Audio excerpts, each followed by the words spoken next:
Chapter 879. The corridor was as dilapidated, narrow, and dim as he remembered, and the dusty wooden boards were full of holes left by years of disrepair.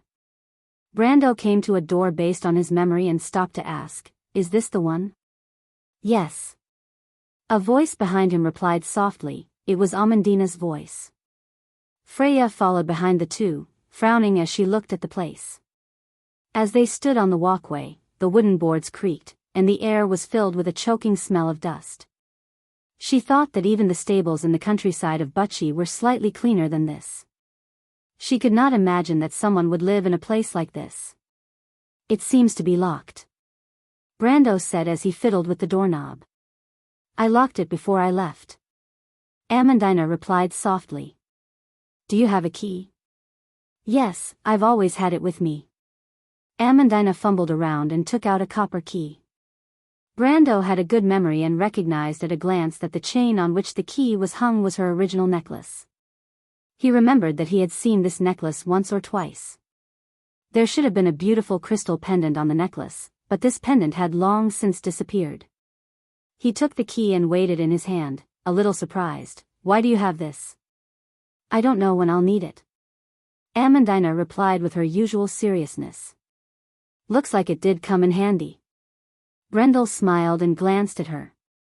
Amandina also smiled faintly in return. He turned the key and opened the door. Behind the wooden door was like a monster's huge black mouth, waiting for its prey to walk into the trap. The three of them stood at the door for a moment before they adapted to the sudden darkness. The room was as small and dusty as they remembered, but it was very clean. It was obvious that its owner had carefully decorated it before leaving. "Amandina, you used to live here?" Freya looked at the room with some surprise. Back in Butchie, even the militia's old warehouse was much more spacious and bright. She had always thought that Amandina was of noble birth, but she did not expect that she would live in a place like this before she followed Brando. "Yes. But I heard from Brando that you're the daughter of a noble family. Sir Lord is right." "I used to be," Amandina replied, "but after my father went missing, the creditors came knocking on my door. In order to pay off the debts, I had no choice but to sell off my family's assets. I remember that not long after that, my mother died of depression, and life became tight. In order to reduce expenses, she had no choice but to do so." "I'm sorry, Amandina. I didn't know you had such a past. I shouldn't have mentioned it," Freya replied awkwardly. Amandina smiled and did not mind. Brando came to the desk and lit the remaining candles. The candlelight was like a beam, barely illuminating the room. The room was filled with dust, but Amandina walked to the bed and lifted the curtain, revealing a clean wooden bed with only a slight musty smell. Brando looked at her with some surprise, his eyes full of praise. Freya was also of low birth, and did not feel uncomfortable in this small and dilapidated room. She saw the two's actions and silently helped to clean up the room. The three of them did not speak. Since the last time they left Bragg's, they rarely had time like this. The room was quiet for a while, and there were only a few faint noises. It didn't take long for them to clean up the room. Amandina opened the window next to the desk. She looked through the window and frowned. She gently closed the window and opened the drawer again. Someone entered the room. She suddenly said. Brando was a little surprised. "What's wrong?" "After I left, someone entered this room." "What's going on?" Brendel's brows furrowed. "There should be more than one person. They came in through the window. After they came in, they first checked the drawer." She walked to the side and opened the cabinet. "They should also have checked my cabinet. The books inside have been rummaged through. They seem to be looking for something." "Are you sure, Amandina?" Brando asked with some vigilance. "Yes, I put the things I put away myself. I never remember wrongly. Someone must have touched them. Do you want to ask around?" Freya whispered. "No, they definitely don't know anything." Amandina shook her head. "Whether it's a thief or some other uninvited guest, they definitely wouldn't deliberately let people find them. Do you have any clues?" It's a little strange. It seems that these people came early. When we cleaned the room earlier, we didn't pay attention to footprints or anything else. The dust in the room is very natural, which means that these people at least didn't visit in the past few months. A year ago? Brando thought for a moment. At that time, they seemed to have just left Bragg's not long ago. They were not well known, and it seemed unlikely that anyone would have noticed them at that time. He thought about it for a year and replied, if it really was at that time, then it could only be a thief. Amandina smiled, then I'm afraid that the thieves will regretfully return empty-handed. This sentence made Brando's heart grow suspicious. The people who lived in Gravedigger Street were the poorest group of people in the city. It was unlikely that the people who mingled in the gray areas of the city did not know this. In fact, thieves rarely visited such places because they mostly knew that these places were not profitable. He hesitated for a moment, and suddenly heard Freya say, "There's only one bed here, Brando." Brendel paused for a moment before he realized the awkward situation. He had almost forgotten that Amandina was the only one who lived in this room, and there was only one bed in the room. Amandina paused for a moment before realizing this point. After all, the only furniture in the room was a desk, a small cupboard, 2 chairs, and a bed. It was hard for her not to think of the problem of sleeping in such a simple environment. The two of you can sleep together.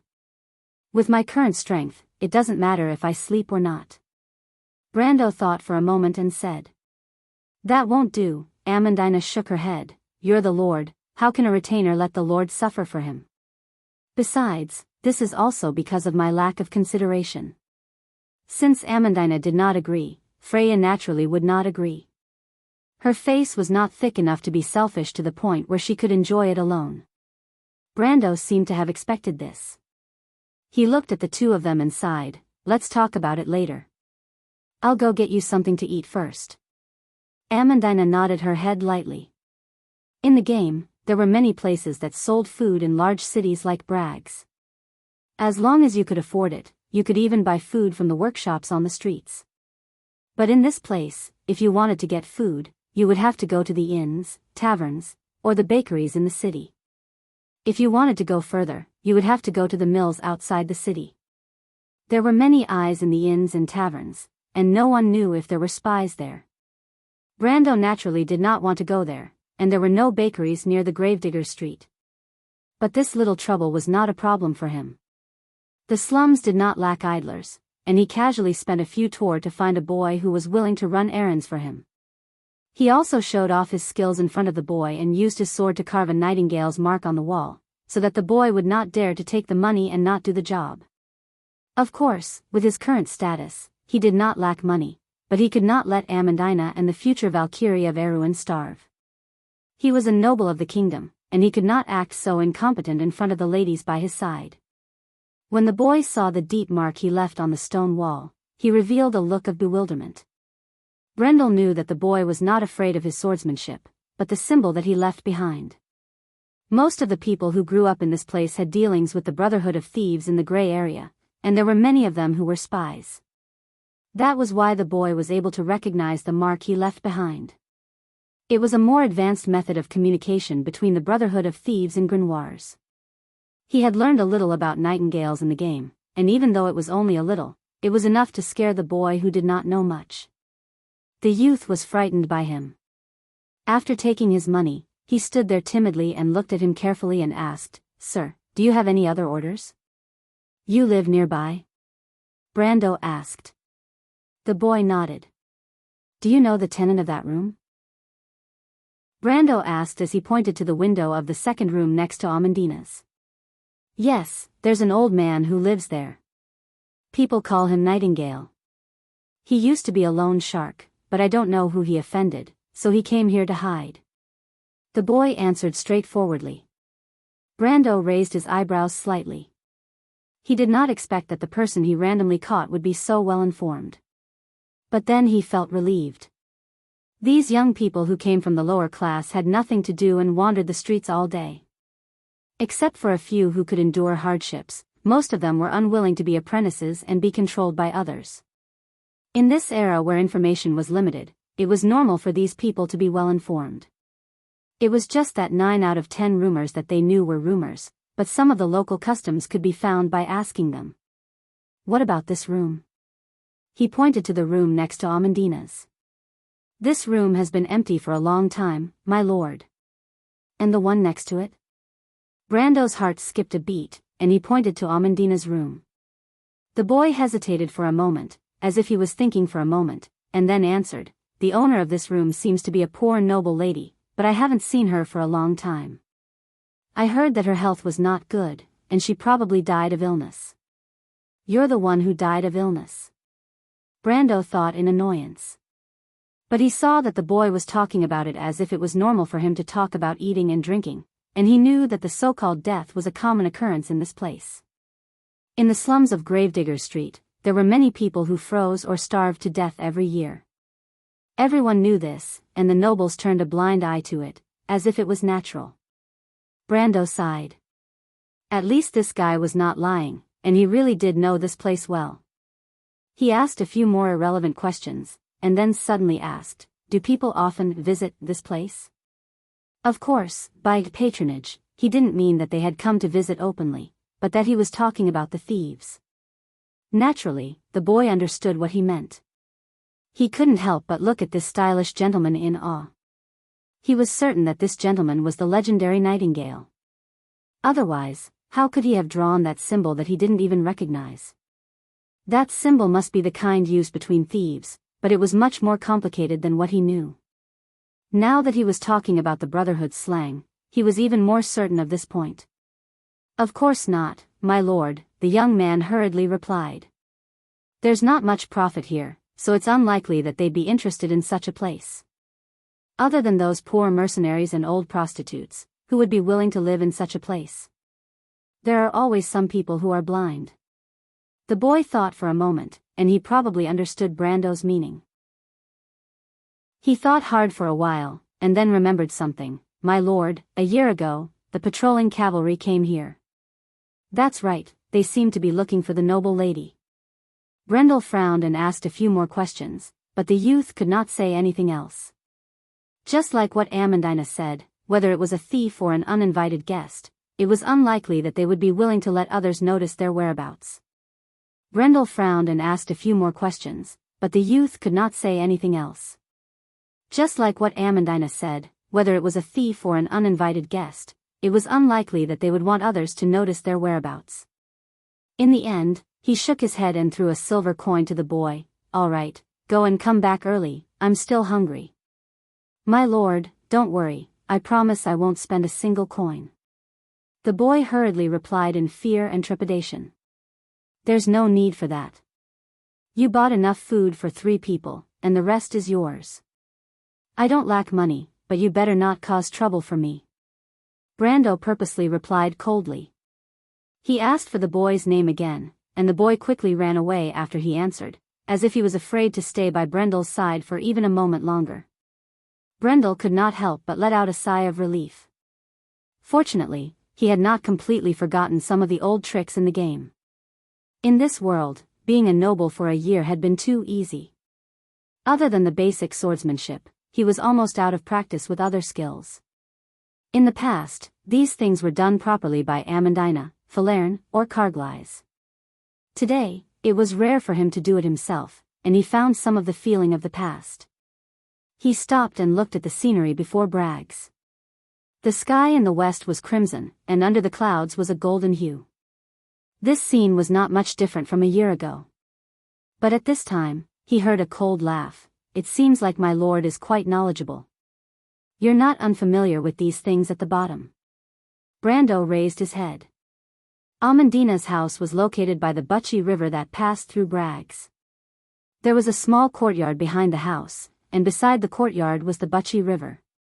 There was originally a staircase that led down to the river, and it was equivalent to a small pier. Those who had a little money would tie a small boat to a pillar beside the staircase as another way to travel. But the people who lived here were naturally not so extravagant. The staircase outside the courtyard had been abandoned for many years, and there were weeds that were almost as tall as a person growing in the gaps between the stairs. At this moment, there was an additional figure in the bushes. He narrowed his eyes and recognized the person, Turst. That man was Viscount Turst. He had seen him once at the auction in Brugloss. Even though his appearance had changed a lot, his blonde hair had turned white, and the wrinkles on his face made him look like he had aged by decades. Turst could still recognize his facial features and that unique gaze of his. Turst was able to call out his name without any hesitation. I didn't expect my lord to be able to recognize me. Turst sighed as he stood on the stone steps. Back then, when he fought with this man in the underground auction house of this city, he almost killed him. Who would have thought that in a mere year, the man's strength would have grown to such an extent? He used to think that he was a genius, but now he understood what a true genius was like. But all of that was meaningless to him. He came here to seek freedom. Brando heard Turst's hoarse voice and asked curiously, "How did you become like this?" "It's a long story. That experience was a nightmare to me," Turst replied, "but it has something to do with my lord." "What does it have to do with me?" Brendel furrowed his brows.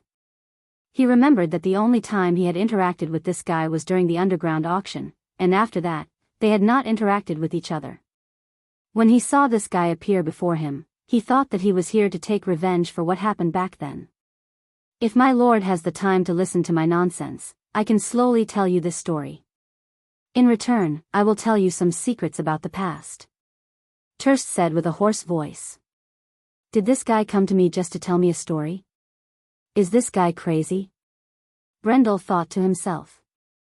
But from the looks of it, there was an 80% chance that he was. Still, he was interested in the secrets Turst spoke of. He had a feeling that it had something to do with the Unifying Guild, and the biggest threat to him right now was that damned organization.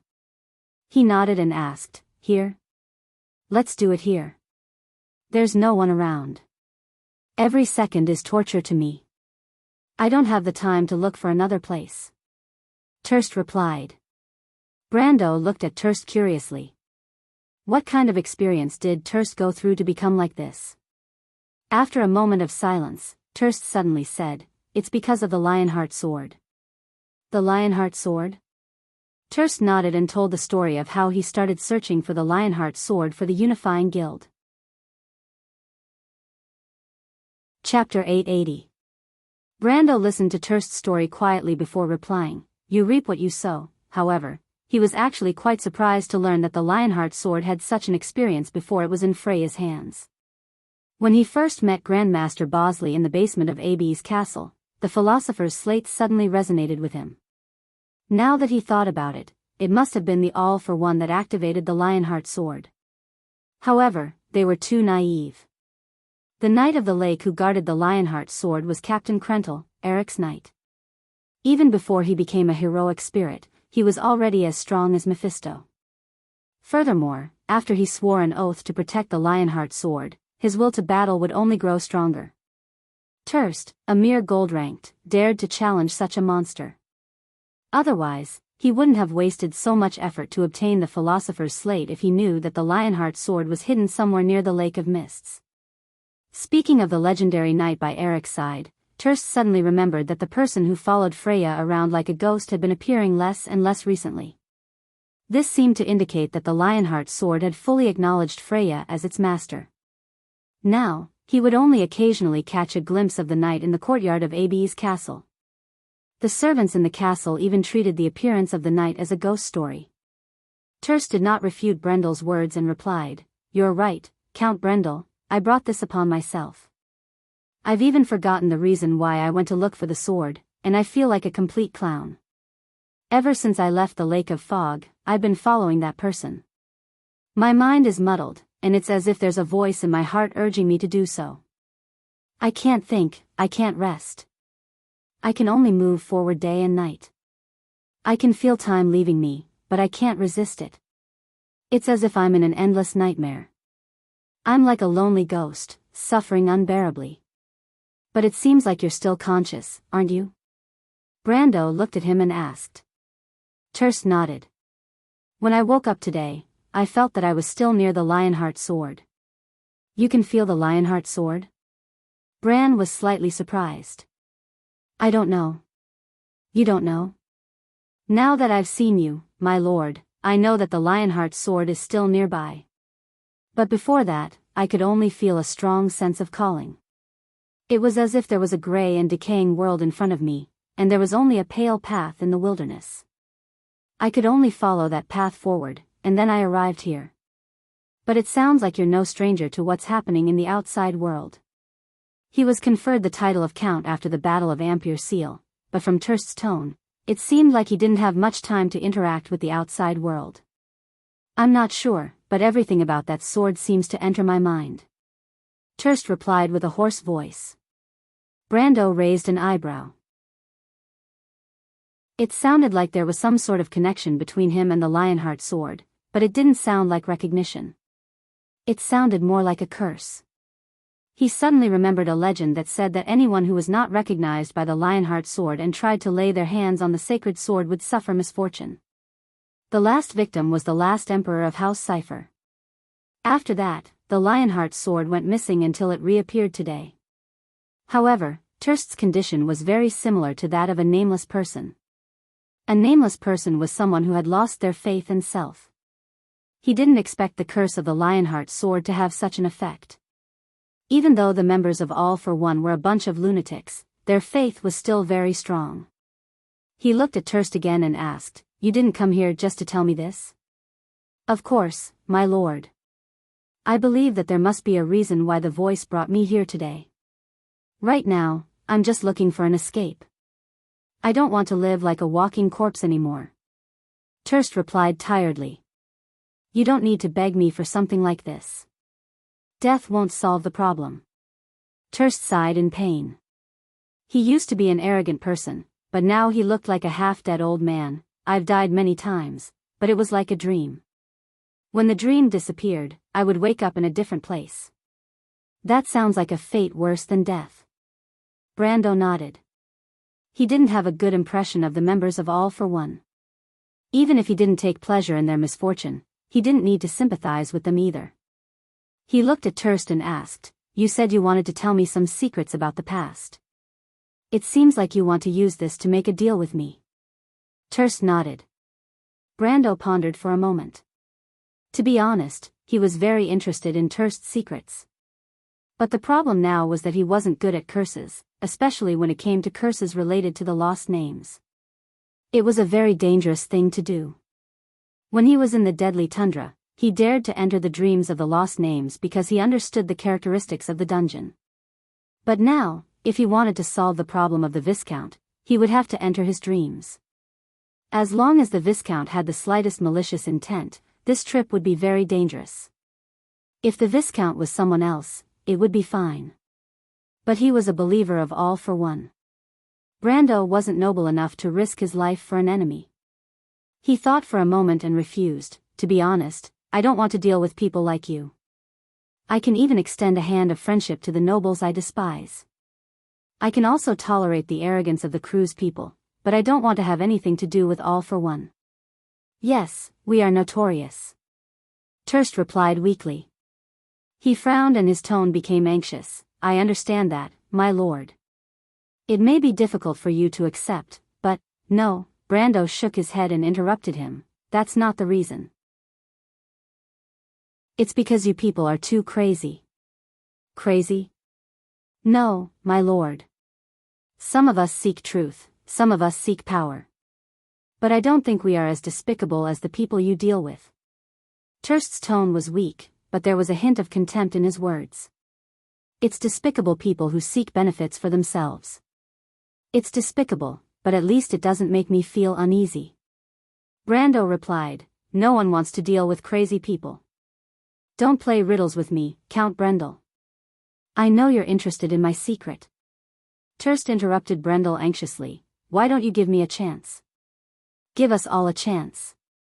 My secret will satisfy you. Don't give me a chance. Give us all a chance. My secret will satisfy you." "My lord, it's related to the safety of one of your subordinates, a lady close to you." Brando looked at the half-dead man and his heart skipped a beat. The first person he thought of was Scarlet. The Highlander girl had been missing for quite some time. Abes and Anthony had sent out all their scouts and spies, but they couldn't find any trace of her. He even asked the Bugas for help. Because it was related to the Azure Lance, they readily agreed, but there was still no news. He looked at the Viscount and asked coldly, "What did you say?" Turst gripped the rusty iron bars and glared at Brando. His face was pale, like a ghost. He stood there for a long while, as if he was hesitating if he should tell Brendel everything he knew. He did not know if Brendel would lie to him, but an obvious anxiety had already spread between his eyes. "I don't have much time, Count Brendel. You and I have no grudges in the past. Perhaps there was a small misunderstanding at that time, but there is no need for us to take such a small matter to heart. I believe in your character. As long as you give me a promise, I will tell you the secret. Do you still have any room to bargain in this state, Viscount Turst?" Brando took in Turst's expression. Although he was curious as to what could torment the proud Viscount to this extent, all his attention was on the Highlander girl with the red ponytail.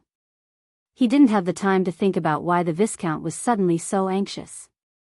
"My lord, you really have a heart of stone. You don't even care about the safety of your subordinates." Turst's face suddenly contorted as he gripped the iron bars tightly and wailed, "I only want a promise from you." "All right," Brando finally relented, "as long as your secret is valuable to me." Turst seemed to be relieved. His face contorted as he replied, "My lord, the lady beside you." "Ah." His eyes suddenly widened and he screamed, "No, no. Wait, wait. My lord, listen to me." "Ah." It was Medshk's men who went to look for Borg Nessen's daughter. "If you still care about this, let me go." "No, don't take me away. I beg you." "Ah." Following a mournful wail, Turst's voice suddenly turned into a series of terrified roars. At that moment, Brendel felt as though something was moving through the night sky, and a glowing shadow flashed across the surface of the river. The shadow seemed to be an army of thousands, and it directly dragged Turst into it. When he blinked, the Viscount had already disappeared without a trace.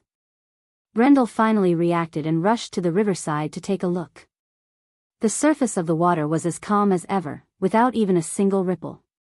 But when he looked down, he saw that the rusty iron gate had been torn apart, as if it was proof that what he saw was not an illusion. Brando stood by the riverside, bathing in the cool night wind. He stood there in a daze, feeling a chill run down his spine. Turst's last words were still echoing in his mind. Borg Nessen's daughter. Isn't that Amandina? What does that guy know? Did he say that Medshk is looking for Amandina? He knew Medshk as well. He was the former commander of the White-Winged Cavalry and a high-ranking member of the All for One.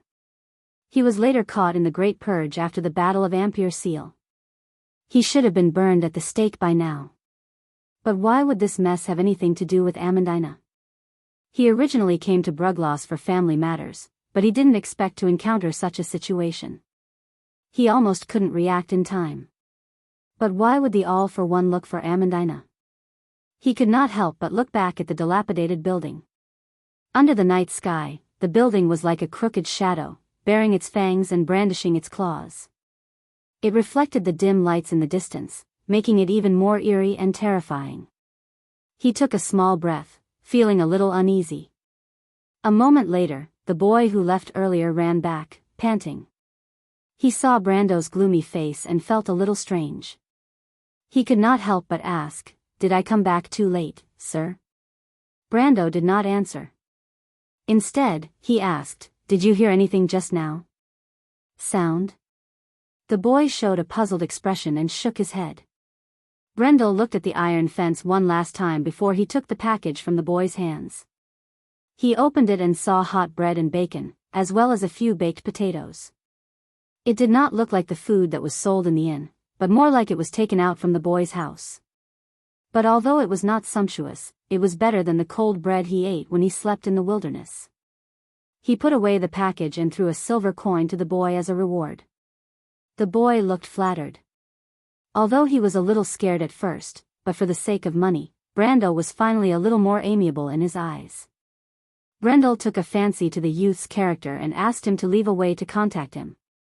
It was like hiring a temporary follower, and the youth was naturally more than willing. He could not wait for Brendel to hire him for a period of time. A Thor in the market was almost a week's salary for a skilled craftsman, and Brendel's reward was enough to keep him busy for a while. Such a generous employer was not something that could be found all the time. Not to mention there was extra money. After Brando told the boy to report to him the next day, he took one last look at the Butchie River that crossed the city, and then turned back to go upstairs. When he returned to the room, he found the two girls sitting at the desk. Freya was reading a very thin book under the candlelight. Brando glanced at the name of the book, Suleiman's Cavalry Notes. This book was very famous in Erewhon. It was one of the standard cavalry tactics textbooks of the Royal Academy. Although it was a little old, this girl from the countryside of Butchie would revise it whenever she had free time. He turned his gaze to Amandina. Amandina was not as strong as him or Freya. Her physique was only about the same as an ordinary person's. After writing for days, she was now exhausted and had fallen asleep on the desk. However, this Amandina was so stubborn. Even though she was so sleepy, she still did not want to sleep alone. Brando saw this scene and could not help but shake his head with a wry smile. He closed the door and walked over to put the food he found next to Freya. Freya seemed to have just noticed Brando's existence. She was startled and recovered from the world of the book. Brando hurriedly made a shushing gesture to her and pointed at Amandina. The latter then realized that Amandina, who had been sitting next to her, had fallen asleep. She showed an apologetic expression. "I'm sorry, Brando, I was too engrossed in the book, Miss Amandina." She hurriedly replied, but Brando waved his hand at her and gently helped Amandina up. He held the latter's back with one hand and put his other hand under Amandina's knee to carry her up. Amandina was sleeping soundly. Her long eyelashes fluttered under the candlelight as if she was having a beautiful dream. Brando only smelled a delicate fragrance that belonged to a young girl lingering at the tip of his nose and could not help but be startled. Freya saw this scene from the side and for some reason, felt a little jealous. She whispered, "Brando, do you need my help?" Brando hesitated for a moment before remembering that it was indeed more appropriate to let Freya do it. However, when he saw Amandina sleeping so weakly on the desk earlier, his heart was full of pity. He only wanted to protect this unique Amandina well and forgot about this for a moment. He paused for a moment and finally shook his head gently. He had already done it. If he stopped now, it would seem awkward. He walked to the bed and gently put Amandina on it, then pulled the quilt for her. He looked up at Freya again and saw the latter turn her head slightly. "You sleep with me too. I'll keep watch for you." "No need, Brando, I'm not sleepy." Freya refused. She picked up the booklet again and flipped through a few pages, but found that she was too distracted to read a single word. After a moment, she looked up and saw that Brando was already sitting where Amandina was sitting. When he saw her look over, he asked, "Did you hear anything earlier? Sound?" Freya was just about to ask him about the matter between him and Amandina, but was startled by Brando's sudden question. She thought that this guy must be changing the topic. There was no sound just now. She shook her head, "No." Brando frowned slightly. Turst's last scream was not soft, at least 100 meters away along the river. He had also asked the youth from before, and his answer was the same as Freya's. This was strange. He knew that there was only one reason for this to happen, and that was that he had encountered an illusion. However, the crack on the iron gate clearly reminded him of what had happened. He thought about Turst's words, and suddenly remembered the first time he and Roan met Amandina, and the patrolling cavalry. At first, he thought that they were just trying to extort money, but now that he thought about it, there were many suspicious points. Even though Erewhon was rotten to the core, nobles had their own set of rules. No matter what, Amandina was still a noble's descendant, and the patrolling cavalry would not be unaware of this. If they wanted to earn some extra money, there were many better targets to target, and there was no need for them to cause trouble here. Turst's words made more sense. Brando knew that Braggs's patrolling cavalry was also from the White Wing Cavalry. That meant that the people he met that day were probably Medsh's subordinates. But if Terst was not lying, then what did the Unifying Guild want from Amandina? Thinking up to here, he could not help but look at the princess sleeping on the bed like a fairy tale princess. His heart was filled with confusion. Forget it.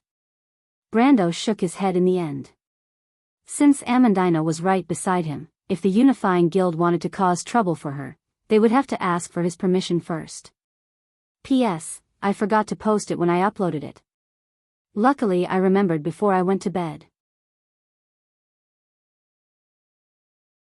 Chapter 881. The night passed in silence. In the end, Brando and Freya sat facing each other in silence for the entire night. The former had a lot on his mind, while the latter wanted to speak, but did not know where to start. In Freya's heart, she did not know what kind of feelings she had for the man in front of her. Perhaps there was some admiration, but it was probably not the feelings of a young girl. She was not too sure about this point, but since she knew that Brando and the Roman had already confirmed their relationship, she naturally did not want to interfere. But when she sensed the ambiguous relationship between Brando and Amandina, she could not help but feel a little annoyed. For the entire night, she sat on the wooden bench and silently flipped through the thin book in her hand. The book was not very thick, and she quickly flipped to the last page. She subconsciously raised her head and saw Brando looking at her with bright eyes. She was slightly startled, and quickly lowered her head again. She gritted her teeth and thought, this despicable playboy. She then hurriedly flipped open the book again, and her mind was filled with thoughts. How can he stare at me like that? It's so rude. Poor Brando, in fact, was actually thinking about Terst's words and the letter from his mother. His gaze was not so much on Freya, but rather on the wall behind her subconsciously. He was completely unaware that his image in the future goddess of war's heart was equivalent to that of the scum of the nobles. The silence between the two of them lasted for a long night, but it did not delay the arrival of the next morning. When the first rays of the morning sun rose over the roof of the tall building opposite the dilapidated wooden building, it passed through the window and fell on the desk, but before it crossed the middle line, there was a sudden knock on the door. Brando was the first to regain his senses. He straightened up and saw the future goddess of war in front of him with her hands on her knees. The book was placed on the back of her hand, and her head was lowered. Her long ponytail swayed with the movement of her head. She had actually fallen asleep, but only her upper body was upright. As expected of the kingdom's knight. Brando could not help but find it funny. He stretched out his hand and patted her forehead. Freya was extremely alert, and immediately opened her eyes. Her hand subconsciously moved to pull out her sword, but the book in her hand fell to the ground with a clatter. She woke up with a start and looked at the scene, and her face turned red. Brando, I also slept for a while. Brando smiled. Although it was not much of a problem for him and Freya to not sleep for a day or two, it was hard to change a person's habits in a short period of time.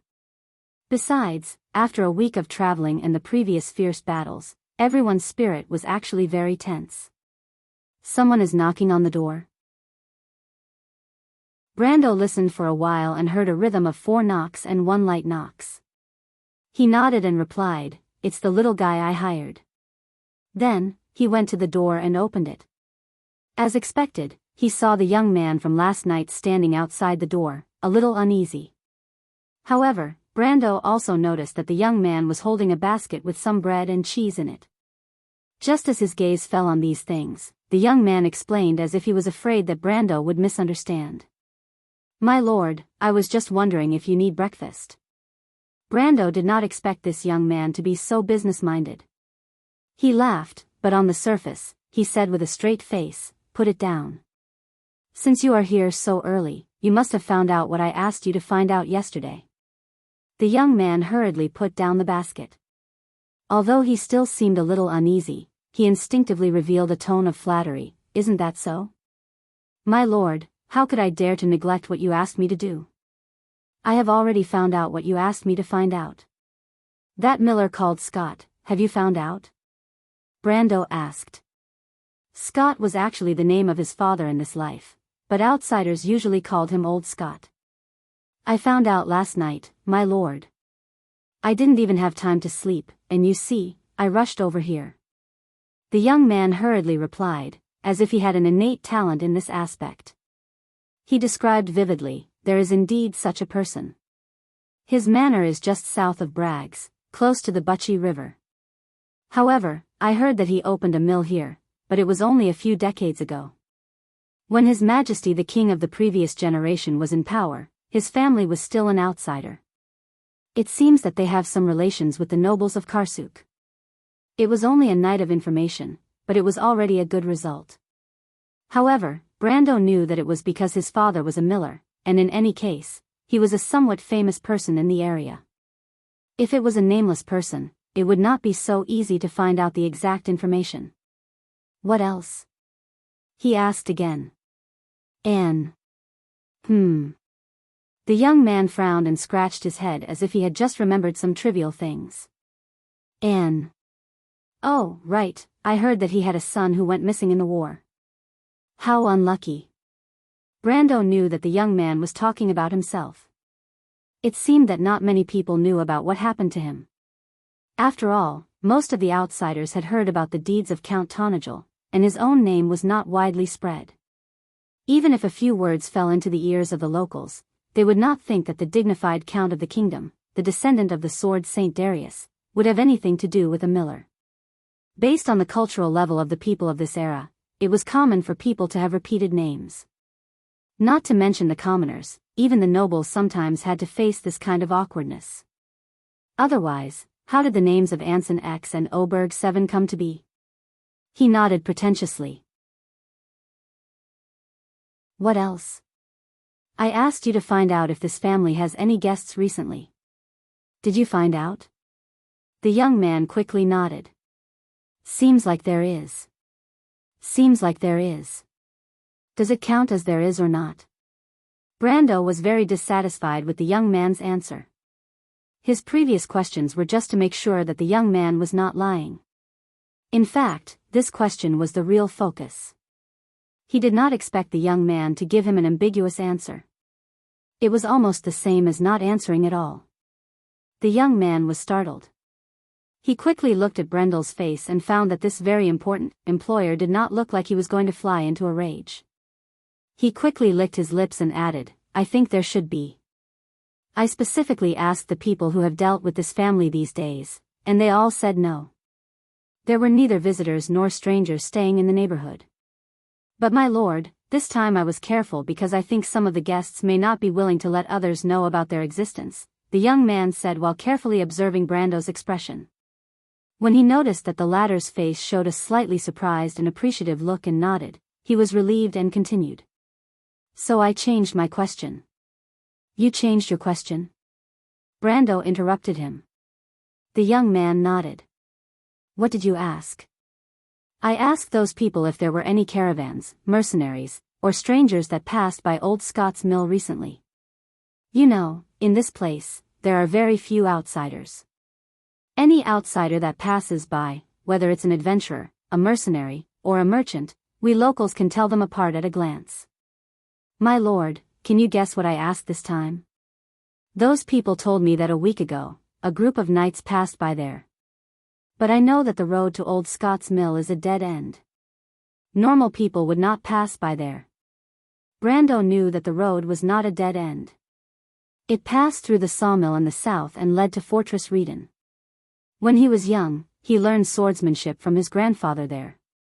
But after the undead invasion, the road was completely abandoned. It was not wrong to call it a dead end. A group of knights. What kind of knights? He continued to ask. They wore green battle robes, but they could not describe the emblem on the robes. Green battle robes. Brando muttered to himself. He already had an answer in his heart. In the whole of Erewhon, the only knight that wore green battle robes was the Highland Knight. Of course, he could not rule out the possibility of other forces impersonating them, but the possibility was not high. In Erewhon, there was a risk of offending a Highland Knight to impersonate them. He had no choice but to do so. In the whole of Erewhon, it was not easy to find a second person like him. Could it really be a Highland knight? He shook his head. He still could not figure out why these people bypassed him to find his parents. Could it be that they wanted to rekindle the relationship left by his grandfather and get close to him? It seemed that there was no need for those free knights. He put away his thoughts and looked at the young man in front of him. "You're called Dian?" "Yes, my lord." The young man replied respectfully. Then, as if he had sensed something, he quickly added, "If my lord needs my services, I'll be at your service at any time." "Is that so? Then let me ask you. Are you willing to leave Bragg's?" Brando also admired the young man named Dian's cleverness when he asked for information. He seemed to have an innate talent in reading people's expressions. Such a person was born to be a nightingale. He had just asked for Sue from the Shire and was preparing to build an intelligence network in Cruz and Madara. He just happened to need such a talent. When Dian heard such a question, a light flashed in his eyes. Of course, he understood Brando's meaning, but he hesitated and shook his head. "I'm afraid not, my lord." Seeing the young man's refusal, Brando was a little curious because he could see that Dian was moved. He could not help but ask, "Why? Are you afraid to go out and explore?" Dian hurriedly shook his head and explained, "That's not it, my lord. But I still have my mother to take care of. My mother's health is not good, so I can't go too far away." Brando suddenly looked at the food in the basket on the ground and could not help but laugh. "Don't tell me these are your mother's handiwork?" Dian's face reddened. He did not expect that the lord had already seen through his trick. He was a little embarrassed as he explained, "My mother's handiwork is not worse than the inn's." Brendel looked at the youth and had a better impression of him. Even though he loafed around on the streets like the others, he was not a real hooligan. He made up his mind and said to the youth, "Go back first, I'll send someone to look for you. Don't worry, if I want you to leave Brugloss, I'll ask you to bring your mother along. With your current state, I'm afraid your mother won't be at ease." Dian was a little surprised and looked at him with surprise. "My lord, is what you said true?" He vaguely guessed that Brando had taken a fancy to him and wanted to take him in as a follower. Of course, he would be happy to follow such a generous master, but he had never heard of a master who was willing to let his follower take care of his family. "Do I look like someone who has the time to entertain you?" Brando replied snappily. "My lord, you are the kindest person I have ever met." Dian replied sincerely. Brando spent another silver coin to send his new follower away. He then picked up the basket from the floor and closed the door. He turned around and found that Amandina had woken up at some point. She was lying on the bed looking at him with a little embarrassment. "I'm sorry, my lord, I'm too useless." She saw Brando turn around and whispered. But Brando was not in the mood to argue with her. He was a man, and it was natural for a woman to rest on a bed. He shook his head and asked, "Did you hear that?" Amandina nodded her head in agreement. "What do you think?" "He shouldn't be lying. But if that's the case, my lord, the people that your mother mentioned in her letter should be the Highland Knights." She whispered her analysis. "But what I'm puzzled about is, why did they come in such a roundabout way to find me?" "My lord, they might want to avoid the other nobles." Amandina replied. In Brando's mind, this was the only possibility he could think of. But he was a little curious. Why did the Highland Knights want to find him by bypassing the other nobles? In fact, he was very curious about these knights from the beginning of the battle in Ampere Seal. Even if he was the grandson of Darius, the other party seemed to be a little too enthusiastic about him. Although Darius was once the marshal of the Allied army and held a high position in Erewhon, he was never the leader of the Highland Knights. The other party did not seem to have any relationship with his grandfather, let alone with him. If he was so enthusiastic about a descendant of a sword saint, and was even willing to get involved in a war, it was a little too ridiculous. And from what happened today, there seemed to be some secrets between the other party and his grandfather's family. That guy from the Shire is also very tight-lipped. In fact, he did try to sound Seal out before he left, but that guy kept acting like he was crazy, as if he had forgotten everything about him. But Brendel knew that it was impossible, and Medisa was a good example. In the end, he sent that guy back to his territory in a fit of anger, and was too lazy to bring him to Brugloss. But Brendel knew that was impossible, and Medisa was a good example. In the end, he sent that guy back to his territory in a fit of anger, and was too lazy to bring him to Brugloss. But now that he was sure that the guest mentioned in his parents' letter was indeed a Highland knight, and was not threatened by others, at least he was relieved.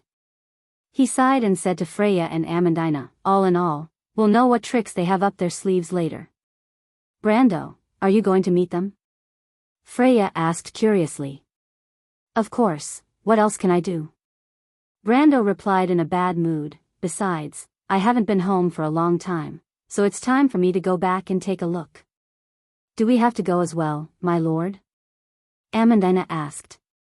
Brando nodded, of course, one of you is my aide, and the other is my assistant. Naturally, you have to share my worries, right? Brando said it as a matter of course, but Amandina seemed to think of something else. She lowered her head under the quilt, blushed, and did not say anything else. The three of them packed up and left the room not long after, heading straight out of the city. Brando remembered that his family's mill was south of Bragg's, located on the dead end, between Fortress Reedon and the sawmill and the stag forest. This was the same as what Dean had described. Brando originally thought that it would take him a lot of effort to find the road in his memory. After all, according to Brando's memory, he had been away from home for 2 years, and according to Sophie's soul, she had never been to this place. But soon, the pine forest by the Butchie River became familiar in Brando's eyes. 2 years had obviously not changed this area greatly. He walked along the river bank, slowing down. He looked around, every black pine tree, and even every rock on the river bank overlapped with his memory. The feeling was very strange, as if he had been here more than once in a long dream. He silently looked at the picturesque scenery without saying a word, but a feeling that he had never imagined arose in his heart. That was guilt. It had been almost 2 years since he left home, and in the previous year, there was no news at all. He suddenly realized that his parents, especially his mother who came from the noble family of Carteregs, must have been very worried about him. Although his mother was quite knowledgeable in his memory, she was still a young woman, gentle and quiet. Other than doing the housework, she poured all her energy into her son. In his memory, he had never been a simple person, or else he would not have gone to such a remote place like Butchie. His grandfather's hope, his parents' expectations, at this moment, it was as if they had all returned to his memory. Even before he came here, there was still some resistance and unfamiliarity in his heart, but at this moment, those feelings disappeared, and his heart was completely replaced by an even deeper feeling. That kind of feeling came so suddenly, it was as if something had awakened in his blood, causing him to open his mouth. His heart was filled with the anticipation and timidity of a wanderer returning to his hometown. He looked at everything in front of him, took a light breath, and finally stopped. Brando? A somewhat surprised voice suddenly came from not too far away. Brando trembled slightly, and he looked in that direction. In that direction, a middle-aged man who was leading a donkey suddenly stopped, and looked at him as if he had seen a ghost. Brando looked at the familiar face, and blurted out, Uncle Dwayne. Brando, you're really Brando, you're still alive, you're back. Yes, I'm back. Brendel felt that there was something extra in his eyes at this moment. Chapter 882. Under Dwayne's lead, Brando and the other two stepped through the wet pine needles into his own manor. Old Scott's Mill was located beside the Butchie River, shrouded in a lush pine forest. However, at this time of the year, the pine needles had already been dyed a light yellowish-brown.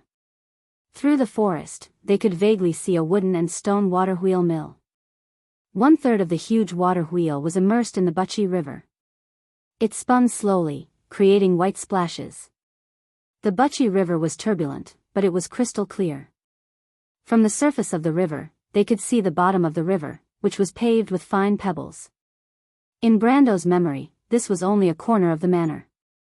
There were actually other houses in the forest. Behind the houses, there was a warehouse, and further behind were patches of farmland. At the end of the farmland was an endless stretch of dense forest, which was the stag forest south of Bragg's. This was a land full of memories of his childhood. He didn't even have to actively recall them, these images would automatically appear in his mind. Along the way, Dwayne had been nagging about the things that happened to Bragg's in the past 2 years. He was an old servant in the manor. In a small manor like this, one could also say that he was a hired farmer. After all, in a small manor like this, there wasn't much distinction between identities. Brando only knew that before he was born, this man had been working in the manor since his grandfather's era. He also had a wife called Norsa, who was also the cook in the manor. He had been calling her Aunt Norsa since he was young. Other than that, there were a few other servants in the manor, and they were in a similar situation. Brando deliberately took a closer look at this middle-aged man whom he had known for nearly 20 years. He was still the same as in his memory, nagging like a woman. In short, he warned him not to run away for such a long time without any news. However, he was still very polite to this young master of his. Brando could only smile at him and treat his words as a gentle breeze. However, he paid special attention to Dwayne's palms. They were definitely not a pair of hands used to operate farming tools. There were dense dry calluses on his palms. Only a person who had been using a sword for a long time would have such marks, and it had to be a heavy sword. He knew that both Aween and Kurlut's soldiers preferred heavy swords that were good at fighting, especially the Highlanders' cavalry. This so-called Uncle Dwayne was at least a silver tier. If he was in the Highland Knights team, he would be a captain. Brando didn't know these details in the past. He really didn't know what to say. He didn't expose him, he just quietly followed behind and listened to Dwayne's nagging. He knew a lot about the things that Dwayne said. After the War of the Black Rose, he stayed in Bragg's for a long time. That was also the most turbulent period of time in Bragg's. The undead's retreat, refugees, and the loss of Butchie. Lost. Bragg's. Was. Bragg's. Bragg's. Braggs's. But when he heard that his mother had been crying every day after he went missing, he still felt guilty. This guilt came from the bottom of his heart, and it came from the deepest part of his bloodline. His face was dark. Dwayne noticed his little master's expression and comforted him. "It's good that you're back, it's good that you're back." The two girls followed behind and listened quietly. Although they knew Brando for a long time, they were curious about Brando's mysterious background. The nagging old servant, the small manor hidden in the woods, and even the creaking water wheel on the other side greatly satisfied their curiosity. Amandina only found out about her lord's background after the battle in Ampere Seal. She never dreamed that the legendary sword Saint Darius would live in seclusion in such a place and become a miller. Freya guessed that Brando might be the son of a noble. In her eyes, there was no difference between a noble and a small one. The manor's owner was also a person with a reputation. She thought that she guessed correctly, not to mention that Brando was Darius's grandson. Of course, Dwayne also noticed the two ladies, but he didn't think too much about it. He only felt that his little master was a capable person. Even though the noble's daughter and the knight's daughter couldn't be said to be exceedingly beautiful, but they were still rare beauties in Brugloss. Especially since Amandina was from a noble family, her every move was elegant and quiet. Dwayne was someone who had seen the world, and normal nobles wouldn't be able to cultivate such excellent noble etiquette. He couldn't help but wonder if his little master ran off to kidnap the count's daughter from somewhere, right? The other girl was even more amazing. Dwayne could tell that Freya was a soldier with just a glance. She even learned the etiquette of a knight. He accidentally glanced at Freya's epaulette and couldn't help but call out in his heart, "Oh my God, Martha." His little master had tricked a female knight from there.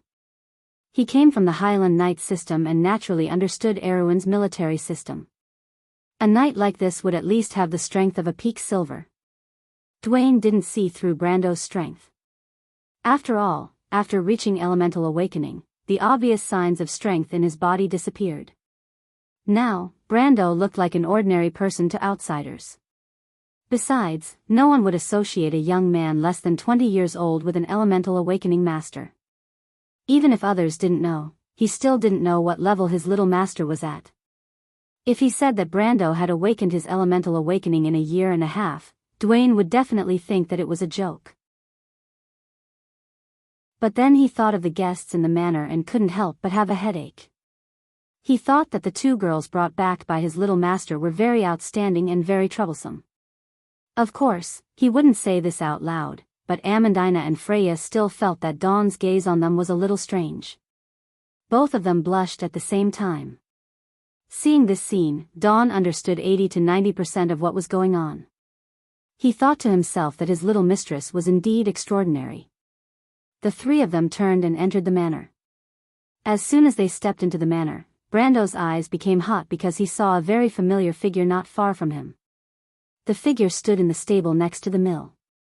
He was 40 or 50 years old, tall and had a pipe in his mouth and a farmer's hat on his head. He obviously didn't notice that there was someone behind him at first and was brushing the horse's mane. But when he heard the noise behind him, he was slightly startled and turned around.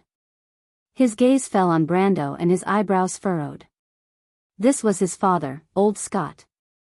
Brando was still hesitating about what to say when he first met his closest family in this world. But when he saw this face, it was as if it was a natural reaction. When he saw this face, he had already subconsciously blurted out, "I'm back, old man." His voice was almost trembling, and there was a strong feeling in his chest.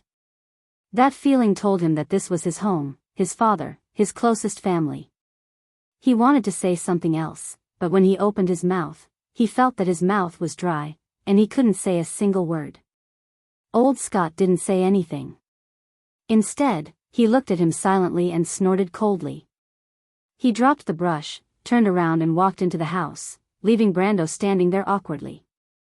Sigh, Dwayne couldn't help but sigh when he saw this scene. "Brando, Mr. Scott, you don't have to say anything, Uncle Dwayne." "I understand." Brando smiled bitterly. Of course, he knew that this was his fault.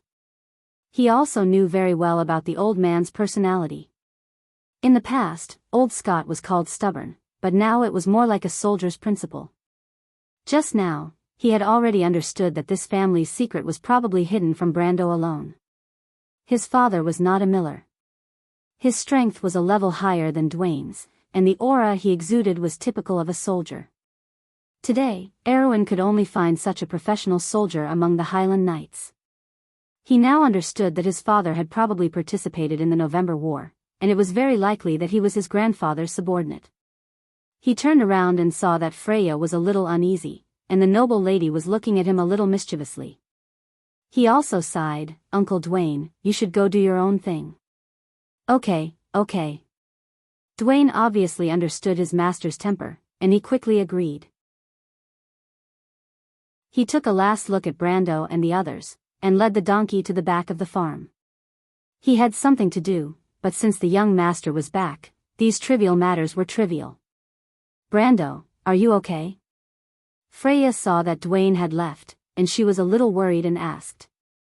Brando gave her a comforting look, indicating that he was fine. However, anyone could see that this count who was calm in the face of Madara's army, the demons, and Cruz's army was actually very nervous at this moment. Amandina looked at her lord and wanted to comfort him, but when she opened her mouth, she did not know what to say. After all, it was the count's family matter. After a while, a woman rushed out of the house in a hurry. As soon as she arrived at the door, she saw Brando standing in the open space outside, and she froze there as if she was possessed. At that moment, Brando's chest was also blocked. Some feelings did not need to be described with words. He did not expect that he had only been away for half a year, and the face in his memory had become a little old. His mother was called Windsor, and she was once a famous beauty in this area. But now, there were wrinkles at the corners of her eyes, and there were even silver hair on her temples. It was as if he had not seen her for a while, but time had passed. At that moment, only one sentence appeared in his mind: "A child wants to raise, but his parents are no longer around." Windsor was already in tears, and she asked carefully, "Brando, is it really you? You're back?" With just one sentence, Brando's psychological defense was completely broken. He pursed his lips and wanted to say something, but he did not know what to say. His vision was blurred, and he could only nod hard. "I'm sorry, Mother." Silly child, Windsor rushed to Brando's side and affectionately stroked her son's face. "It's good that you're back, there's no need to say sorry." Mother, at this moment, even if Brando had thousands of words in his heart, no matter how many heroic words he could only turn them into these two words. In his heart, all the memories, time, everything in the past, his father, mother, grandfather, every bit of familial love, seemed to converge into a torrent, gushing out from his chest. He was Sophie, and also Brando. From the beginning of everything in the year of flowers and summer leaves to the turbulent year of swords, he had done a lot of things. He even changed this country with his own hands, and changed the fate of countless people. But only at this moment, he understood that he was not wandering in this world, and was not a bystander who had nothing. He had everything. Home, this harbor, represented all the people who were waiting for him in the harbor. He used to think that there was a layer of barrier between him and the world, but only today did he understand that it was just a barrier he built out of fear. And the power of warmth was enough to disintegrate the strongest fortress in the world. And at this moment, Brando finally realized that some things were hidden in the bones and blood. They did not need to be described or described with words. They only needed to wait for a certain moment, and they would naturally burst out from people's hearts. It was like a cry from the depths of the soul, only related to the natural emotions. Once it broke out, it would drown all rationality. All the emotions of his previous life and this life finally converged at this moment, and in Brando's absent-minded vision, it made the world show another meaning in his eyes. It existed. And it was not an illusion. It was the wound that belonged to everyone in this world. It was also the wound that belonged to him. Brando silently bent down, still allowing his mother to hug him like she was comforting a child. His mother's tears fell on his shoulders, and his heart was at peace. All of his exhaustion was completely put down at this moment, as if he had returned to the harbor, and returned to the carefree era. Amandina looked at this scene with some envy. She once had such a happy life, but it was gone in the end. Her father, her mother, the memories of the past were still vivid in her mind. She still remembered the last time her mother placed her hand in her palm on her sickbed, and called her by her nickname. Anna, Anna. The voice was so weak, but so gentle. Her mother's hand was so cold that it made her heart cold as well. She did not know when it started, but the noble daughter had bitten her lower lip hard, and tears fell from her eyes. Suddenly, she felt a soft hand holding her own from behind. Amandina looked at Freya in surprise, and saw that the knight's eyes were a little red.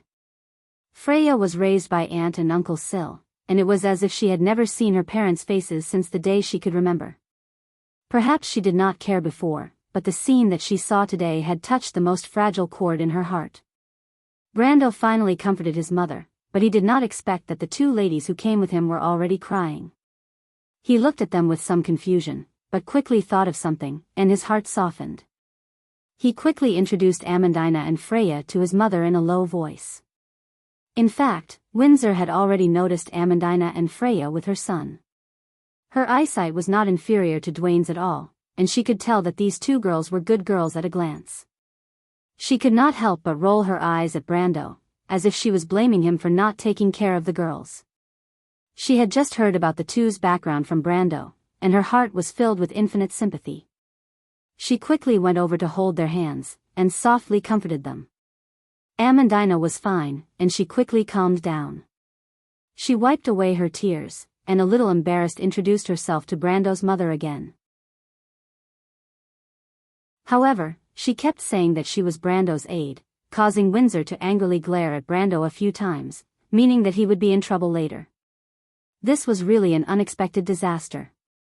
Brando could not help but secretly complain in his heart. He hurriedly looked at Amandina from the side, but he did not expect that the usually gentle and quiet Miss Amandina did not seem to see it at all. After a while, she secretly smiled at him. Damn. Brando finally understood that Amandina was actually throwing a tantrum. He had never seen a noble lady like this, but it seemed that all women were the same. Fortunately, Freya was still the country girl from Bucci. She maintained a simple and pure heart. She was a little sad at first, but now that Windsor was holding her hand and asking questions, she was very embarrassed. She could only blush and not say a word. However, Brando looked at his mother's posture from the side and felt that something was wrong. He finally seized the opportunity to interject. Just as he was about to speak, Windsor turned around and said to him with some seriousness, "Brando, Freya and Amandina are both good girls, you can't let them down." As soon as she said this, Amandina and Freya's faces turned red. Amandina looked at Brando with some embarrassment, and Freya almost buried her head in her chest. "Damn, what's this and what's this?" Brando was dumbfounded. He was about to explain, but his mother glared at him fiercely. "By the way, how are you going to explain this to Uncle Buneyed?" "Uncle Buneyed? Explain? Explain what?"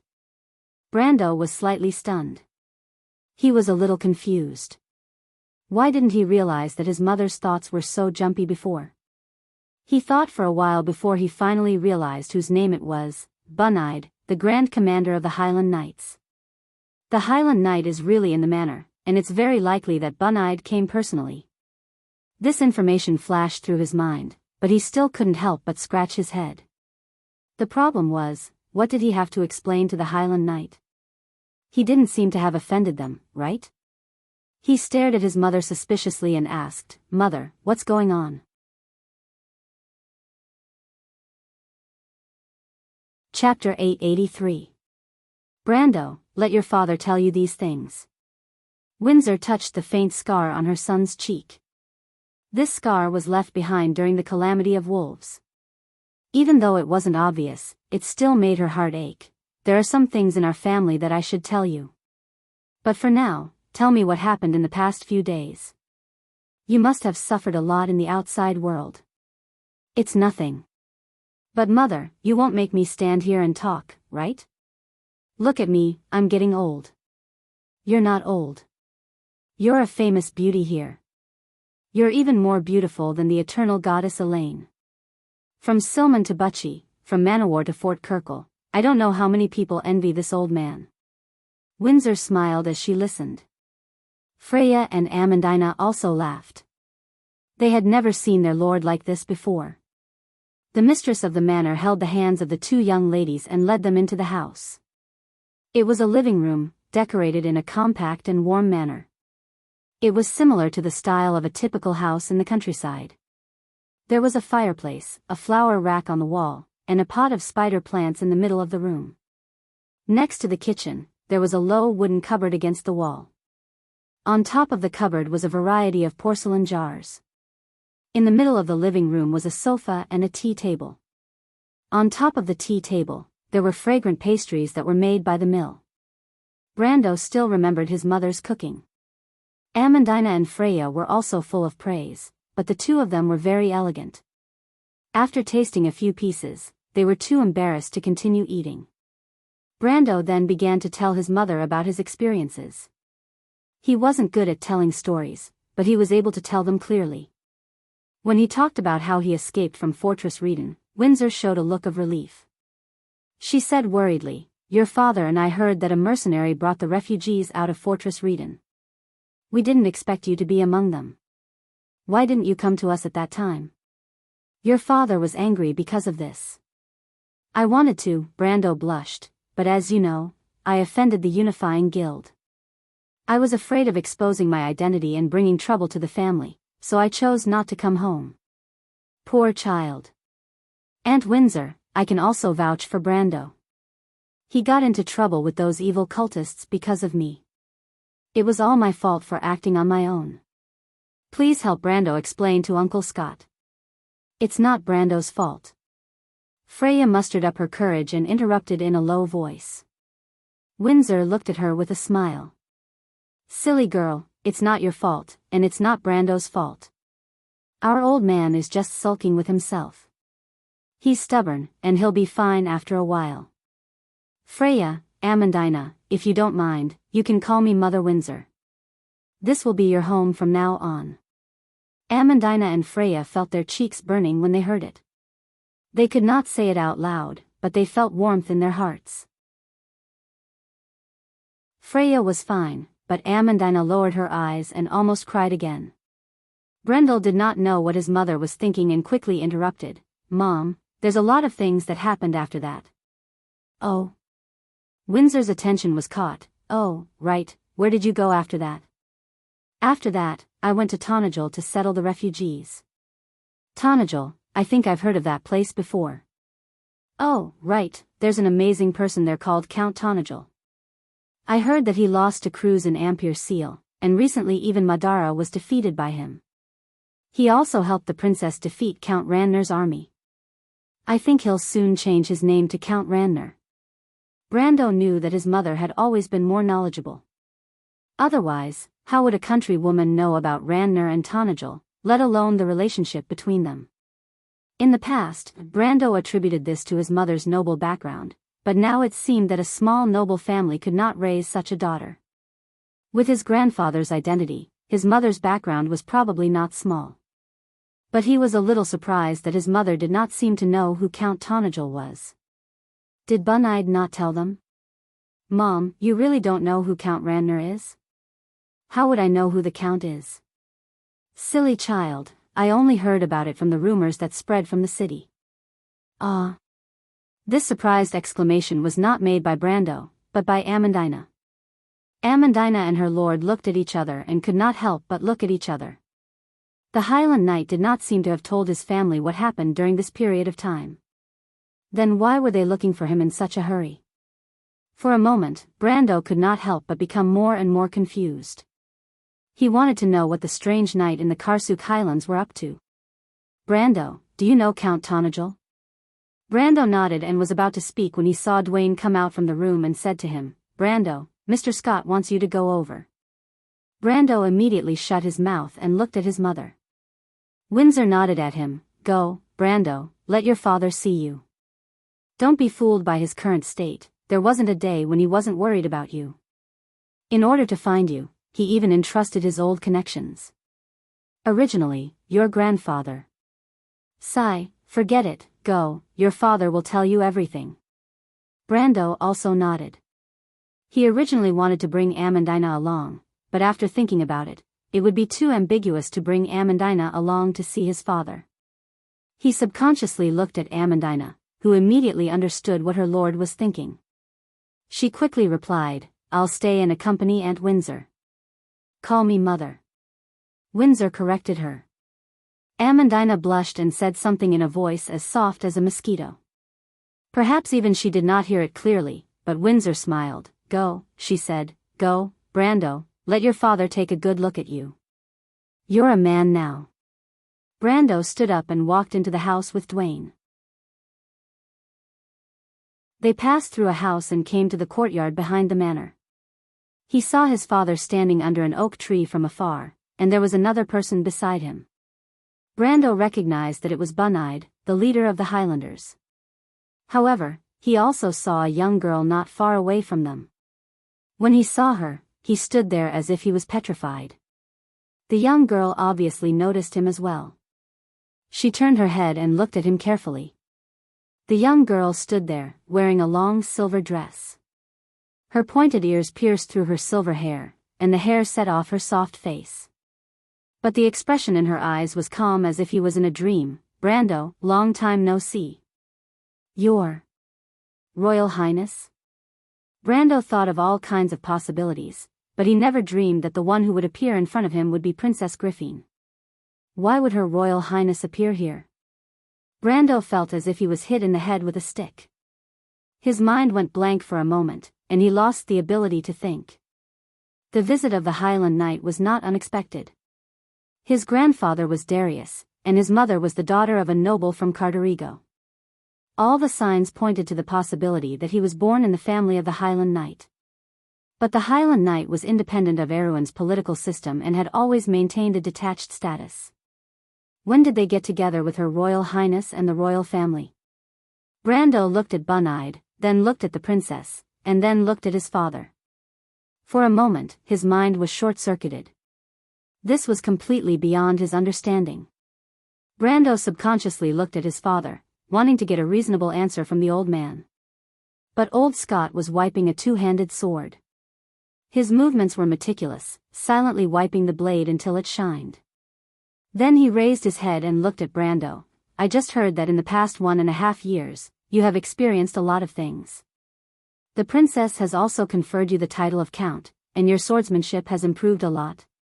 Bun-Eyed laughed. Scott, your son is not the same as before. Now, even I may not be his opponent.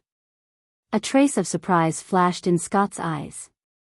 He looked at his son with a straight face. At that time, Brando ran to the countryside of Butchie because he could not endure the hardships of the militia training. He knew that his son was quite talented in swordsmanship, but he was undisciplined by nature. Because of this, he often lost his temper. But before his father was alive, it was his father who taught Brando. The old man also strictly forbade the other people in the manor to show that they knew swordsmanship, so he could not intervene. Not long after his father passed away, this undisciplined guy ran away to Butchie. He could never have imagined that so many things would happen after that. Until Bun-Eyed came to visit, he did not even know that his son was still alive. Scott looked at the sword in his hand. This was his old partner. He had carefully kept it for nearly 20 years. Today was the first time it saw the light of day. He raised the sword and gestured, then looked at Brando. Old man, what is going on? Brando was getting more and more confused. If you want to know, once you get past me, I'll naturally tell you. Scott raised his sword and assumed a defensive stance. If you want to inherit something, you must first have the qualifications to do so. Otherwise, I'd rather you stay mediocre. Come on. Brando knew at a glance that this was Erwin's military swordsmanship, but it was a set of two-handed swordsmanship. To be honest, his father's strength was also above the gold realm. Even among Erwin, he could be considered as one of the top experts. However, at this moment, in his eyes, it was full of flaws. Compared to grandfather, the old man is still far behind, Brando thought, but his face showed an awkward expression. Old man, let's forget about it. He was not afraid, but he was worried that he might be able to embarrass the old man with just 2 or 3 moves. Moreover, Her Highness the Princess and Bun-Eyed were still here. With the old man's stubborn character, if he really embarrassed the old man, his good days would come to an end. Mr. Scott, let me do it, Griffin suddenly said. Your Highness, you? Scott was stunned. Scott, let Her Highness try, Bun-Eyed smiled at the side. Scott hesitated for a moment. He glanced at his son, then looked at the princess, and nodded. Then, Your Highness, please be careful. Brando had been paying attention to Bun-Eyed's expression. That guy was smiling like an old fox, who knew what he was thinking. Griffin took the sword from his hand, lifted her skirt with one hand, and came in front of Brando. Count, in terms of swordsmanship, you are Haru's teacher, and also my teacher. She raised her sword and bowed to Brando. Teacher, please advise. The half-fairy princess bowed slightly. She was wearing a long skirt, but she held a long sword in her hand. She was like a lily blooming under the afternoon sun, making people's hearts beat faster. But when she stood up again, her face was stern, and her aura changed. It was as if she was no longer the princess of the kingdom of Erwin, but a female knight. She looked at Brando with her silver eyes, and only Brando's figure was left in her eyes. She held her skirt with one hand, took a step forward, and stabbed her sword at Brando with one hand. The sword's light shone under the mottled sunlight passing through the leaves, like a bunch of flowers and leaves. When Scott saw this, he couldn't help but nod. Her Highness' sword wasn't just for show. It displayed a very solid foundation. He could not help but look at Brando. With his son's previous level, even if there were 10 of him, he would not be able to take this sword. But Brendel didn't panic. He took a step back and dodged the princess' sword. Then, he used the sheathed Halran Gaia to lightly knock it away, causing Griffin's sword to deviate in an unknown direction. The princess returned without any success. Her face was a little red. She looked at him with a little surprise. Although she knew that this Count Tanagel's swordsmanship was extraordinary, she did not expect him to be able to resolve her attack so easily. She could feel that Brando did not use any strength, and even his speed was not much faster than the average person. He was purely using his skills to fight against her swordsmanship. Scott frowned. Brando's move was more famous to him, a knight who had been on the battlefield. It did not only contain swordsmanship, but also combat experience. Only a person who had been on the battlefield would dare to face the sword of others so easily. He could not help but look at his son suspiciously.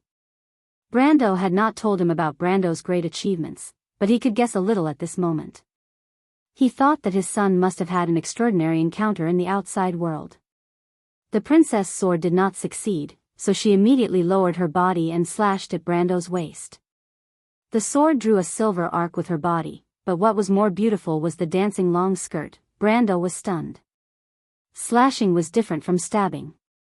He could no longer dodge this sword.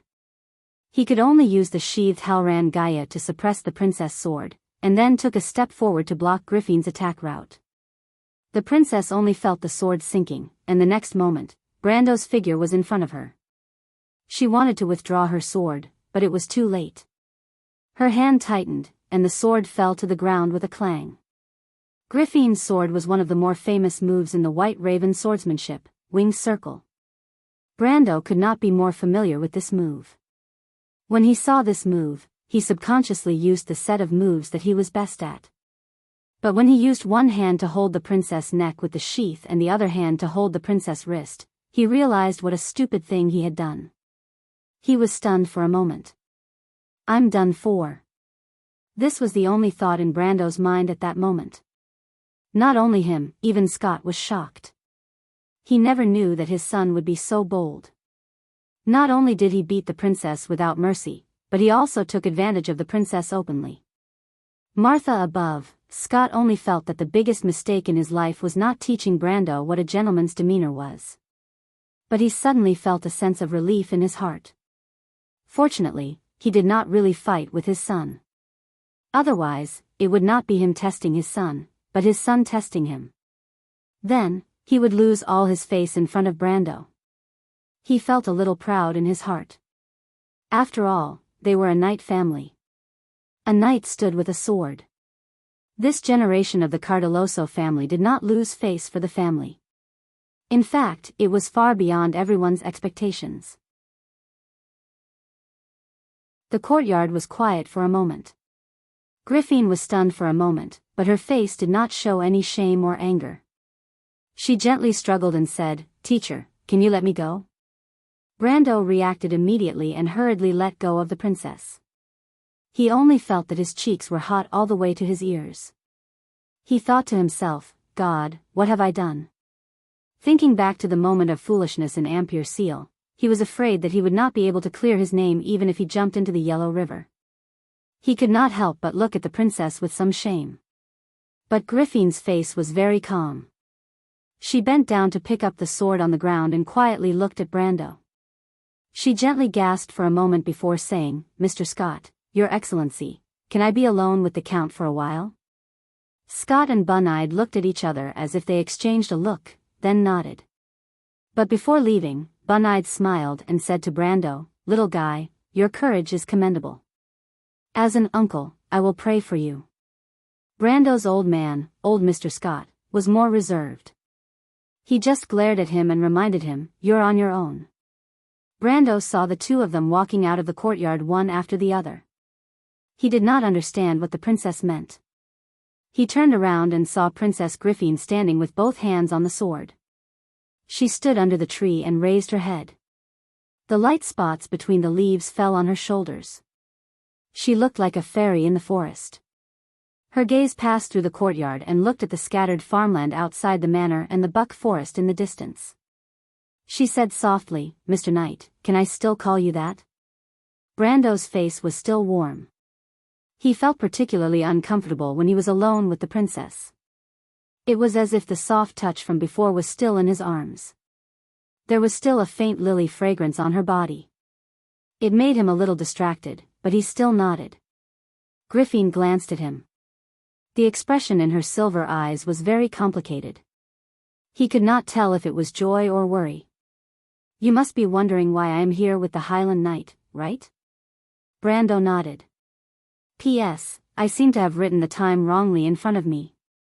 It should be less than 2 years, more like a year and a half. I seem to have written half a year."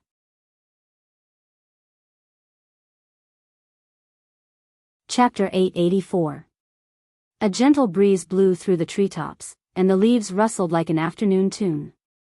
"It all started during your grandfather's era." The princess's soft voice seemed to be responding to the tune. "It was almost 60 years ago, when Anson 11 was still on the throne, and the kingdom still had Darius, the sword saint, and Tolman, the master of the mithril fortress. It was the year of thunder, and Erwin had just issued the militia training decree, and the construction of Fortress Reden, the Vermeer defense line, had just begun. It was the most glorious period of the ancient kingdom since the Cipher dynasty, and your grandfather was one of the most dazzling names in that era." Brando was silent, and he looked in the direction of the fields. The clouds were floating above the stag forest, and the faint shadows of the mountains in the south were the mountains of Yusong. Darius, the sword saint, was indeed a legend of that era. He was the strongest sword saint in the history of the kingdom of Erwin, and the only general of the kingdom who served as the marshal of the Holy Cathedral of Fire. However, the light of this star did not last long. Not long after the end of the Holy War, he mysteriously disappeared from history. Some people said that he was dead, some said that he was just missing, and there were even rumors that when the kingdom was once again in danger, the sword saint would return to this land and save Erwin from danger. But Brando understood that it was just a beautiful dream. In another period of history, these legends were buried under the dust with the fall of the kingdom, and perhaps thousands of years later, no one would remember it. If he didn't have this experience, he wouldn't have known that Darius had never left the kingdom. He was born in this land and died in this land. Until the last moment of his life, he was still hiding his identity in this border city of the kingdom. No one would have thought that outside of the city of Brags, in this humble mill by the Bucci River, there lived and was buried a former hero of the kingdom. "Princess Griffin," Brando said. These things had nothing to do with his current situation, but he vaguely felt that there might be some kind of connection. "You want to tell me what happened to my grandfather in the end, what prompted him to leave the center of the royal power and live in seclusion here? I know that this must be related to the Highland Knight Commander Bunide and the others. Maybe it is also related to the Erwin royal family. This is the reason why you are here now, right? You've always had an unusual sensitivity to the development of things, Mr. Knight. You seem to be able to see the past and the future. I've always admired you, and I still do today," Griffin whispered, but she shook her head. "But I've never lied to you. I really don't know what happened to your grandfather. I only know that after that, the royal power declined, and the kingdom became weaker day by day. The glory of the Erwin royal family seemed to be gone forever. After my father died, my brother and I trekked in the wilderness of darkness and despair until you appeared in front of us, Mr. Knight." Brando seemed to be able to hear the sound of his own heartbeat. He did not understand why the princess would suddenly tell him this. He looked at Princess Griffin. At this time, the afternoon breeze blew across the fields, gently blowing the half-elf girl's silver hair. Her skirt also swayed with the wind. Griffin's slender hands pressed on the hilt of her sword, standing in the wind. There was no expression on her face, as if she was just casually mentioning this. No one could guess what she was thinking. But Brando pursed his lips. He knew that Griffin had sent a letter to invite him here, and even avoided the eyes of the royal faction and her grandfather. She must have something to tell him. He was not in a hurry, so he calmed down and waited. Sure enough, after a moment, Griffin continued, "But you can rest assured. I can at least assure you that in the turmoil back then, the one who was at fault was not your grandfather. In fact, it wasn't even anyone in your family. Your grandfather took on the responsibility for certain reasons and chose to live in seclusion with your family until now. Although I don't know the details of what happened at that time, the royal family has its own secrets passed down from generation to generation. My father told me one thing, and that is that the House of Corvado will always owe the House of Cardoloso a favor. She looked at Brando with her silver eyes. Of course, maybe it's two now. Brendel was stunned by her words.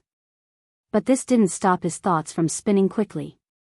The information revealed by Her Highness the Princess quickly assembled in his mind, gradually piecing together a rough outline.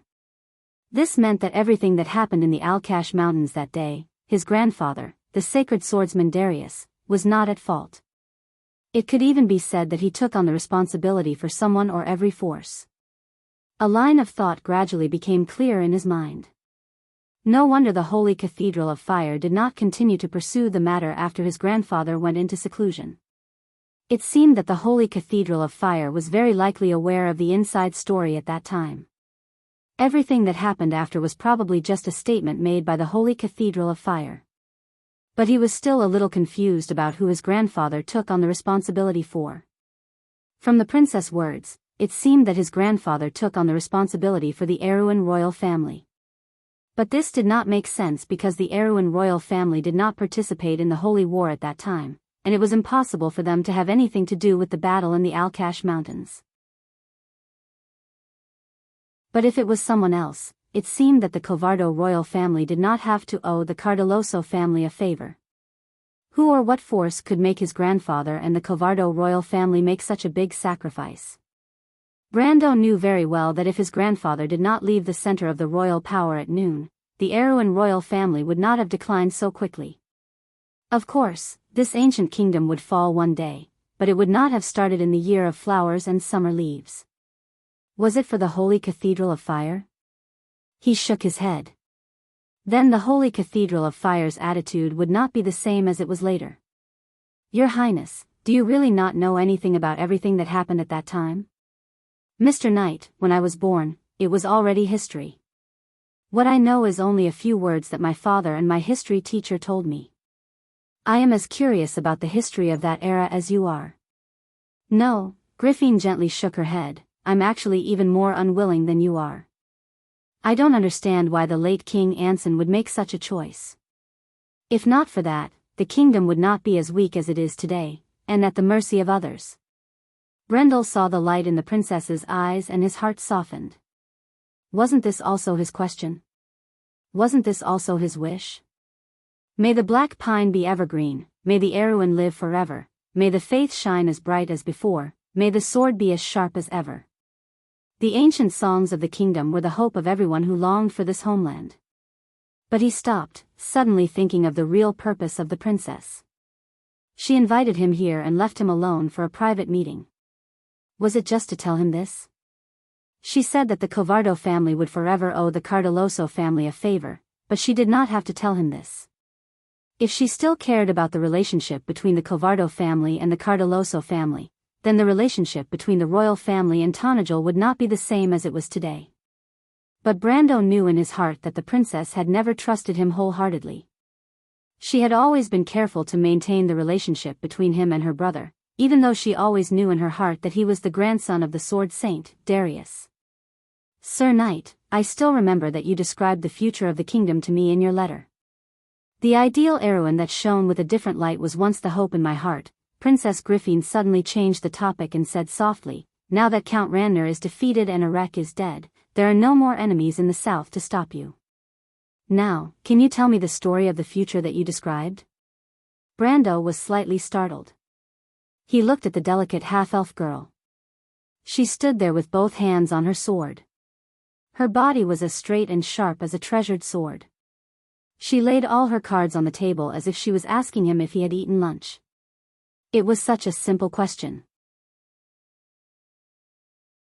Brando was silent for a moment. What does your highness think? He asked. Griffin did not speak, but she felt a little uneasy in her heart.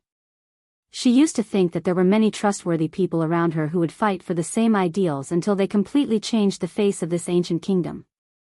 However, she soon realized that this was just her wishful thinking. This kingdom might have many different futures, but the one she wanted was only one of them. She looked at Brando, her silver eyes were almost emotionless. She only wanted to see through this person. A while ago, my royal brother wrote me a letter. He wants to betroth his sister to you. Princess Griffin said quietly. Brendel felt as if he had received a heavy blow. At that moment, he understood the princess's thoughts. Tonajel was now fully fledged.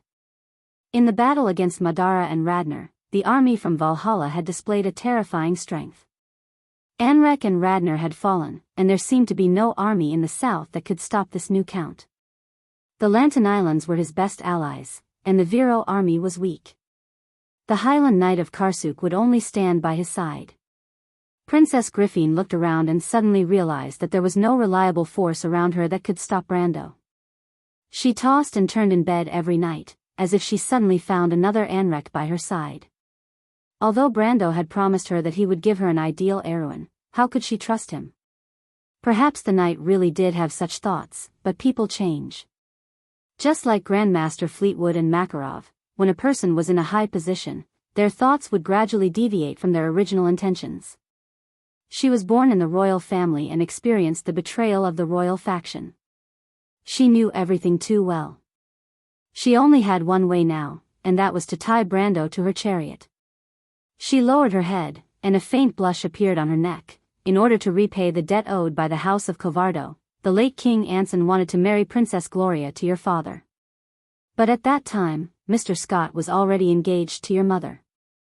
After Anson the Great, his brother Oberd VI succeeded the throne, and this matter was put aside. But the House of Covardo and the House of Cardoloso still had a marriage contract until my father, Oberd VII's era. Every descendant of the Highland Knight was betrothed to a noble lady from Cardoloso. But do you know why you didn't, Brando? This was the first time Griffin called out Brando's name. She whispered, because your fiancé is me. Commander Bunide already knew this. Brando took a deep breath. His mind was in a mess, but his heart was very clear. It was impossible to say that he did not have the slightest bit of longing for the princess. But what he liked was the strong, independent princess who would never give up, not Princess Griffin, who would easily promise to marry him just to repay a favor, or to tie him to her chariot. What did she take him for? What did she take the Roman for? He stared at the silver eyes of the princess, as if he wanted to find some clues. But in the end, he was disappointed. I'm not a wreck, Your Highness. Griffin's face turned red, as if she had been greatly insulted. She clenched her fists in anger and looked up at him. Mr. Knight, I never thought of it that way. But you did. You already knew that there was a marriage contract between you and me, but why did you only say it today? Because you understand that it is not until today that this contract of marriage has its value, and that before that it is but an insignificant verbal agreement, is it not? Brando's heart was cold. He felt as if his beliefs had collapsed. He replied angrily, You disappoint me too much, Your Highness. You should understand that everything I did for you before was not for such a superficial purpose. He took a deep breath and replied incoherently, All right, I admit that I once longed for you, but what I longed for was the princess who had the same ideals and beliefs as me, and not a woman who would compromise for the sake of the general interest. Do you remember the ideal kingdom I described in the letter I wrote to you, Your Highness? What you're doing now is shaming it. Princess Griffin's face was pale. She almost swayed slightly and looked at Brando in disbelief. But you said it so righteously. Tears burst from the half-elf girl's eyes. She clenched her fists and almost cried. But what you did to me in Ampere Seal that day, do you still remember, Mr. Knight? Brando felt as if a sharp sword had pierced through his heart. He opened his mouth and wanted to say something, but he couldn't say a word. He finally understood why Princess Griffin trusted him so much before Ampere Seal, but after that, she carefully built a strong wall. He always thought that she was guarding against his growing wings and endangering Erewhon's future royal power. But at this moment, he finally understood that his irrational behavior at that time had planted a deep shadow in the heart of this 17-year-old girl.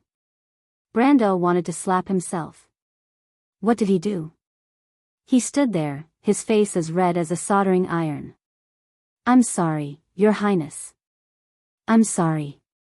For a moment, it seemed that he could only find such a sentence to express his feelings. Princess Griffin bit her lower lip and looked at him with tears on her face. She was so angry that she almost trembled, but finally calmed down. Princess Royal Highness wiped her tears and turned her head away, as if she was talking about something irrelevant. Then, can I still trust you, Mr. Knight? Brando also calmed down. The two stood in the courtyard, still with the breeze blowing through the clouds. Only the faint sound of insects could be heard in the countryside. In Brando's eyes, a few elk were jumping through the forest in the direction of the stag forest. There seemed to be a moment of silence. He finally nodded. You said before that everything you did for Erwin was not for such a superficial purpose. You are still moving towards that ideal, right, Mr. Knight? Princess Griffin also looked in the direction of the forest. Her face was a little red, and her voice was pitifully small. Brando nodded. Princess Griffin opened her mouth, as if this affirmative answer made her feel a little suffocated. I'm sorry, I wronged you, Mr. Knight. Brando replied very embarrassedly, I should be the one saying sorry, Your Highness. Griffin turned around and saw the awkward expression on the Countess' face. She couldn't help but laugh through her tears. The smile on her face was exactly the same as that day when she sat by the arched window and listened to Oberway tell her the story of the young knight under the warm and beautiful afternoon sun. The smile on her face was exactly the same as that day when she sat by the arched window and listened to Oberway tell her the story of the young knight. Because in that story, the flag was so dazzling, it was as if they had returned to the ancient kingdom. Mr. Brando, do you still remember the story of your grandfather that I told you just now? Do you really want to know the truth? Brando was slightly startled, and he looked at the princess doubtfully. But Griffin shook her head. Don't look at me like that, Mr. Knight, I'm not lying to you. But I know about everything that happened in the Battle of Alkash Mountain. There are still a few people who are related to it alive. Who? Brando's heart skipped a beat, as if he had grasped a glimmer of light in the darkness. The Silver Queen, the King of the Wind Elves, and the Pope of Fanzan.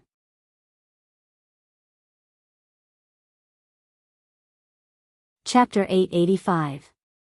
The night was as cold as water. Brando walked slowly along a quiet path. The silent forest parted in his field of vision, revealing a winding path through the woodland. The sound of running water could be heard from far and near. The right side of the forest sparkled under the woven moonlight. That was the direction of the Bucci River. After the bushes parted, the path in front suddenly opened up. The old wooden house was like a sleeping beast, looming behind the dense foliage. He was very familiar with this path.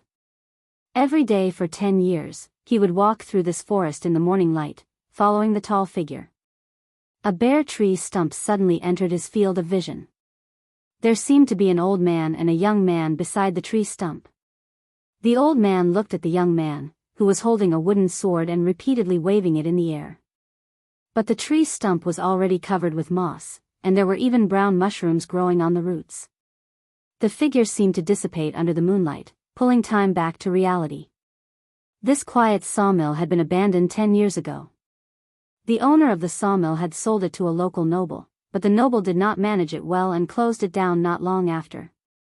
Brendel's memories of the sawmill started from that time, until his grandfather passed away. The quiet scenery seemed to calm his chaotic mind, but Princess Griffin's words were still vivid in his mind. The Silver Queen, the King of the Wind Elves, and the Pope of Fanzan were also in the know at that time. They were not only in the know, but also in the experience. Only they knew what happened in the Battle of Alkash Mountain.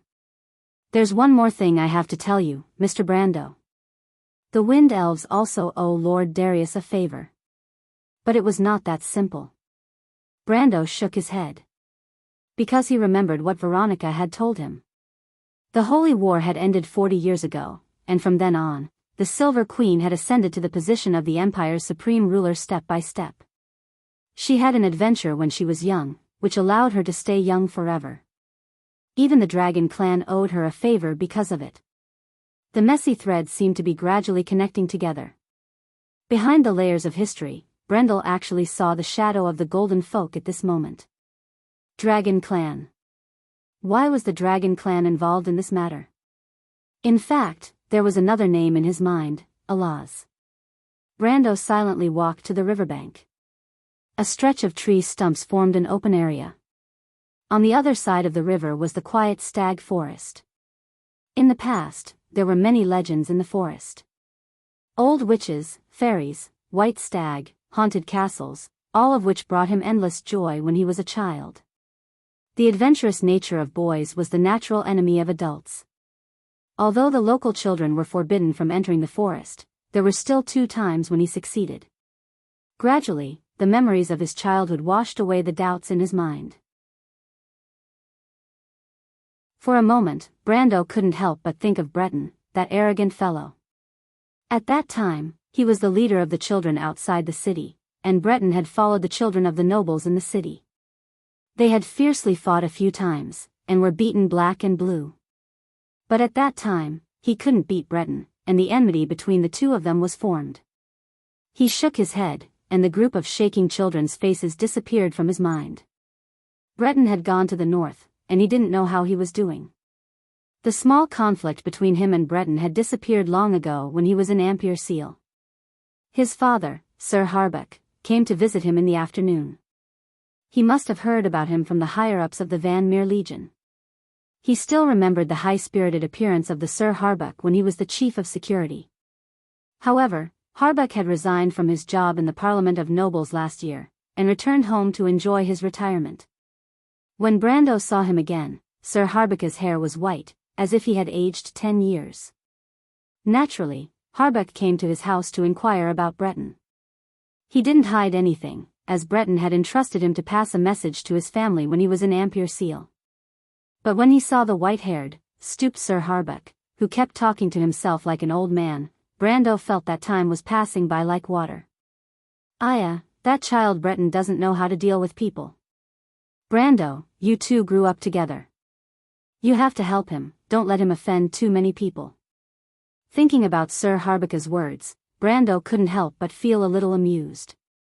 In his impression, Breton was indeed such a person. But he wasn't any better. If he hadn't been so mischievous when he was young, he wouldn't have let his grandfather's knowledge go to waste. He sighed, and slowly walked along the riverbank. The quiet sawmill was filled with the creaking of insects 10 years ago, and it was still the same today. The only difference was that the moonlight was brighter, and the sound of flowing water seemed to be clearer. Brando slowly walked past these familiar scenes. Almost every tree stump was filled with bits and pieces of his memories. He had a faint understanding in his heart. It was as if the world had gradually become real and clear in his eyes since daytime. The mentality of a passerby and player that had always existed had finally begun to crack. Brando could even hear the sound of glass shattering and disintegrating, melting the ice and snow. He raised his head, and a shadow appeared in front of his eyes. It was as if the whole world had turned into the color of an old photograph.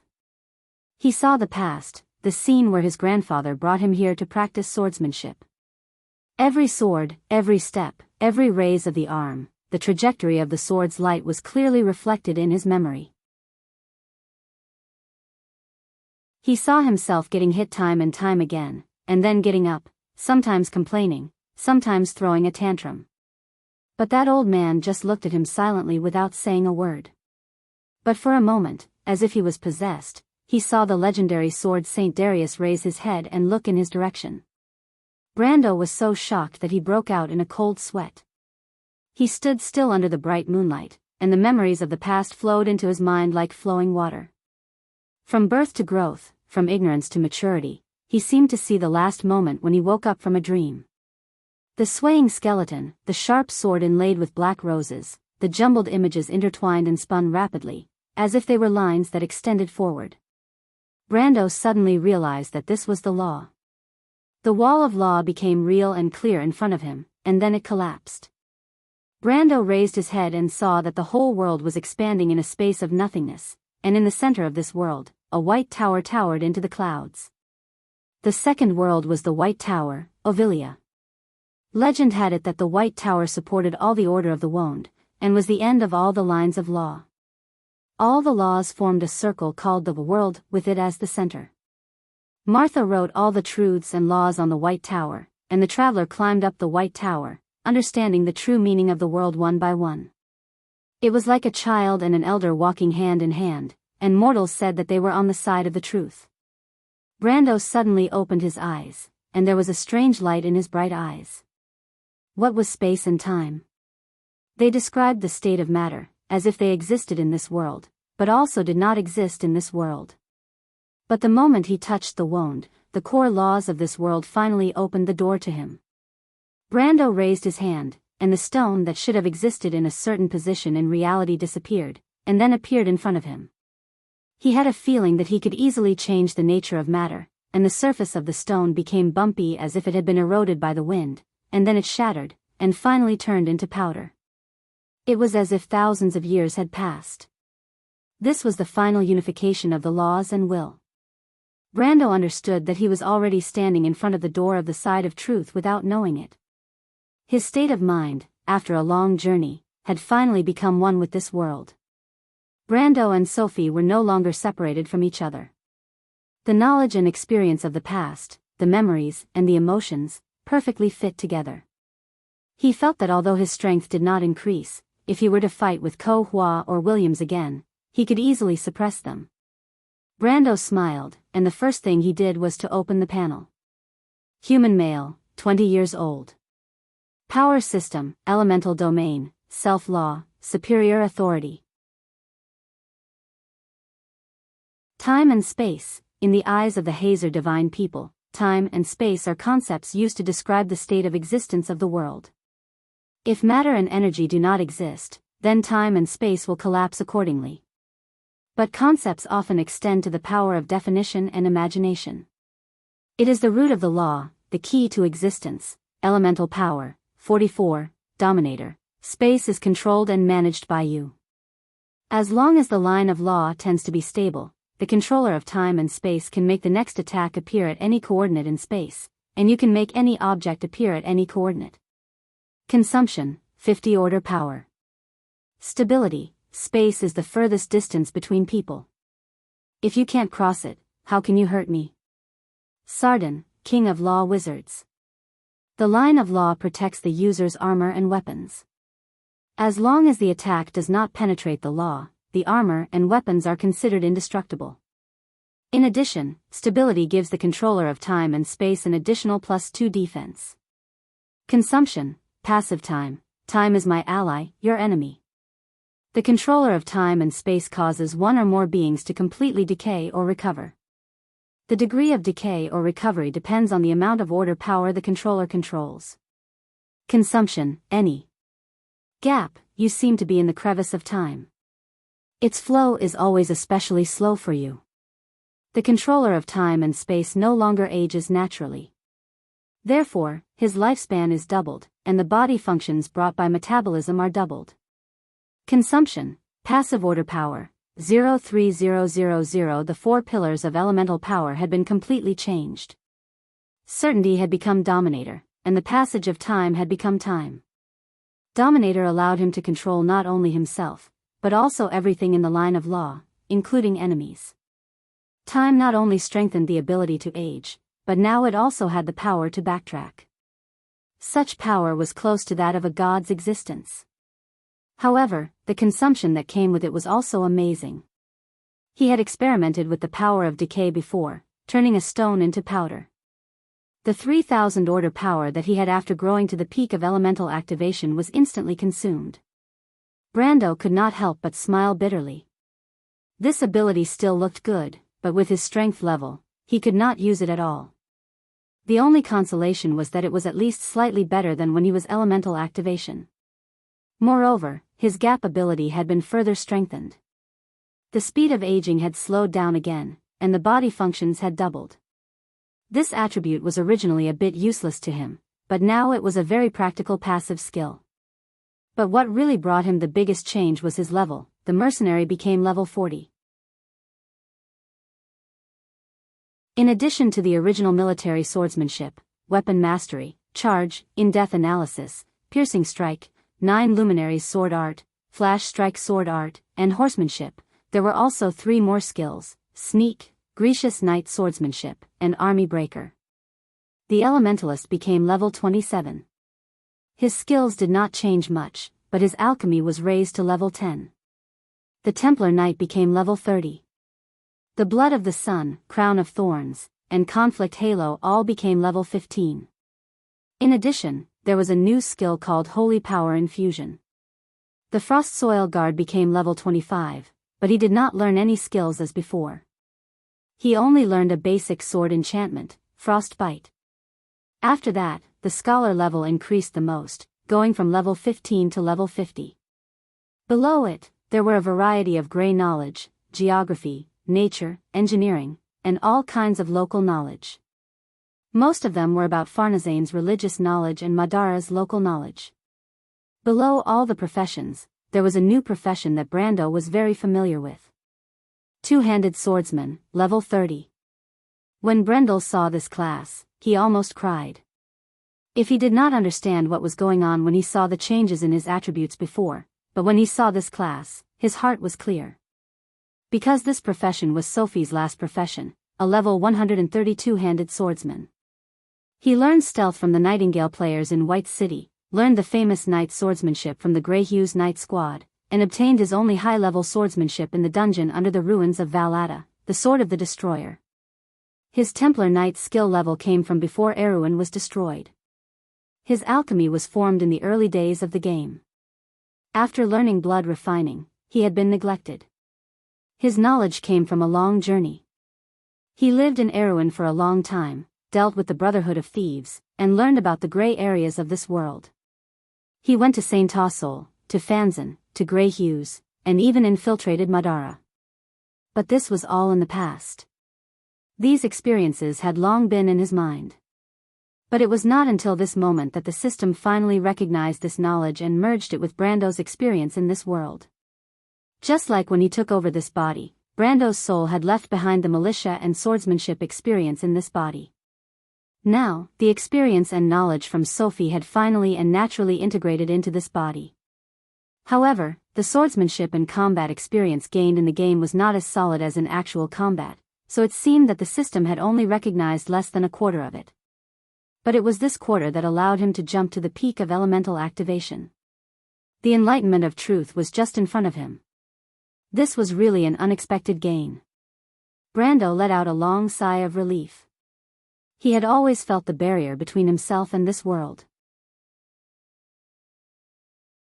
It was this barrier that slowed his progress before and after elemental activation. He had been investing experience in several professions, but the realm of his elemental activation had not improved. But today, he finally broke this knot in his heart. The path to the power of existence seemed to have become clear in front of him. Although he knew that the road was still long, at least it was not out of reach. His mind seemed to have returned to his body, and the subtle sounds in the night were once again captured by his five senses. He listened carefully to the sound of insects and the flow of water, but at this time, a strange sound also entered his ears. Brando frowned. He felt that his senses had become much sharper. Before this, he did not notice this subtle sound at all. He turned his head in a certain direction, and in his heart he could already confirm that the sound was the sound of someone practicing swordsmanship. He was all too familiar with the sound of the wind. But the question was, who would be practicing swordsmanship here in the middle of the night? Brando looked in that direction with slight doubt. Amandina stood by the creaking water wheel, hugging a coat, silently watching the sparkling river under the moonlight. Her mind kept replaying what she saw in the afternoon. Sometimes she felt that it might have been better if she did not see it. She remembered that when she passed by the low rose fence behind the manor, when everyone was admiring the water wheel of old Scott's house, she saw her lord and her highness together in the corner of her eyes. At that time, her eyes widened as she saw her royal highness approach her lord. Like an ignorant young girl, she stood on her tiptoes, raised her face, and gently pecked him on the lips. At that time, she was so scared that she almost screamed. Even now, she still felt that her eyes were playing tricks on her. But she immediately felt that her eyes were playing tricks on her, because she suddenly saw a figure poking its head out from the bushes not far away. But it was so late, why would there be someone in this place? Amandina suddenly became alert. It was not her imagination, there really was someone in the bushes there. She frowned and looked at the place vigilantly, and whispered in a low voice, "Who is there?" With a rustle, a young man who looked like a beggar came out from the bushes. He looked at Amandina with some uncertainty, and asked carefully, "Excuse me, are you Mr. Brando's wife?" "I'm looking for him." Amandina blushed, but she did not shake her head in denial. Instead, she asked, "Who are you?" "My name is Dean, I have something urgent to tell Mr. Brando." The young man answered.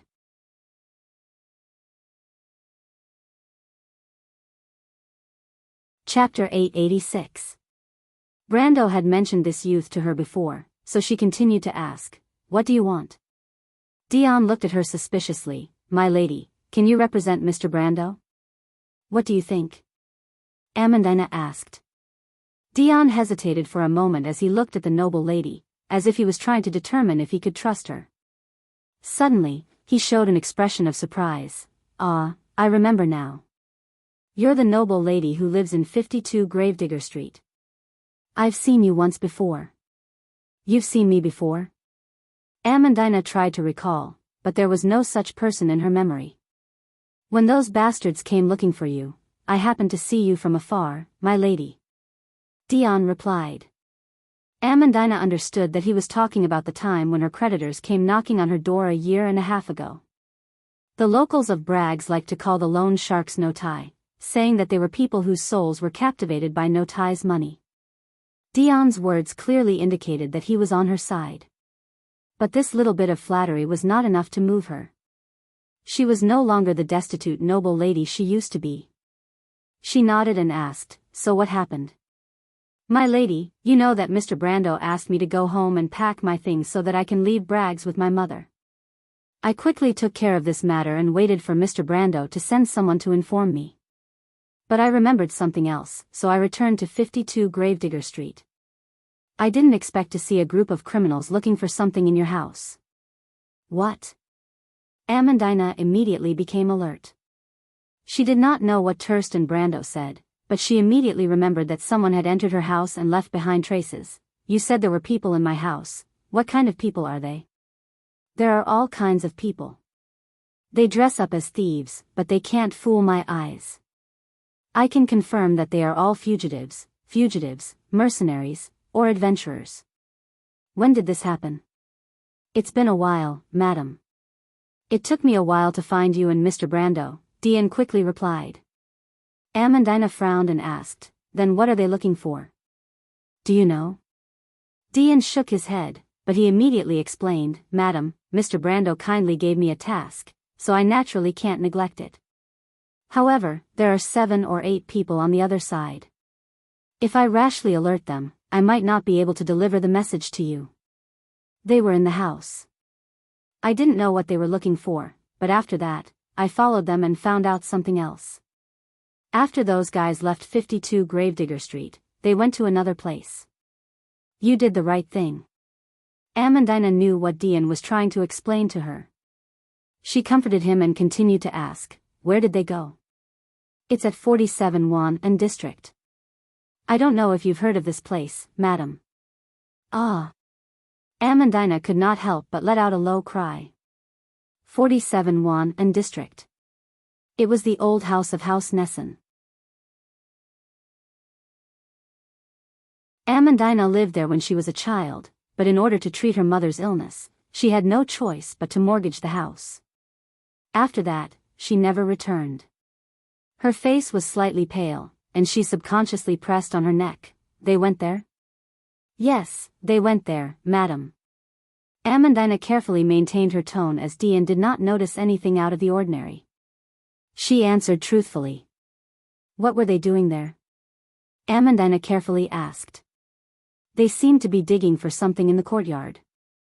Dion replied. "In the courtyard?" "Yes, that house seems to be unoccupied. There is an old tree in the backyard, and they dug under the tree for a long time, but they didn't find anything." Amandina suddenly interrupted him. "They didn't find anything." Dion looked at the noble lady with a strange expression. "You're right, they returned empty-handed." Amandina sighed in relief. The courtyard, the tree behind the courtyard, was like a flash of lightning in the dark sea. The date at the Baden ball, the words her father left for her mother in his will. She immediately remembered. She should have thought of it earlier. Those people were after her father's inheritance. Amandina was slightly relieved, but she still had some doubts. In her memory, her father should not have been involved with such a group of fugitives. But she did not care about that now. She hurriedly said to Dian, "I have to tell Mr. Brando about this immediately. Can you rush back to 47 Wan and District?" "Of course. If anything happens in the meantime, can you find someone to send a message to us?" Amandina asked carefully. "No problem, I have many reliable friends in this area," Dian replied. "Then remember the code, the mountains of Chablis. If you ask your friend to send a message, tell him this code." "I understand. I'll go now, my lady."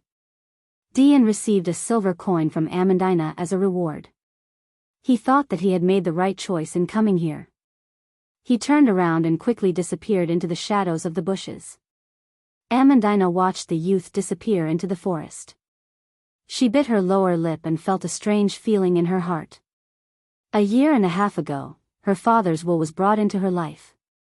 But today, 1.5 years later, when they returned to Bragg's, she did not think that this matter would resurface again. She looked up at the dark night sky and felt a little absent-minded. Brando walked in the direction of the sound. He passed through the creaking bushes that were filled with insects, stepped on the thick pine needles in the forest, and went around a shed that was used to store logs. At the edge of the forest behind the sawmill, the figure of a young girl suddenly appeared in his eyes. The girl's figure was like a silhouette at the edge of the forest under the moonlight. She wore the uniform of Erewhon's cavalry, her long ponytail swinging up and down as she meticulously swung her sword. She was so focused on repeating this simple action that she did not notice that there was someone else beside her. Brando stopped in his tracks. Freya had obviously arrived here much earlier than him. He was only here to search for some of Brando's memories, but this girl who came from the countryside of Bucci never forgot her mission. This was the Valkyrie of Erewhon's past, present, and future. Her thin shoulders once shouldered the beliefs and ideals of all the players in Erewhon, but very few people knew the story behind it. It was not the light of a genius, but the hard work and perseverance of an ordinary person. Freya entered the Royal Knight Academy as the last student. Until she graduated, she was just an ordinary student. In history, the princess favored her because she was the daughter of Everton, but it was this ordinary girl who relied on her own efforts to become one of the most legendary generals in Erewhon's history. The kingdom ended with her blood flowing out.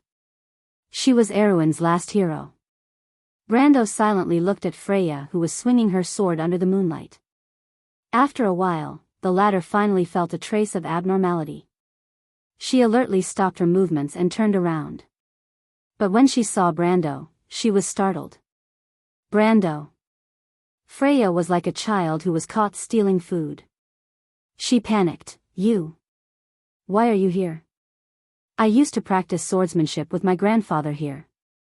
It's rare for me to come back, so I wanted to take a look around," Brando replied. Freya's face was flushed red.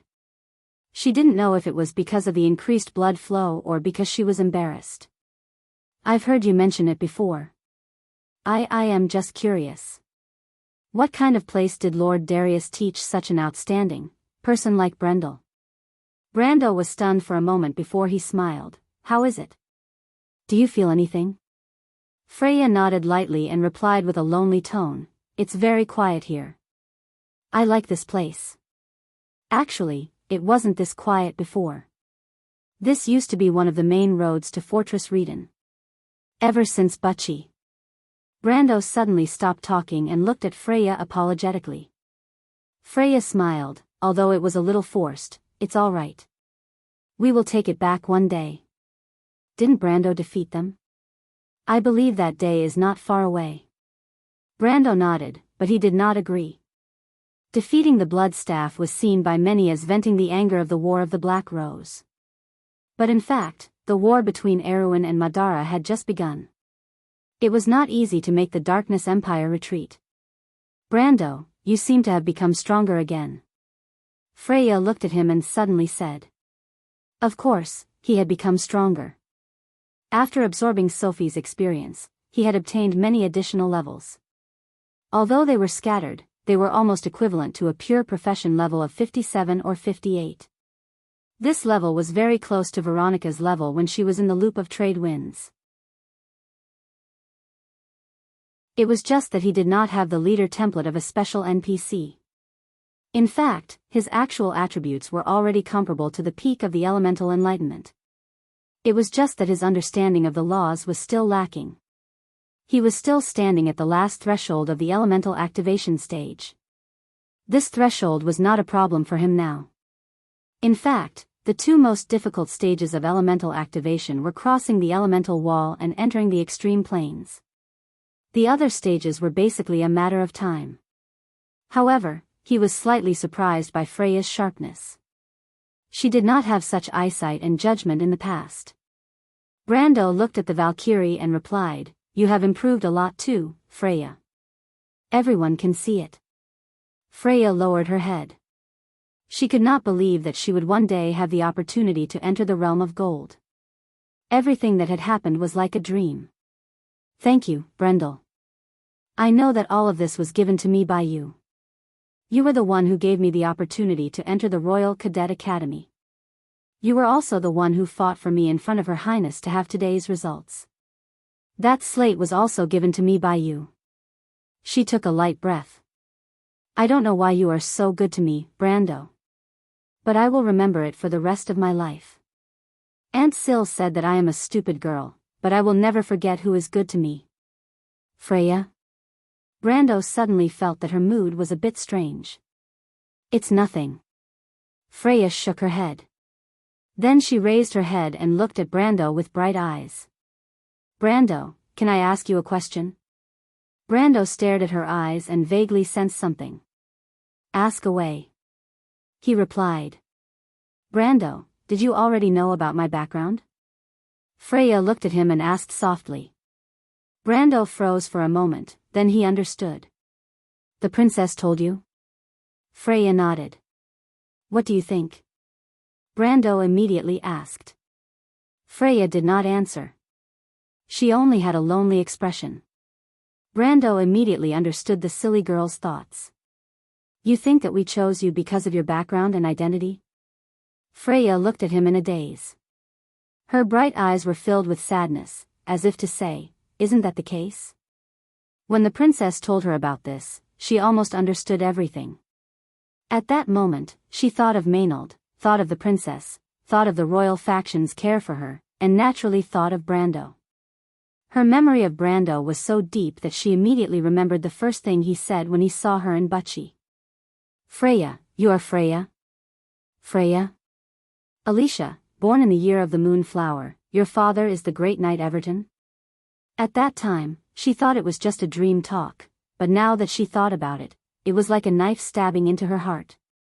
Brando obviously also realized this point. He could not help but scratch his head.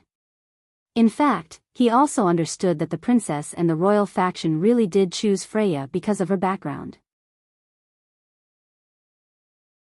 After the Great Frost War, the royal faction was torn apart due to their failure. During that era, the great knight Everton took full responsibility and died in prison. However, his wife and children were protected by the royal faction and escaped from Monsteros. Freya came to Butchie at that time and was adopted by her uncle and aunt. Because of this, the great knight Everton had always been a symbol of the royal faction. His reputation was extremely high. During the era of Oberth VII, many of the younger generation of the royal faction, including the Wolf Knight Oberway, were his students. From this point alone, one could see the influence of the great knight. Historically, the reason why the royal faction tried to rope in Freya was because of her family background. However, they were not without concerns. On the one hand, the royal faction felt guilty towards the Earth Knight, Everton. They were worried that Freya's family background would cause a rift between them and the royal faction, which was why they kept her identity a secret. Before she became famous, the royal faction did not reveal her background to the public. After Freya became the goddess of war, everyone could see that they were forced to do so. But what puzzled Brando was, why did this happen so early? He pondered for a moment and suddenly realized that this was something he did. He had a long talk with the princess in the afternoon, and it could be said that he had completely dispelled the doubts in her heart. Although he was very willing to work together with the princess to achieve the ideal heroine, he did not expect the princess to tell the truth about Freya's background to this girl from Bucci. He could roughly understand the princess' thoughts. She probably did not want to continue lying to Freya about this matter and wanted to have a clear conscience. Brando was going crazy. He would rather the royal faction continue to keep this secret because he knew that Freya had always felt inferior. She suddenly went from a country girl to a student of the royal faction's Sergeant Academy. Compared to the young heroes of Erewhon, there was still a considerable gap in terms of talent and background. Her greatest pride and determination was that she relied on her own hard work to not fall behind others and even achieved her current results step by step. But suddenly, she realized that these results were built on a false lie. Everyone around her was only interested in her background and not her efforts. One could imagine the disappointment in her heart. In history, when this Valkyrie found out the truth about her background, she had already achieved success and fame. At that time, she was wholeheartedly working for Erewhon's destiny.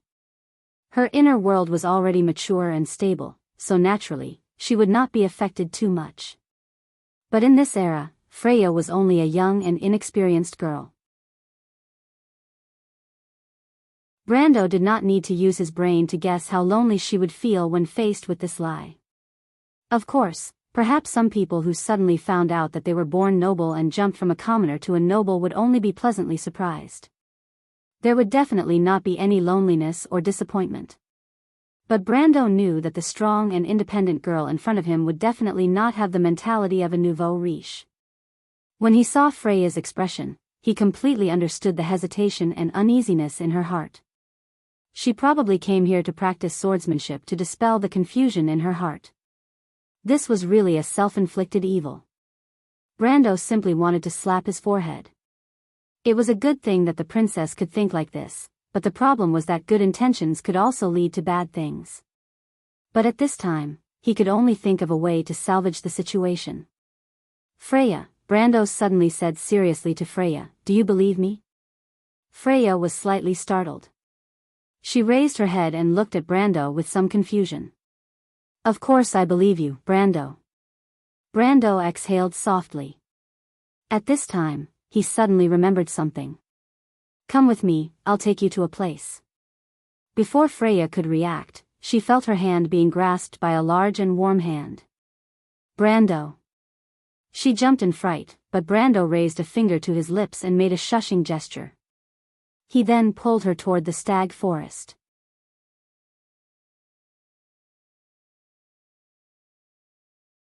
Chapter 887. Brando and Freya walked under the moonlight in the forest. The shadows of the pine trees were like a long and narrow tunnel. Their soft footsteps made rustling noises. There was a full moon above the pine needles. Owls were crying in the silent night, their sharp cries piercing through the forest. Brendel walked very quickly, and Freya could barely keep up with him. She held on to the hem of her shirt with one hand to prevent it from getting caught on the uneven shrubs, but her mind was already on their linked hands, and her mind was in a mess.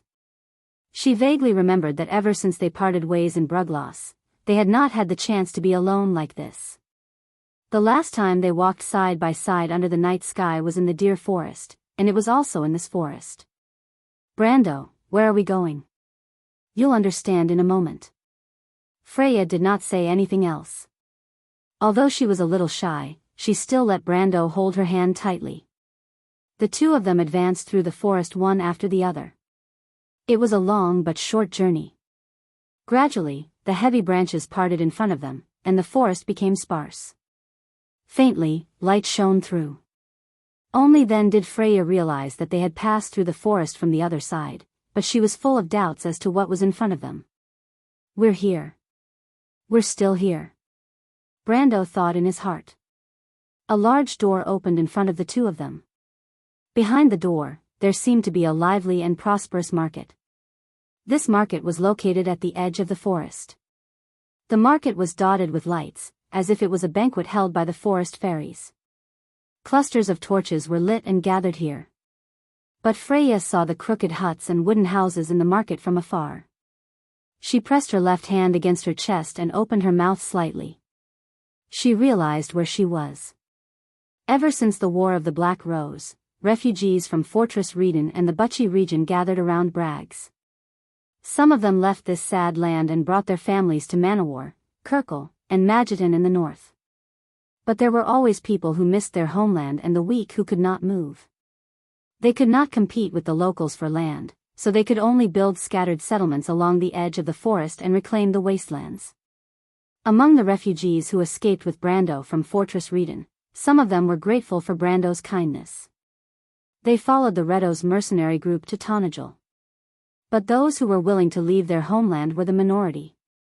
Most of them chose to stay, especially the refugees in Bucci and the north. Take a look, Freya. These are the people who placed their hopes in you. Their circumstances are not good.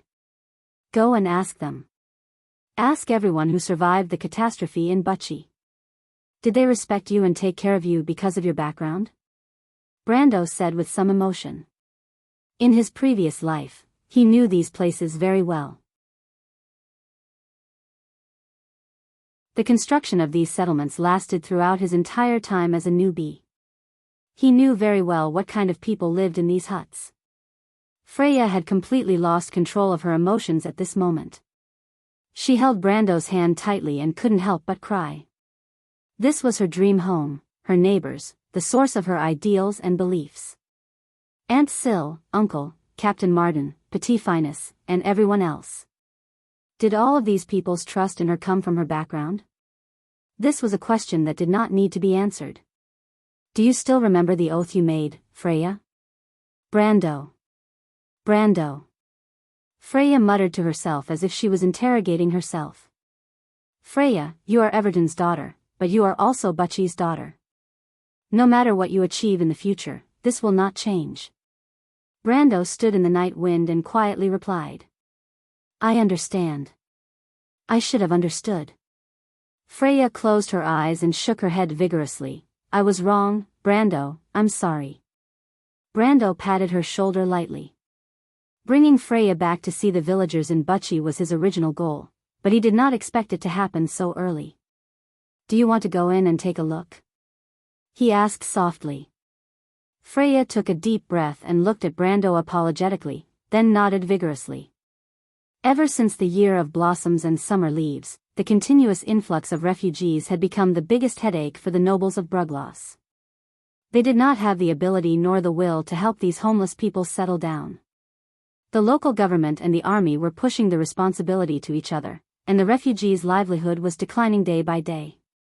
When the kingdom finally chose to submit to Madara, they no longer had any hope of returning home. Inside the grey-white castle, the nobles were busy fighting for power and profit. It was as if the kingdom's defeat in the war had become the sharpest spear and sword in their hands, used to pierce the chests of their opponents. A group of unlucky people fell after the war and went to the gallows, but another group of people who sang the song of victory may not be sincere about this ancient kingdom. Even at the local level, the local people, under the leadership of the manor lord, ostracized the outsiders. Although the people at the lower levels were naturally sympathetic, this sympathy was only built on the premise that their own interests were not shaken. The selfishness in human nature made the situation even worse for these poor people. They were powerless to compete with the local people for living resources, and could only enter the forest to huddle together for warmth. But even so, they still had to face the discrimination and suspicion of the local people. In such a situation, the situation of these refugees from the Bucci region could be imagined. As a matter of fact, the refugees still had to face the uncertainty of their future. This was because the land that they relied on for survival was still the territory of one of the counts in Brugloss. In order to not cause a riot, the nobles had to pretend that they did not see the actions of these poor people. However, the count might not be satisfied with this decision. He did not care about this loss, but it could not be his loss alone. Otherwise, wouldn't he become a fool in the eyes of others? In fact, the Count had already made a request to the Parliament of Nobles, requesting to drive away these bandits who had forcefully occupied his land. This kind of thing was unimaginable to ordinary people, but the Parliament of Nobles had to carefully consider the Count's request. Protecting the legal property of the nobles was a serious matter. Old Martin sat beside a bonfire, wearing a well-ironed garrison uniform. It was just that the corners of his uniform had been washed so many times that they had turned white. This uniform seemed to symbolize his honor. Although it was still meticulous, it was already a thing of the past. The matters of the Parliament of Nobles had more or less reached his ears. He looked at the dark night and let out a long sigh. Sorrow seemed to have seeped into every wrinkle on this old man's forehead. That day, he did not choose to leave with Brando and Freya because Butchie was his responsibility.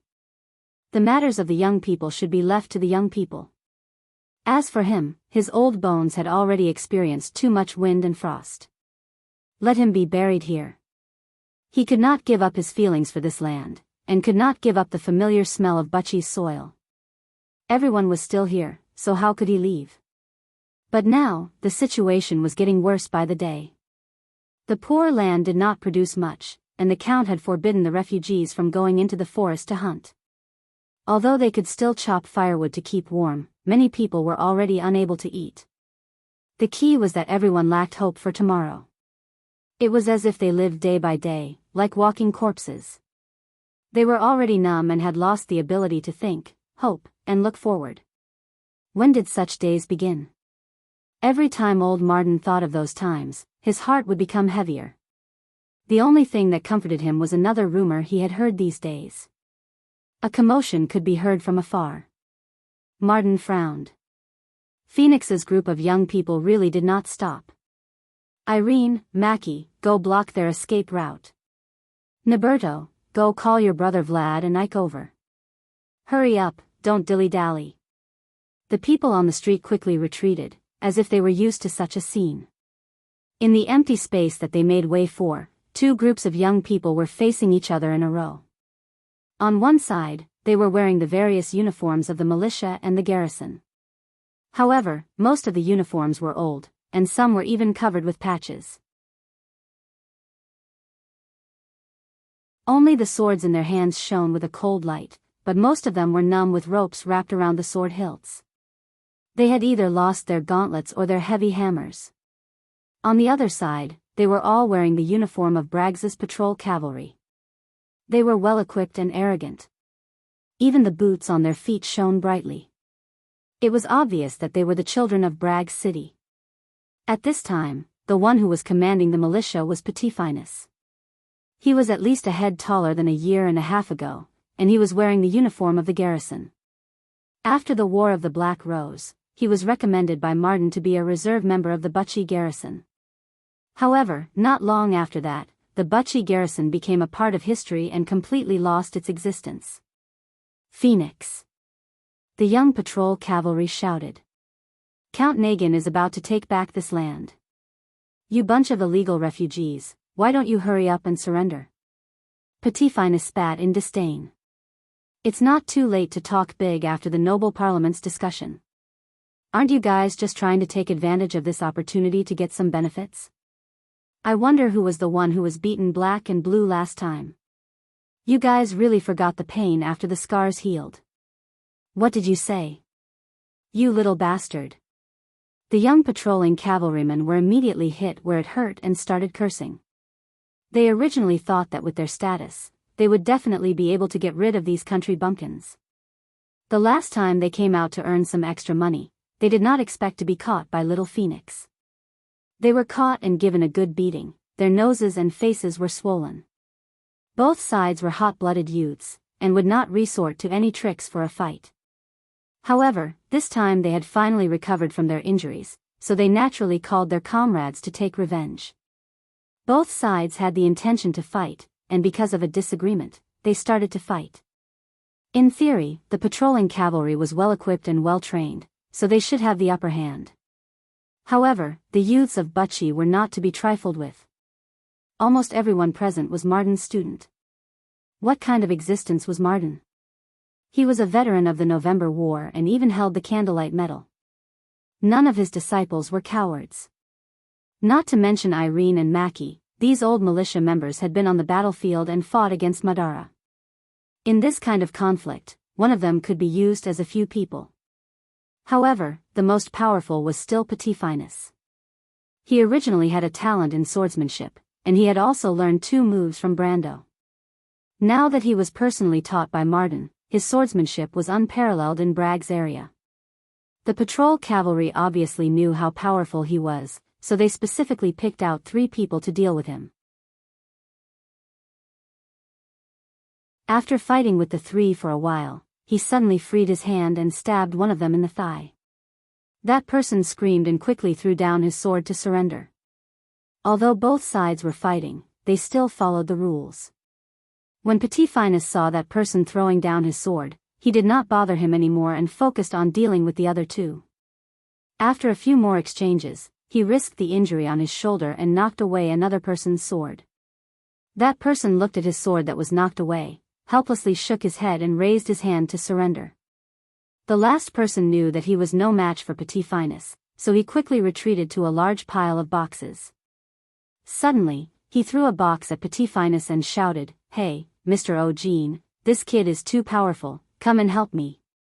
Petit-Finus used his hand to block the boxes, and could not help but curse. At this time, he suddenly saw a sword coming towards him from the side. He was shocked, and only then did he see that the person who attacked him had already taken away the swords of a few people on his side. Unlucky, this guy is at least a captain. He quickly raised his sword to block, and with a crisp sound, he almost lost his grip on his sword and let it fly out of his hand. He was shocked and realized that he had underestimated his opponent. This guy has the strength of a mid-level silver rank. But it was too late for regrets.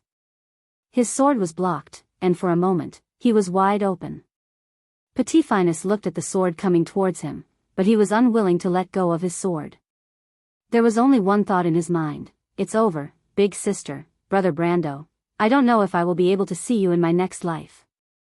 However, before he could close his eyes, he saw a sharp sword shining with cold light appear beside him, and with a clang, it blocked the person's sword. Then, his vision blurred, and he saw that the person who came had forced the other party to retreat with 2 consecutive strikes. The speed of the sword made him fascinated, and he never thought that swordsmanship could be so clean and neat. Before he could finish this thought, the patrolling cavalry captain's sword had already been taken away by the person who came. Then, he was pressed on the chest and sent flying, landing heavily on the ground. This move shocked everyone. Both sides stopped fighting at the same time and looked in this direction. At this moment, little Phoenix finally saw clearly who the person who had suddenly appeared in front of him was. He couldn't help but widen his eyes in shock and open his mouth wide. Big. Big. Big sister. Ah. Unfortunately, before he could finish his words, Freya pulled out his ear with a straight face. Ouch, ouch, ouch. Big sister, let go. Petit-Finus almost cried from the pain, but he didn't dare to resist at all. He didn't have the calmness from before, and was like a child who had done something wrong. Aren't you promising? Why didn't you throw your sword just now? Freya asked in a bad mood. I was wrong, I won't do it again. Petit-Finus grimaced in pain, but when he saw Brando from the corner of his eyes, he couldn't help but exclaim in surprise, Brother Brando, you're back too, that's great. Freya snorted softly and let go of this guy's ear. The latter hurriedly ran far away, as if the female knight was a dragon that would devour people. Petit-Finus rubbed his face and looked at the 2 people who suddenly appeared, as if he was still in a dream. At this time, both sides separated and returned to their original positions.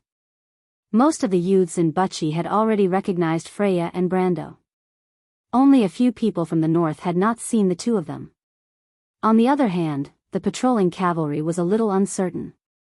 Of course, they could see that Brando and Freya were obviously on the side of the country bumpkins, but the other party's swordsmanship was too frightening. Those who had seen Freya's moves before couldn't even think of resisting. When the others heard the description of their companions, most of them were also skeptical. But the captain of the knight who was knocked down by Freya noticed more details. The patrolling cavalry who ran over to help him up even asked him what to do next, but when he saw Freya's epaulette, he couldn't help but glare at the latter. Royal Knight Regiment, Knight Captain, his face was pale. Even in his dreams, he didn't think that this group of refugees in Butchie would have the support of the royal family. In his mind, these foreigners had no roots in this place. Even if they were bullied, they might not be able to find anyone to stand up for them.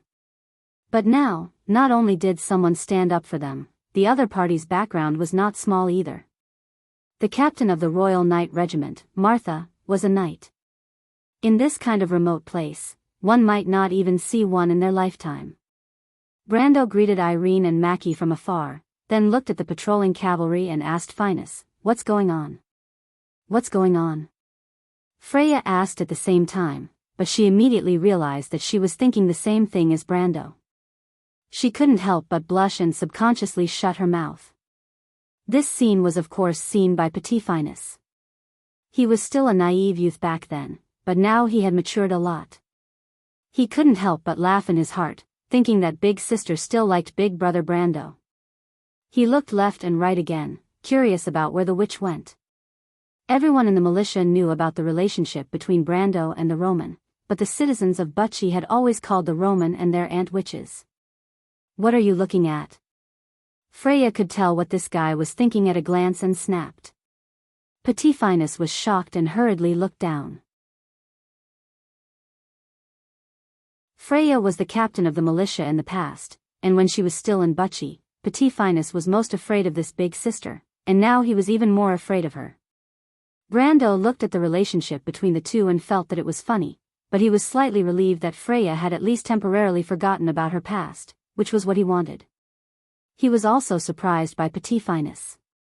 In the past, when they were escaping from Butchie, this youth only showed a little talent in swordsmanship, but now this talent was fully displayed. The battle just now had been seen by him and Freya from start to finish. Petit Finus' strength was faintly on the verge of the silver rank. This rate of growth was really terrifying. One must know that Petit Finus had been in Butchie for the past year and a half, only receiving guidance from Martin. He didn't have as many opportunities as Freya and Breton. Brando also noticed another point, and that was that the strength of this group of youths was actually above the iron rank, and many of them were already on the verge of the silver rank. This was something unimaginable in the past, but after thinking for a while, he understood that the influence of the great demonic wave was beginning to show. These thoughts ran through his mind, and he returned to the matter at hand. He smiled at Petit Finus and said, "Tell me, Petit Finus. What's going on?" Unlike Freya, Petit Finus dared to be indecent in front of her, but he was full of admiration for his big brother, Brando. Seeing that Brando had spoken, he hurriedly described the whole matter in detail, from the patrol cavalry to Earl Nakin's suggestion. Freya's face darkened when she heard it.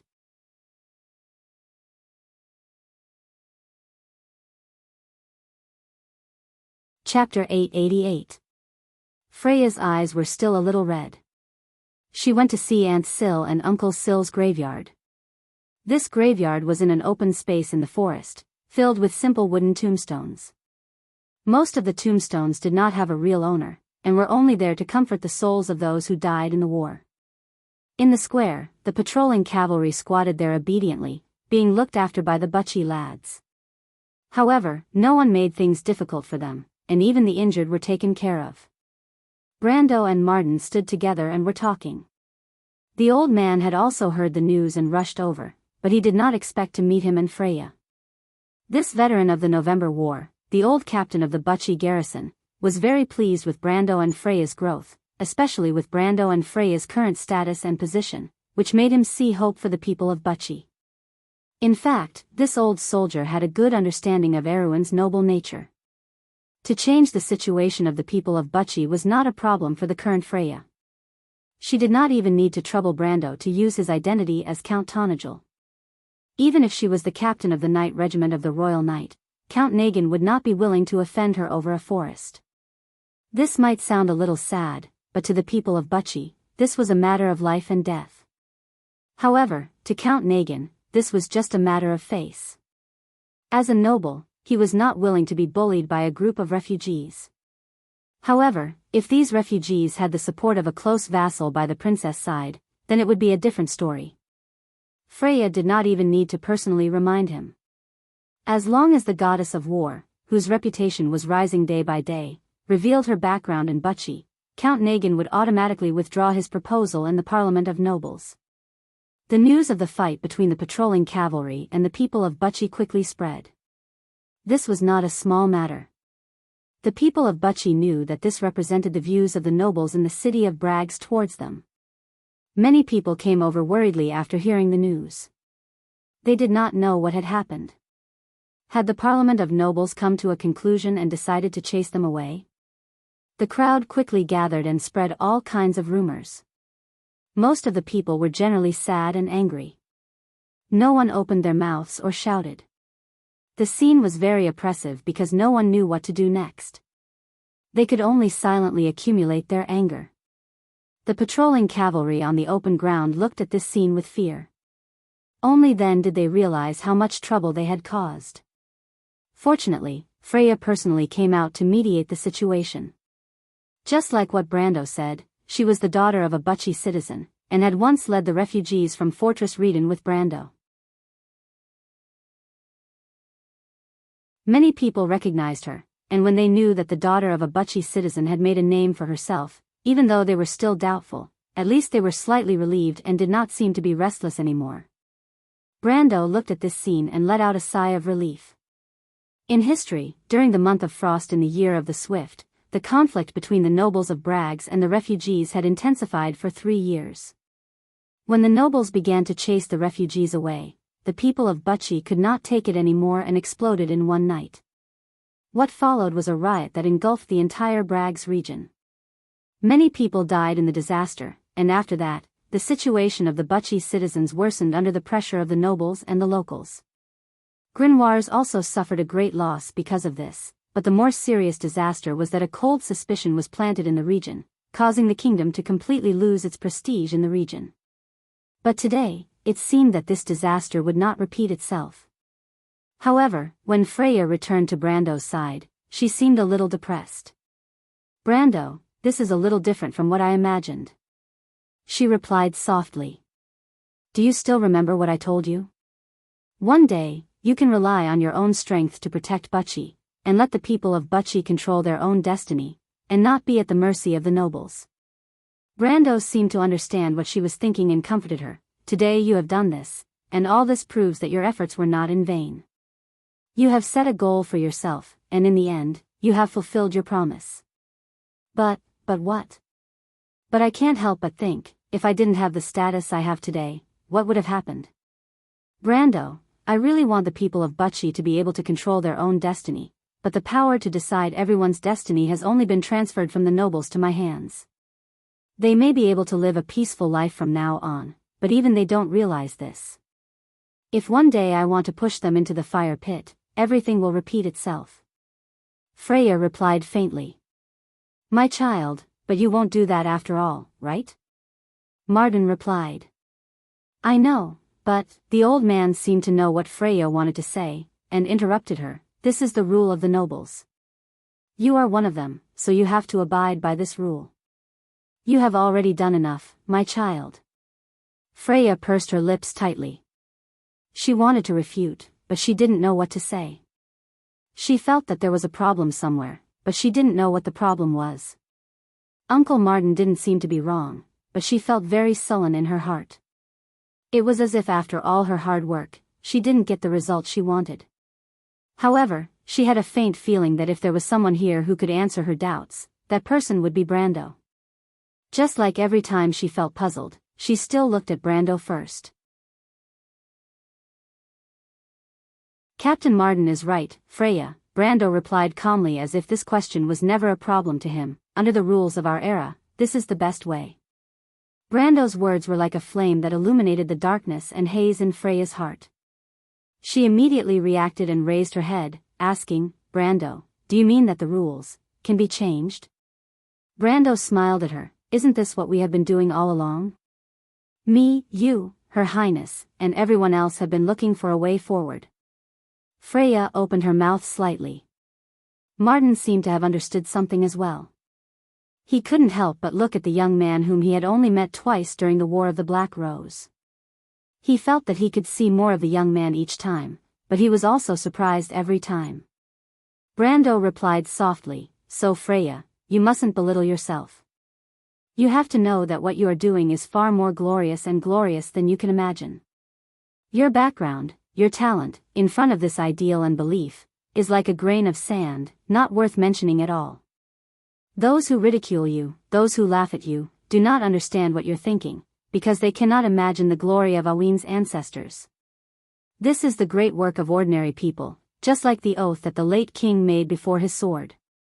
"Young man," Martin listened for a long time before he spoke, "do you believe in this?"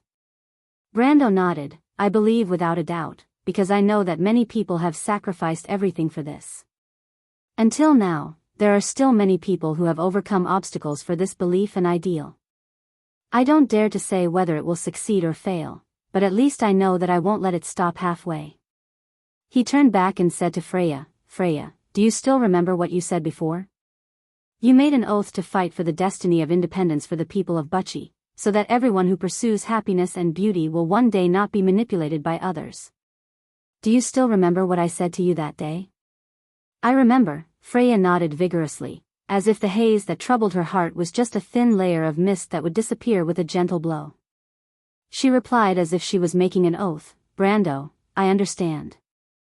I will continue to persevere. Even if there is a day when I bleed to death, I will not regret it. Brando, do you believe in me?" "I will do it." "You have done it, silly girl." Brando heard Freya say that even if she bleeds to death, she will not give up. In the history of Erewhon, this Valkyrie had indeed shed her last drop of blood for this ancient kingdom. Erewhon's ancient glory was a scene described in legends. Martin did not dare to imagine it, but he would not easily criticize the hot-bloodedness and impulsiveness of young people. No matter what, as long as the people of Bucci could live better than today, he would be satisfied. He had seen too many of those illusory things. He gradually grew old, and did not easily believe in the so-called beautiful vision, thinking that it was just a kind of illusion. But at least he understood that Freya was a good girl, and would not push the people of Bucci into the fire pit. That was enough. Bucci, who had been through so much war and pain, only wished to return to the peaceful life of the past. The crowd gradually dispersed, but the patrolling cavalrymen did not dare to act rashly. After a while, these young people finally figured out the identity of the two people in front of them. So they did not dare to act rashly, but each and every one of them cursed their bad luck in their hearts. Braggs had just experienced a war, and it was the allied forces of Tonajol, Lantanailan, and Vero that saved them from despair. However, in this war, the prestige of Count Tonajol and the Valkyrie beside Her Royal Highness was like the sun at noon. These people who were related to the army and the nobles would have heard of these two people's names. When they found out that these two people were actually from Bucci, they suddenly felt as if they had kicked an iron plate in their hearts. They did not have time to sigh for Count Nagin, because compared to Count Nagin, it could be said that he was innocent because he did not know, but they had bumped into someone else. If the Count wanted to punish them, they were afraid that no one would dare to stand up for them. The patrolling cavalrymen were uneasy, but they did not expect that Brando and Freya had long forgotten about them. After all, Brando was not so petty. Moreover, he was very clear about the customs of Grenoires and even Karsuk. It was very common for hot-blooded young people to fight and even duel with each other. Both sides were relatively well-behaved. Although some people were injured, basically no one killed them, and Brando was not in the mood to be harsh on them. As for the fact that these patrolling cavalrymen came to make a quick buck, it was indeed the custom, and he could not stop them even if he wanted to. Besides, he believed that with this lesson and his and Freya's background here, the patrolling cavalrymen would not make such a mistake in the future. There was no need to offend people for no reason. After all, the people of Bucci still had to live here. These young patrolling cavalrymen were mostly the descendants of the local gentry and nobles. If they really made enemies, he and Freya could not always take care of them. On the other hand, Freya did not have the intention to do so. It was rare for her to return to her hometown, and all she saw were the familiar faces, especially Petit Finus, who used to be in the militia. They crowded around her and insisted that she tell them the story of her and the Count of Tonnagel. However, she and Brando did not have that many stories to tell. Freya blushed and stammered for a long time without saying anything. How could she still remember the patrolling cavalryman? The patrolling cavalryman captain, Eugene, waited there for a long time in fear and worry, but no one came to announce the death sentence or pardon. At first, he thought that the count deliberately left them there, but after waiting for a while, he finally felt that it was not the case. It was not easy for him to find an opportunity to ask a young man from the militia. The young man's sword was taken away by Brando before, and he was very polite with his swordsmanship. That was why he came to ask Brando how to deal with these people.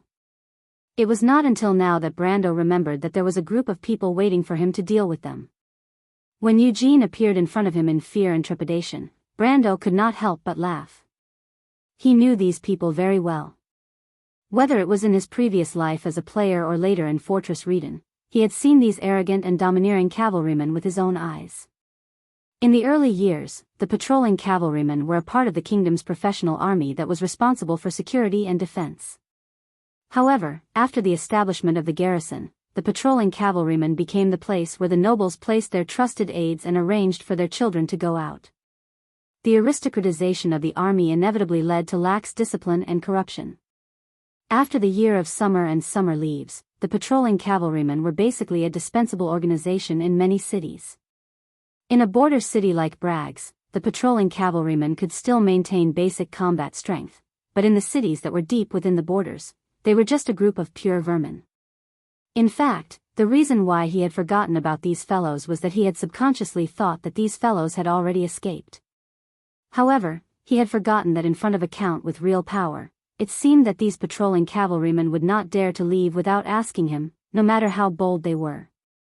When Eugene first saw Brando, he was a little surprised. He probably did not expect the legendary count to be so young. However, he thought of other rumors about this Count Tonnagel. For example, he was the grandson of Sword Saint Darius, and some rumors about him and the princess. He felt relieved. Besides, people often said that this count was Erewhon's rare young genius. Only someone like him deserved the title of a young genius. He quickly coughed and straightened his posture. He lowered his head and bowed. Count, today's matter is actually a misunderstanding. Misunderstanding? Brando was still thinking about how this guy would apologize, but he did not expect it to be such a boring old trick. He could not help but yawn and ask, "What misunderstanding?" "It's like this, my lord," Eugene quickly said. "Everyone thinks that we are here to help Count Nakin drive them out of here. This is actually a pure rumor. Let's not talk about driving everyone out of the forest. This is just a rumor. Besides, even if it's true, this is not within the scope of our duties. In fact, my lord, we are here for other official business." "Other official business?" "My lord, earlier we heard a report that a group of vicious criminals appeared in Bragg's. These guys left the city around evening. Later, our spies found them in the vicinity, so I followed them all the way here." "Let me guess. Then, you bumped into Little Phoenix and the others, so you fought on the way, right?" Eugene nodded embarrassedly. Of course, he could shirk all responsibility, but he knew that he might not be able to deceive the young count. He might as well tell the truth to avoid offending him. Brando nodded. He roughly understood the cause and effect of the matter. These people searched all the way here and then encountered Petit Finus and his men. There was already a grudge between the two sides, so the patrolling cavalry wanted to seize the opportunity to take revenge in one fell swoop. This was a more reasonable explanation. Brando was very clear that the so-called mission was nothing to these descendants of nobles. As for the so-called vicious criminals, it would be considered a merit if they caught them. If they couldn't catch them, then so be it. After all, they didn't lack the so-called merit. However, He was a little curious about the existence of the so-called vicious criminals. In theory, there were already a lot of criminals in Bragg's. In order to attract the attention of the patrolling cavalry, there were at least two conditions. First, they must not be local. The local criminals were mostly related to the Thieves' Brotherhood or other gray organizations. These organizations were usually inextricably linked to the local nobles. Therefore, the patrolling cavalry generally wouldn't find trouble with their own people. Although Brando couldn't explain why the patrolling cavalry and the criminals were on the same side, this could be considered as the scenery of Erewhon in this era. Second, there must be a certain number of criminals. One or two criminals wouldn't attract the attention of the patrolling cavalry. It wasn't that they didn't want to care, but with their efficiency, they probably wouldn't notice the existence of one or two criminals. And the current situation clearly indicated that a large group of criminals had sneaked into the city, so much so that even the patrolling cavalry was alerted. No matter how Brando thought about it, he felt that it was a little like the way the cultists did things. But when he asked about this matter, Petit Finus seemed to have heard something. He ran over and said, "Brother Brando, I think I know these guys." "You know?" Brando looked at him curiously.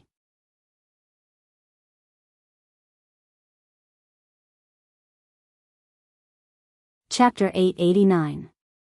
I don't know where those guys came from. They sounded like Erdek or smugglers from Greywater Bay. In short, they were probably from that area. There were about a dozen of them. Most of them were the ones mentioned above, but 2 or 3 of them were different. They were taller and spoke like the locals. Once, Neberto noticed that they were all using the same saber, the kind that was longer and thinner, with a relief of 2 wings on the guard. These guys live in an abandoned hunter's camp in the forest. They rarely go out and don't interact much with outsiders. They have been there for at least half a month. At first, Captain Martin sent people to keep an eye on them, but we found that their range of activity was very narrow and they didn't have much interaction with us. So, after a while, no one paid them any attention. These people aren't particularly strong. Of course, there may be 1 or 2 of them who are a little troublesome, but there's nothing to be afraid of. I heard that the abandoned hunters' camp was left behind before the war. The original owner had long fled to the north, so it was abandoned. The camp isn't far from here. After entering the forest, head south. After about an hour and a half, you'll see a path that leads to that place. According to Petit Finus' description, Brando led, or rather, escorted, the group of patrolling cavalry into the forest. The first full moon, Gold Sea, had already fallen below the horizon. The second moon, Moya, had just risen above the mountains. The gray moon hung in the sky. They moved south along the foot of the hillside illuminated by the slanting moon. A small path passed through the twisted bushes, and it didn't take long for them to find the hunters' camp. The moon was very bright that night. They could clearly see that the camp was located in a col from a few miles away. Brando stood in the woods at the top of the hill and looked at the hunters' camp. He confirmed with Petit Finus beside him, "Is it there?" Soon, he got an affirmative answer. "It's there, Brother Brando." Petit Finus whispered, "Captain Martin used to bring us here for training, but the skeletons made too much of a ruckus some time ago, so this place was taken over by others." He continued to brag, "To be honest, if it wasn't for Captain Martin telling us not to cause any trouble, I would have brought some men to chase them away. Those guys don't look like good people at first glance." Ouch! Freya retracted her hand that had knocked on Petit Finus's head, and looked at him in annoyance. After not seeing him for more than a year, this little guy had already replaced her as the new leader of Butchie's militia. Irene and Mackie were more mature than him, but the young people preferred a capable leader. If they were still in Butchie, this little brat would never have dared to be so careless. He actually dared to bring everyone to fight. Freya was furious when she thought of this. In the past, the Butchie militia under her leadership was not synonymous with causing trouble. Although the young patrolling cavalrymen were all frowning, they couldn't help but snicker at this moment. Petit Finus rubbed his red forehead and looked at them, feeling that his self-esteem had been hurt. He angrily said, "What, do you think I don't have the ability? Of course not, Mr. Petit-Finus, we admire you very much. Yes, yes. The patrolling cavalryman hurriedly replied. Eugene also complimented, the Count's little friend's talent in swordsmanship is amazing, one day he will definitely become extraordinary. Brando looked at Petit-Finus and agreed with this point. In this era, Bucci had produced two outstanding people, one was Freya, the other was Breton, but Petit-Finus's talent in swordsmanship far surpassed the two of them. He didn't know if this young man had died in Bucci, but Erewhon's name did not shine after that. Petit-Finus, what do you plan to do in the future? Brando asked. Captain Martin wants to recommend me to the Manowir region's garrison, he has some old friends there who can help. Petit-Finus did not hide anything from Brando. That's good. Brando nodded noncommittally, what do you think? Petit-Finus stared at him, Brother Brando, I want to learn swordsmanship from you. For some reason, Brando suddenly thought of Haruz and nodded silently. This was actually an idea that he suddenly had before. When he saw Petit-Finus's outstanding talent in swordsmanship, he had the idea that he couldn't let such a bright pearl be left in this place to collect dust. The name Petit-Finus didn't exist in history, but there must be a place for this young man in this world. He had this premonition when he first left Bucci, but looking back now, Erewhon might have missed a real genius. In time, Petit-Finus could grow into a sword saint like his grandfather. When Brando thought so, he didn't consider that his current reputation had a tendency to inherit Darius's position, especially in the noble circle. Many people already knew that Darius had a grandson who was only in his early 20s, but had already achieved elemental activation and the strength of a sword saint. After Anson's era, Erewhon would have a real sword saint in the blink of an eye. Brother Brando, you agreed? Petit-Finus cried excitedly. Brando, don't spoil him too much, Freya couldn't help but interject, Captain's arrangement must have his reasons. I think you'd better ask Uncle Martin first. Big sister Freya, you can't help outsiders. Hey, tell me how I'm helping outsiders, Brando is not an outsider. For big sister, big brother Brando is indeed not an outsider, so I've misspoken. You. Freya was almost angered to death by Petit-Finus's words. Brando smiled as he watched the siblings bicker, feeling as if he had returned to Bucci. He didn't care about Freya's worries at all. Martin arranged for Petit-Finus to join the garrison at Manowir because he didn't know about his and Freya's situation. Now that they had returned to Bucci, he was afraid that Martin would come to him without him saying anything. The veteran who participated in the November War would know where Petit-Finus had a better future. He then looked at the hunters' camp in the valley. He didn't come here on a whim to pretend to be Braggs's security officer, but Petit-Finus's description of those people caught his attention. There were about 10 of them, most of them were the ones mentioned above, but there were 2 or 3 of them that were different. They were taller, and their accent was more like the locals. Once, Neberdo noticed that they were all using the same sword, the kind that was longer and thinner, with 2 wings embossed on the hilt. This is a typical cavalry sword. Only one type of person in Grenoires would use this kind of sword, and that is the white-winged cavalry. The decorations on the sword also prove this point. So, these 3 people are most likely deserters. Thinking back to Turst's last words last night, Brendel's heart was suddenly filled with a sense of vigilance. He wanted to investigate this matter thoroughly. However, he didn't tell Freya and Petit-Finus since it was just a guess. The group quickly approached the camp, and Brando ordered the patrolling cavalry to surround the entire camp. Perhaps it was because they wanted to show off, or perhaps it was because the young men from Bragg's really did have some skills, but under Eugene's lead, they quietly spread out and quickly took control of the camp. When they got closer, they could see a few scattered wooden houses scattered in the forest. A wooden wall about the height of a person surrounded the camp, but the wall was tattered and full of holes. The camp was overgrown with weeds, and it looked like no one had taken care of it for a long time. This point alone showed that these people didn't plan to stay here for long. In this era, refugees were basically fugitives. Eugene looked around and told Brando, these people actually came back. How bold of them. I thought they would at least move to another place. With Brando's sharp senses, he could naturally hear 12 breathing sounds in the house. He thought to himself, as expected of someone in charge of law and order. He looked at the patrolling cavalry captain curiously and asked, "How did you know?" Eugene looked at the count strangely and pointed to the second house. Brando looked and couldn't help but cough lightly.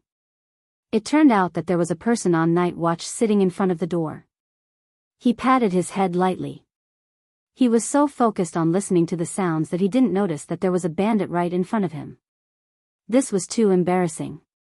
He quickly shut his mouth and put on a solemn expression so that others wouldn't see that he, the count, had made a fool of himself. Brando listened carefully for a while and found that it was as Petitfinus had said. These people's strength was very ordinary. The person on night watch was about the upper level of iron, and the others were about the same level as him. There was a silver-ranked person in the third house. Because they were too far away, Brando couldn't tell what level he was at, but he probably wouldn't be above the middle level. After making this judgment, he felt a little disappointed. These people were too weak. Even if they were cultists, they probably wouldn't be any core members. In Wonde, these types of fugitives were not rare. They often roamed around to commit crimes, murder or other sensational crimes. However, their world obviously didn't have much interaction with him. After confirming this, Brando shook his head disappointedly and made a gesture to the patrolling cavalry. That gesture was meant to tell the patrolling cavalrymen how many people were in the house, where they were, and what their strengths were. This was a common tactical gesture used by the patrolling cavalrymen, and Brendel was able to use it so easily. Eugene was also surprised when he saw this. Could it be that this count was also a patrolling cavalryman? Of course, he didn't think that Brando would be a low-level underling like them. He thought that Brando was most likely a high-ranking commander or a Grand Knight. However, he didn't know that his first thought was closer to the truth. Although these cultists were just a few thieves, Brando didn't plan to let them go. He didn't plan to do it himself. Instead, he wanted to give the credit to the young patrolling cavalry. After all, these young men had accompanied him for half a night in the wilderness. They should at least get some benefits, even if they didn't do it willingly. Under Brando and Eugene's instructions, the young patrolling knight immediately took action.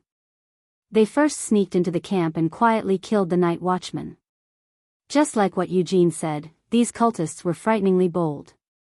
There was only one night watchman in the entire camp, and even that night watchman was actually dozing off. They obviously didn't expect the patrolling cavalry to come to their lair. It was only when the young patrolling cavalry entered the third house that they woke up the cultists. The battle almost immediately broke out. The silver-ranked cultist was the first to react. He grabbed his sword and pounced on the patrolling cavalry. Eugene followed suit with his sword. The two of them clashed with their swords, but no one could do anything to the other. It was obvious that the leader of the patrolling cavalry was a tough nut to crack. Unfortunately, this guy's men were useless. They fell one by one under the siege of the patrolling knight. In the end, only the leader of the cultists was left fighting alone in the house. He probably knew that there was no hope for him to break out of the encirclement. He suddenly let out a roar, turned the tip of his sword, and stabbed it into his own throat. He fell to the ground, dead. The battle ended faster than expected. Brando was a little surprised by the strength of the patrolling knight, but he soon understood. The current situation did not show how strong the kingdom's patrolling cavalry was. On the contrary, it was precisely because of the poor performance of the patrolling cavalry that these outlaws dared to act so boldly. They obviously did not expect the local security team made up of nobles to attack them in the middle of the night. If Brando did not let them witness the truth, they would have thought it was a fantasy. However, the young patrolling knights were apparently unaware of this. They happily dragged the bandits out of the house one by one, as long as they were still breathing. Little Phoenix did not want to be left behind, so he naturally caught one of them with his own hands. The cultists were lined up in a row outside the camp. There were only 5 of them left. Most of the others had their throats slit in their sleep. Brando glanced at the 2 taller ones among the 5. He paid special attention to the swords that were thrown in front of them. Just as Petit Finus said, they were the swords of the white-winged cavalry. As for the third person, Brando knew that he was probably dead. Did you get anything out of them? He turned to ask Eugene. Eugene smiled and shook his head at Brando. He was slightly older than the young men under him, but he was only in his 30s. According to Won's calculation, he was still young. Moreover, he was the captain of the patrolling cavalry. His men had found out that these people were all cultists of the All for One. This was a great achievement. They had captured 12 cultists in one fell swoop, and 5 of them were still alive. Not to mention, 3 of them were deserters of the white-winged cavalry. Eugene could almost see a medal waving at him. He smiled and replied to Brando, "Count, these guys are all cultists. They are very stubborn and won't say anything. But it doesn't matter. They are going to die anyway. Once they are sent back, they won't be hanged until next week. When the time comes, I will book a better stand and invite you to see it in person." Brando had no interest in watching the hanging. He shook his head, but he also understood that what Eugene said was not wrong. Most of the members of the All for One, from the outlaws to the nobles like Enrich, were obsessed and would never turn back. They probably understood that once their identities were exposed, death was the only thing waiting for them. So they did not have any hopes of getting away. But this meant that he had wasted his trip tonight. Just as he was thinking about this, a young patrolling knight suddenly ran out of the house. He waved something in his hand and shouted excitedly, "My lord, I found another piece of evidence." When the guy came closer, Brando saw that he was holding a map. He opened it up in front of Eugene as if he was presenting a treasure. Brando immediately understood why the guy was so excited. The map should be the streets of Bragg's castle. It was very detailed and was a typical military map. Brando looked at the 2 wings on the map and understood that this was probably a map used by the white-winged cavalry. Privately collecting military maps was a serious crime in this era, not to mention stealing it from the army. Brando narrowed his eyes slightly. At the same time, he felt Freya gently touch his hand. Freya also understood military maps. She saw that there were 2 shallow red circles on the map. One of them was marked on Gravedigger Street 52. "Brando," she whispered. Brando understood and immediately whispered in her ear, "Freya, go and call Amandina over." "Amandina, she." Brando nodded. He thought that he had guessed wrongly, but he did not expect that there would be a light at the end of the tunnel. The deserters of the white-winged cavalry in front of him, the leader of the white-winged cavalry, Medshk, Turst's last cry, and the map. A line of light and dark appeared in front of him. But he felt that it was strange. Why were the members of the unifying guild always pestering Amandina? What could a noble like her have that would be of interest to them? Brando thought about it carefully and shook his head in confusion. This matter was very strange. Turst and Medshk were members of the upper echelons of the unifying guild. Logically speaking, a matter of their level should not be handled by these cannon fodders. What was going on here? Thinking up to here, he patted Eugene's shoulder. "Captain, I hope that you can do me a favor." "What favor?" Eugene was slightly startled as he looked at the Count. "I think that these people's identities are not as simple as they appear on the surface. I suggest that you don't send them to Bragg's prison first. Instead, find a place to interrogate them properly." Brando replied. Eugene hesitated for a moment before nodding. Compared to Emerit, he was more unwilling to offend Brando. Brando smiled. "Thank you very much, Captain. Don't worry, the merit will definitely belong to you and your subordinates." Eugene was elated when he heard Brando thanking him. He thought that he had made the right decision this time.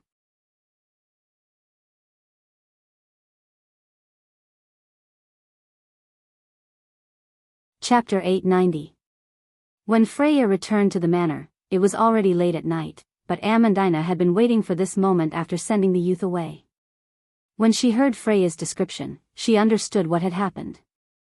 She was a little surprised, thinking that it was such a coincidence.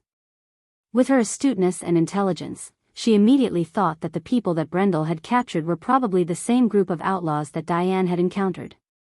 She asked Freya to wait for a while, then went back to the house to get the shawl and the necklace without the pendant, and then set off to meet up with Brando. When the two of them arrived at the hunter's camp, the patrolling knights wasted another 2 to 3 hours in vain, and still did not get a single word out of the cultists. They searched the hunter's camp again and again, almost turning it upside down, before they found a 16-page black-covered book called the Codex of All Things, and a wooden statue with a coiled serpent carved on it. The statue was obviously often used in various kinds of ceremonies, and its surface had long been polished smooth, but it was very clean, and there was not a trace of dirt on it. It was a stark contrast to the filthy and unkempt outlaws. As for the Codex of All Things, Jean took a glance at it and hurriedly threw it aside. This was a forbidden book that the Holy Cathedral of Fire prohibited from reading and spreading, and he seemed to be afraid that the book would come alive and bite him, and cause him trouble. But the young men under him were more careful. They first opened the Codex of All Things and flipped through a few pages to make sure that there was nothing inside. Then, they fumbled around the cover, and opened it up.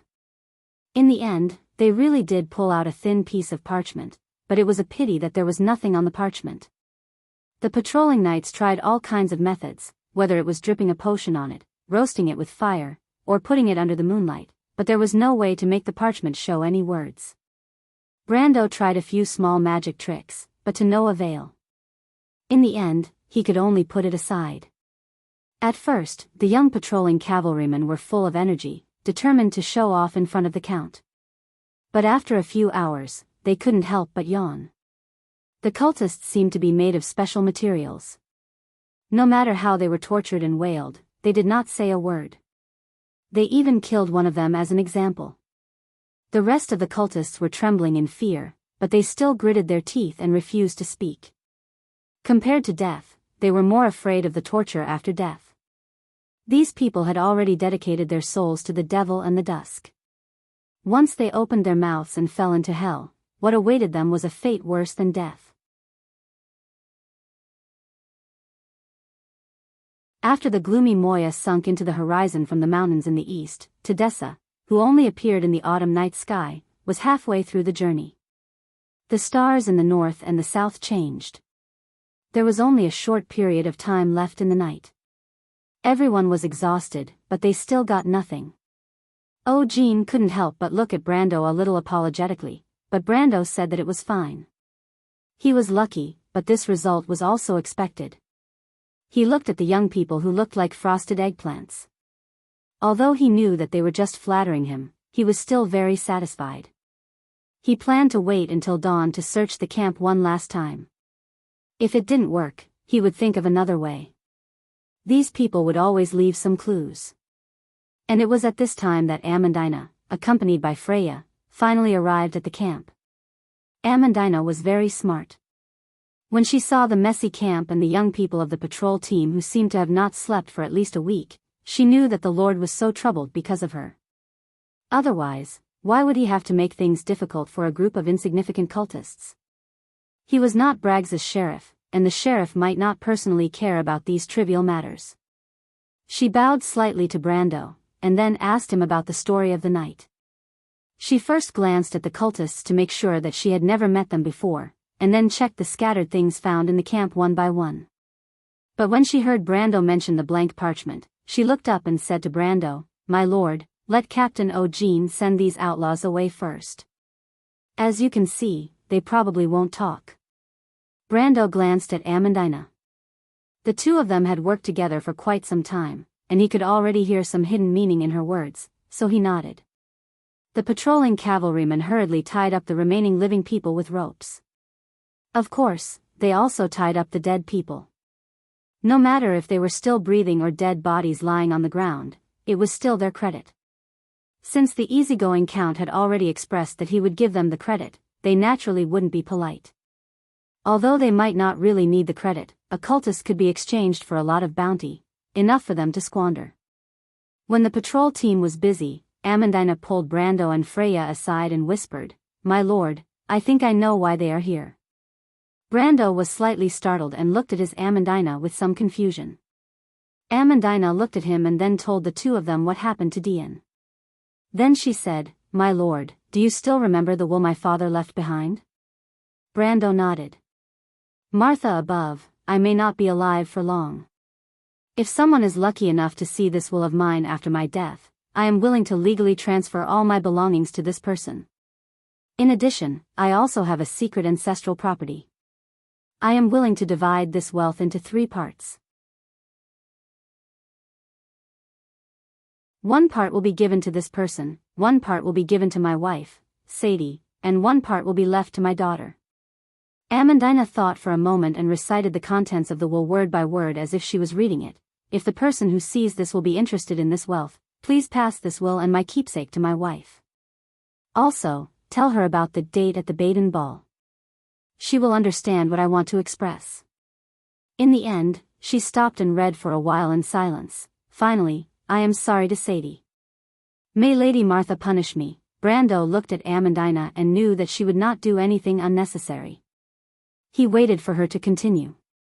Amandina took a light breath. "When my father was young, he was very poor for a period of time. He met my mother at a ball at that time, and they fell in love very quickly. At that time, they bought a mansion in the old town of Braggs. The courtyard where I was born was bought after my father earned some money. I think I know where my father left his inheritance." Brando couldn't help but laugh. Amandina was always so serious. He was short of money at that time, so he valued her father's will. But no matter how much inheritance Bord Nesson left behind, it was just a drop in the bucket for Tonagel.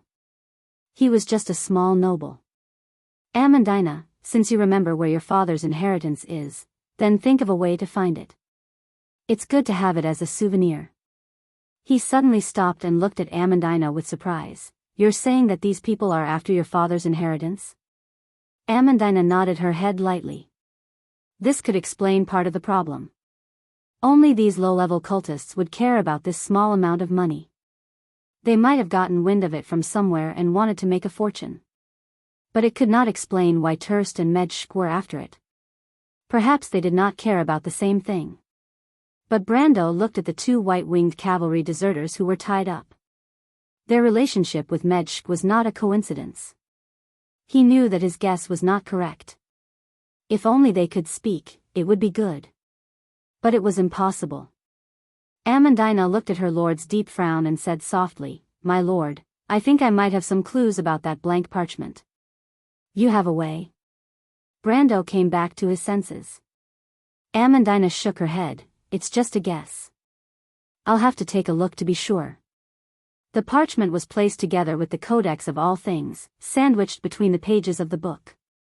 Brendel asked a young man to bring the forbidden book over. Amandina opened it and took out the parchment. She flattened it out, and her eyes revealed a look of understanding. She hesitated for a moment, then said to Brando with some hesitation, "My lord, this is a letter. I think I can make the words appear on it, but can you let me do this alone?" "A letter?" Brando was slightly surprised. He looked at Amandina with some doubts in his heart, but he still nodded. "Thank you, my lord." Amandina was grateful. Brando did not ask her what she wanted to do. This was a silent trust that made her feel satisfied and gratified. She excused herself from Brando and took the parchment to a wooden house. She raised her hands to the back of her neck and took off the necklace hanging around her neck. The necklace still had the key to the house 52 on Gravediggers Street. She laid the parchment and the necklace on the ground. Then she knelt down and bit her finger, dripping blood on the necklace where the pendant originally hung. At this time, a miraculous scene occurred. The blood flowed down the necklace and floated in the air, outlining the outline of a crystal. This imaginary crystal emitted a faint light. Amandina shone the light on the parchment, and lines of words gradually appeared on the parchment. Amandina looked at the words and sighed. She waited until the blood on the necklace gradually dissipated, then put the parchment back on and carefully covered the necklace with her shawl. Brando waited for a little while for Amandina to come out. She walked to his side and handed the parchment to him. "Did it work?" Brando asked. Amandina nodded gently. Amandina, he looked at her carefully. Amandina might have some little secrets that others did not know, but Brando believed that she would not harm him, so he did not ask any more questions. Everyone had their own secrets, and he respected Amandina's choice. He opened the parchment and hurriedly glanced at the first 2 paragraphs on it. He raised his eyebrows slightly. There was a special purple text on the letter that read, "Dear Palmide, my brother. We have never been so close to the truth, and the fragmented riddles have gradually formed a complete picture in front of me. I have taken good care of the Marshal's relics, and now I will set out to find the truth. I believe that one day, you and I, and everyone else will be treated justly. For 30 years, the nightmarish images that you and I witnessed in that place have haunted my mind, but to this day, I am convinced that the choice we made that day was one of justice and selflessness, and I shall soon prove it. I believe that the Marshal may object to the princess's request, but there are some things that we have to do. You, I, and the county have long agreed to keep this promise, and I have received this honor to preserve a part of the evidence. I am sure that in the near future, it will become an honorable witness. In addition, I have sealed a part of the fragments in the same place, as part of my legacy for my descendants. Because you and I both know this, what we are about to accomplish is full of unknowns and dangers. I think that if I were to meet with misfortune one day, these pieces of the puzzle would be preserved through my wife's hands. Oh yes, we have not written to each other for many years, and I forgot to tell you that I am married. My wife, Sadie, is the most beautiful girl in the world. I love her as much as I love myself, my parents, and the people I respect the most in the world. If possible, I hope that you can meet her. You will definitely fall in love with her. She is a quiet and gentle girl, knowledgeable, intelligent, and reserved. Sometimes I wish that she was the only princess in the world, and I am her knight. But I am often away from home, and I owe her too much, and I feel very guilty about it. Sadie and I already have a child of our love. She is my daughter, and I named her Amandina. Amandina is the Elvish word for flower of hope. My daughter looks very much like my wife, but I believe that she will become a knight in the future, like me. She is very clever, and has been able to see this since she was a child. I can see it in her eyes, a light of wisdom that I have only seen in the eyes of Her Royal Highness, and I am sure of it. I often think that if Lord Scott had a son, he could marry Amandina to him. They would be the brightest stars in Erwin's future. You will think that I am dreaming, but I have long heard that Lord Scott is already married, just like me. His betrothal is to the beautiful and gentle Lady Cartier. It is a pity that I do not know where they are staying, or I would have attended their wedding. Think about it, what an honor it would be. Finally, I hope that you will always be healthy and strong as an ox. I hope that everything we do will be worthy of the Marshal, Her Highness, and everyone involved. May the black pine be evergreen, and may Erwin live forever. May the faith shine as it was in the beginning, and may the sword be as sharp as ever. Since the year of the water harp, I have missed your shepherd, your brother. Brando carefully read the last sentence before he raised his head and looked at Amandina in front of him. Amandina's face was slightly red, and it was obvious that she had read the whole letter before. She was a little embarrassed, and she whispered, "Please don't mind, my lord. That is just my father's wishful thinking. You and Her Highness have another engagement, and there is also the Roman lady. You can just think of it as a kind joke. Originally, this letter was not a big deal. Anyone could see that it was just a family letter, and the contents could be seen as a joke between family members.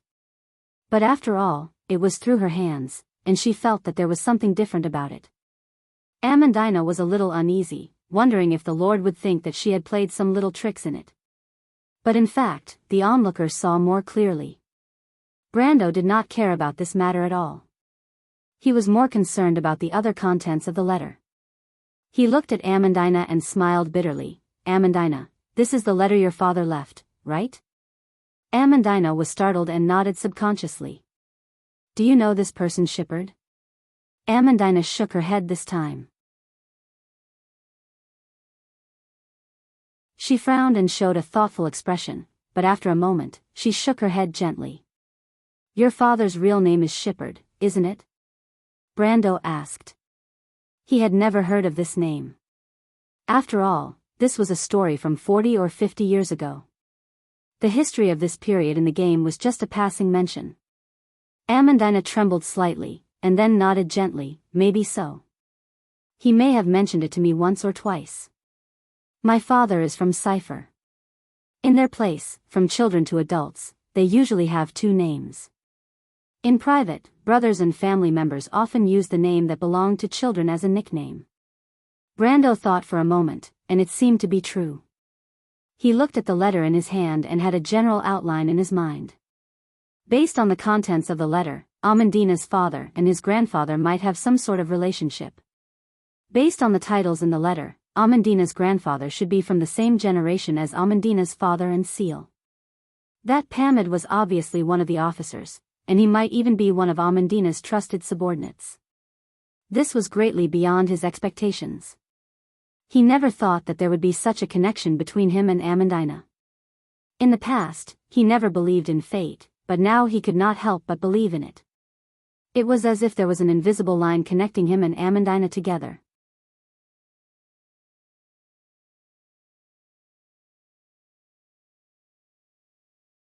Chapter 891.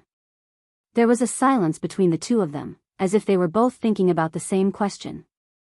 After a while, Brando asked, "Amandina, do you know what your father did before?" Amandina shook her head. "I'm not sure. Since the day I could remember, my life was peaceful and comfortable, no different from other families of our social class. In Braggs, my father had several properties, and his source of income was stable before he disappeared. I only know that my father had a hard time when he was young, but my mother and father did not tell me the specifics." Brando pursed his lips. He was thinking about a few things. What was the truth and fragmented riddles that gradually formed the picture that the letter referred to? What did they experience with his grandfather? Who was the princess that was mentioned in the letter? He was sure that it was not Griffine, since she and Heruz were not even born at that time. Lastly, why would these insignificant cultists have such a letter? The unifying guild was very secretive, and it was unlikely that Medshk and Turst would give such an important thing to a group of minions. These fugitives carefully placed the letter into the cover of the Codex of All Things, clearly knowing the value of this letter. "Amandina," Brando waved the letter, "do you think they can find a way to see the contents of this letter?" He was obviously referring to the cultists. Amandina looked over and shook her head decisively. "They can't see it. The only way to make this letter appear is my father's family's unique method." "That's right," Brando suddenly remembered. "How did you recognize this letter?" Amandina was stunned for a moment before she answered, "Because my father left a special mark on the letter. This mark can hide from them, but it can't hide from me." "But you haven't seen this parchment before, have you?" Brando was a little confused. Amandina opened her mouth and was stunned for a moment before she answered, "My lord, Dean told me that these people broke into my house and found my father's old house in San Juan district, and I was already suspicious at that time. I think they probably obtained information about my father's inheritance through some means, and that's how the letter ended up in their hands. It's just that they don't have to understand this letter, otherwise they wouldn't have wasted their efforts." Brando pressed his hand on the parchment, his attention drawn by Amandina's words. "You said they wasted their efforts. You already knew that your father's inheritance wasn't there. By the way, where did you say your parents first lived?" "In the old city, in the Grey Rat Street." Brando and Amandina discussed while Freya and Petit Finus assisted the patrolling knights in monitoring the restless cultists. After a night of torment, the sky in the east was faintly white, and a new day had arrived when Tedessa sank into the horizon. The patrolling knights cleared out the hunters' camp before dawn, and Eugene repeatedly thanked Brando before he left. The captain of the patrolling knights was extremely respectful, as if compared to this small merit, being able to establish a relationship with the count was more important. Brando did not expose him, but instead thanked him sincerely. The two sides separated outside the forest. The young patrolling knights had a good impression of the count, who did not put on airs, and repeatedly told him that he must go and observe the execution of these outlaws. Brando did not understand why these people were so interested in the execution, as if it was some kind of entertainment instead of killing people. Eugene also promised that he would persuade the Parliament of Nobles to give him a bronze Starflame medal, but the Starflame medal was already widespread after Anson's era, and was not as precious as the Candlelight medal that only the royal family and the Holy Cathedral of Fire were qualified to give out. The old part of Grey Rat Street had been completely renovated after the year of the Howling War. It had been incorporated into the public cemetery, and it was not too far away from Amandina's residence on Gravedigger Street. It was just a street that faced the underground crypt, and was cold and deserted even during the day. The public cemetery was located behind a temple that belonged to the Grim Reaper, and the temple sat quietly at the intersection of the Grey Rat Street and the Gravedigger Street. Brando asked Dienan to bribe the monks in the temple to allow them to enter the public cemetery to take a look. The old monk in a grayish-brown frock led them through a large and small corridor supported by countless arches, and then through a small door to the back of the temple. After passing through a forest, they entered the range of the public cemetery. It was a quiet place surrounded by trees, and the open space between the arches of the trees had many nameless or famous tombstones. A few stone paths surrounded it, leading to the unknown depths of the forest filled with fog. "He's not worried about us?" Freya could not help but ask in surprise when she saw the old monk return to the temple and close the door. "He's just a coward. I've heard that there are many legends about this graveyard. I've heard that there are many strange things wandering around in the forest. Every year, people are killed in this area." Little Phoenix replied with disdain. "It's not that scary. That's just to deceive outsiders, because there are people who want to use this layer of disguise to do illegal things here. Murder, secret transactions, whispers in the forest are all plots and schemes. In fact, these old monks are the ones who know best." After listening to Petit Finus's words, Dienan replied with a smile, "Anyway, as long as someone pays, they don't care what we do. But they're not afraid." Even though she had seen a lot, Freya still found it hard to believe. These are all public secrets. Tomb robbers and corpses are sold.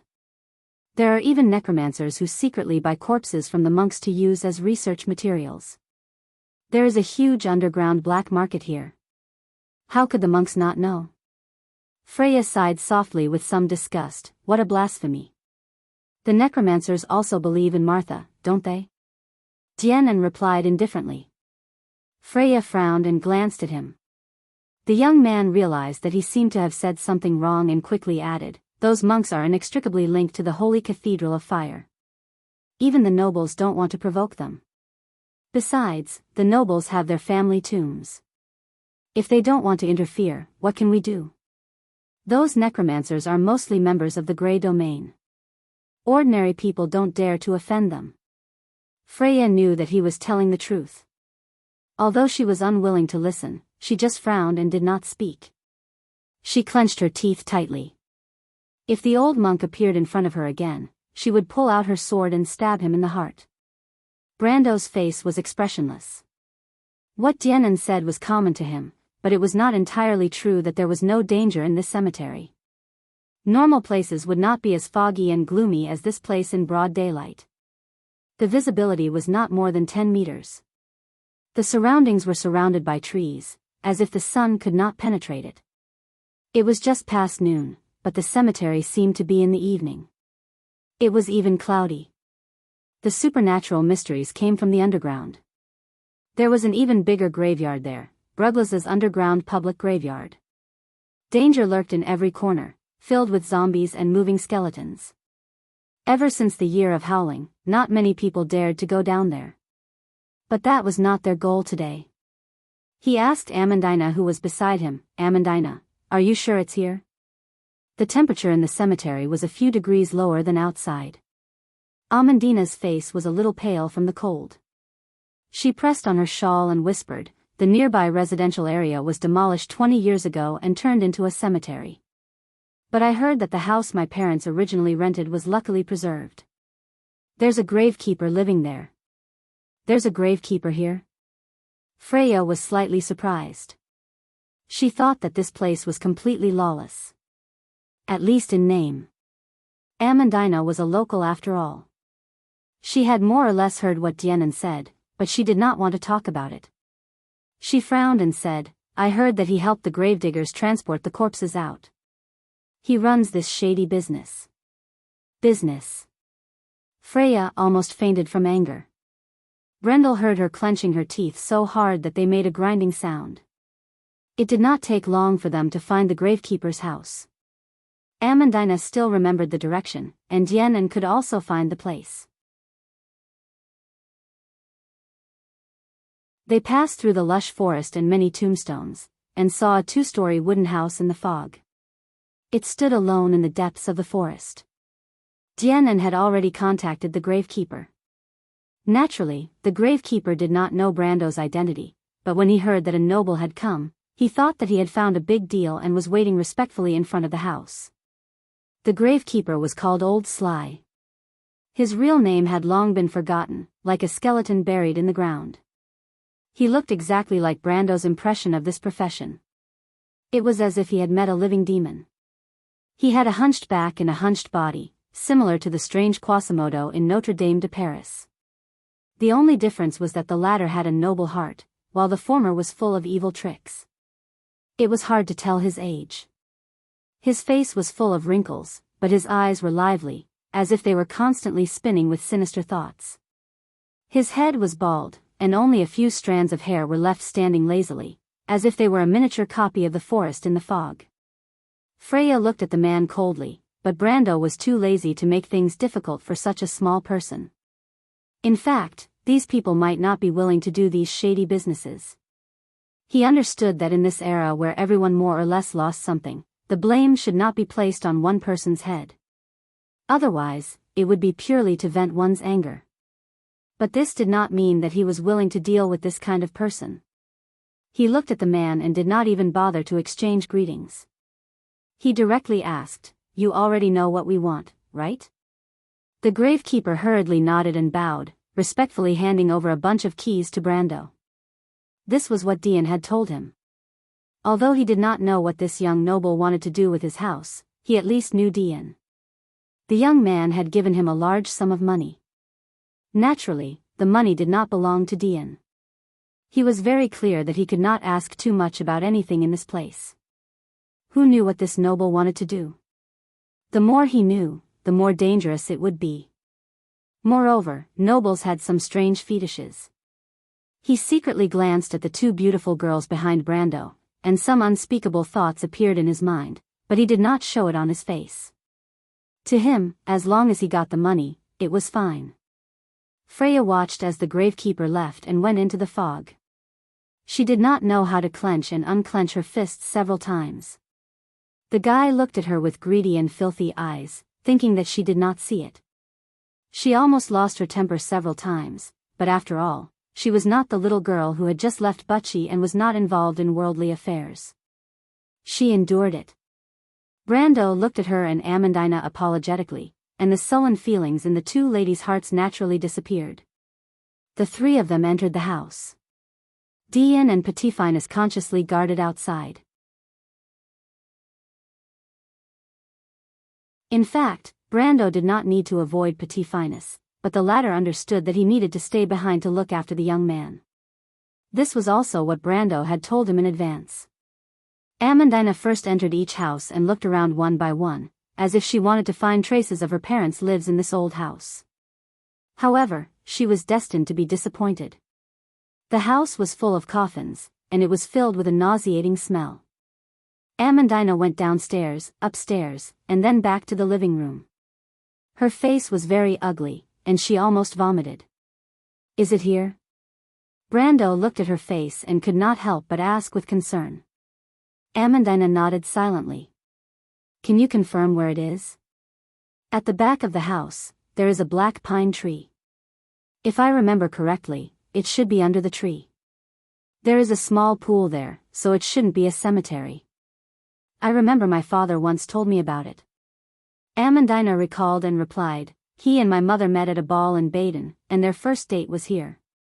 She looked around with some disgust. Of course, at that time, this was still a residential area, and you can see the Butchie River not far away. Then let's hurry up and go to the yard, Freya replied with a frown. I really don't want to stay here for a moment longer.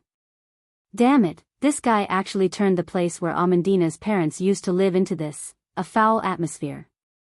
Brando couldn't help but smile bitterly when he heard this. This was probably the so-called hatred for the owner affects the object. In his opinion, this house was actually not that big of a deal. Shouldn't a gravekeeper's house be like this? The stench was just the smell of decay and the stench of a corpse. Even though the gravekeeper wasn't someone to be hoped for, being condemned because of this was a bit of a disaster. But he didn't dare to say this in front of the two ladies, because he saw Amandina looking at Freya with obvious gratitude. It seemed that ever since they cried in front of their mother, the relationship between the two of them became better. Just like the traditional structure of the house in the Braggs area, the kitchen led to the back door. Amandina brought them to the backyard, and there was indeed a tall black pine tree behind the house. But the pool in her memory had already dried up. Fortunately, the gravekeeper didn't have the idea of turning his backyard into a cemetery, so the yard was still untouched. But Amandina wasn't sure where her father's inheritance was buried under the black pine tree, so Brando and Freya could only dig a circle around the tree. Fortunately, the gravekeeper's house had a shovel, and the two of them had an endless amount of strength. In the first hour or two, they didn't find anything. Amandina's father seemed to have buried the inheritance very deep, or they guessed wrong, the inheritance wasn't here at all, or it had been dug away by someone else. In short, the hole got deeper and deeper, but there was no trace of the inheritance. But when Freya had dug about 2 to 3 meters deep in a certain direction, she suddenly felt her shovel hit something hard. She immediately realized that she might have found something. She quickly stopped and dug up the soil to take a look. Sure enough, she found a rusty iron chest buried under the soil. The box wasn't too big, about the size of a suitcase. Freya quickly called Brando and Amandina, and the three of them worked together to dig the box out from under the soil. After they cleaned up the box, an emblem embossed on the surface of the box was revealed. The emblem was divided into 4 squares, and 2 of the squares had a crescent moon on them. Brando couldn't help but exclaim softly when he saw the emblem. The crescent moon was the symbol of the Erwin family. The emblem of the Cipher family was a crescent moon embedded in a full moon on the shield. The emblem of the House of Covardo was derived from the emblem of the Cipher family. The emblem of the House of Covardo was derived from the emblem of the Cipher family. The emblem of the House of Covardo was derived from the emblem of the Cipher family. Brando couldn't help but look at Amandina. He didn't expect her family to be related to the Cipher family. But his knowledge of heraldry was lacking, otherwise he would probably be able to recognize that she was a descendant of the Cipher family. My father is a noble from Cipher, my lord. Amandina had to explain in a low voice. Brando suddenly understood. The nobles of Cipher family were more or less related to the Cipher family. This was not surprising. But this doubt only flashed through his mind, and he quickly threw it away. He looked at Amandina. At least for now, the most suitable person to open the box was undoubtedly this noble lady. 2 chapters will be available this weekend. I hope you enjoy reading them, and I'll also ask for monthly votes.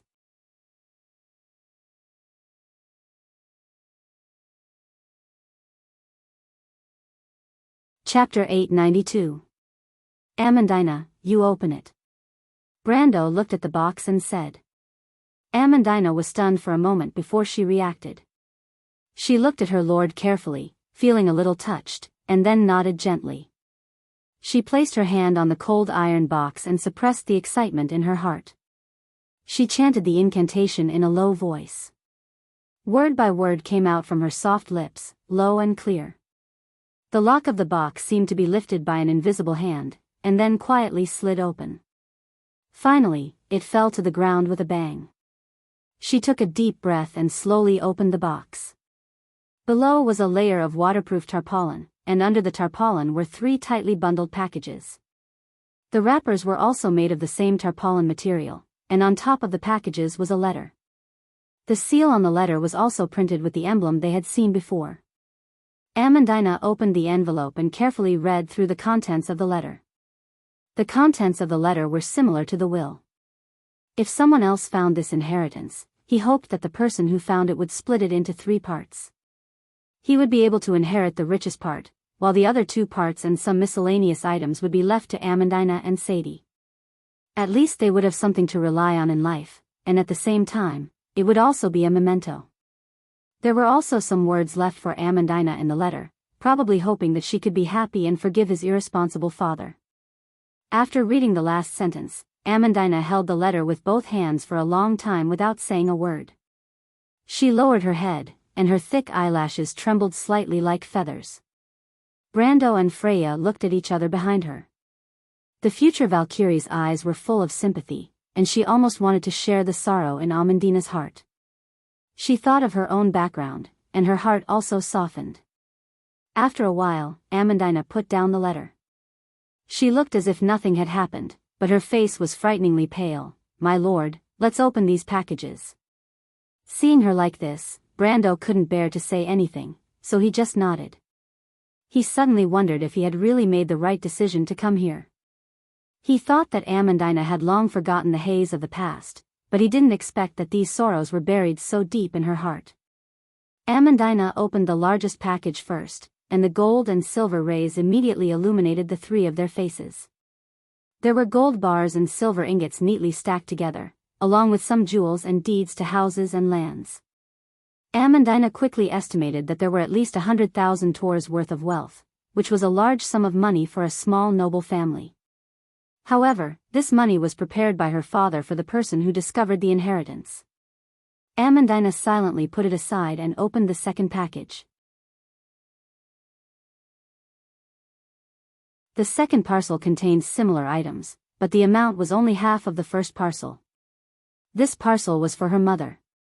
There was also a letter signed by Sadie, her mother. Amandina did not open the envelope. Instead, she stared at the letter for a long while before putting it down gently. Then she picked up the third parcel. This was the smallest parcel, about the size of a dressing box. This parcel was left for her. When she held the parcel, she almost suffocated, but she still held her breath and carefully opened it. She separated the layers of oiled paper, and inside was an exquisite walnut box. When she opened the box again, there was a ring and a thin necklace on top of the velvet cloth. The moment she saw the necklace, she couldn't help but cry. Brando and Freya looked at the necklace in silence. It turned out that the crystal pendant of the necklace was a beautiful recording crystal. When the box was opened, the crystal shone and reflected a man and a woman standing side by side. The man had a head of black hair, and his face vaguely resembled Amandina's. He smiled gently at Amandina. "Anna, if there is a day when you open this box with your own hands, I believe that at this time, I will already be dead.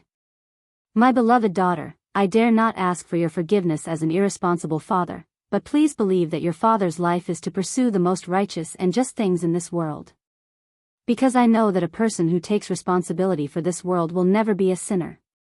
Anna, I hope that there will be a day when you can use your clear eyes to see the truth of this world, and not be blinded by falsehood. Because you are so intelligent, you are my pride. This ring is the token of my engagement with your mother. After obtaining your mother's permission, I will leave it here.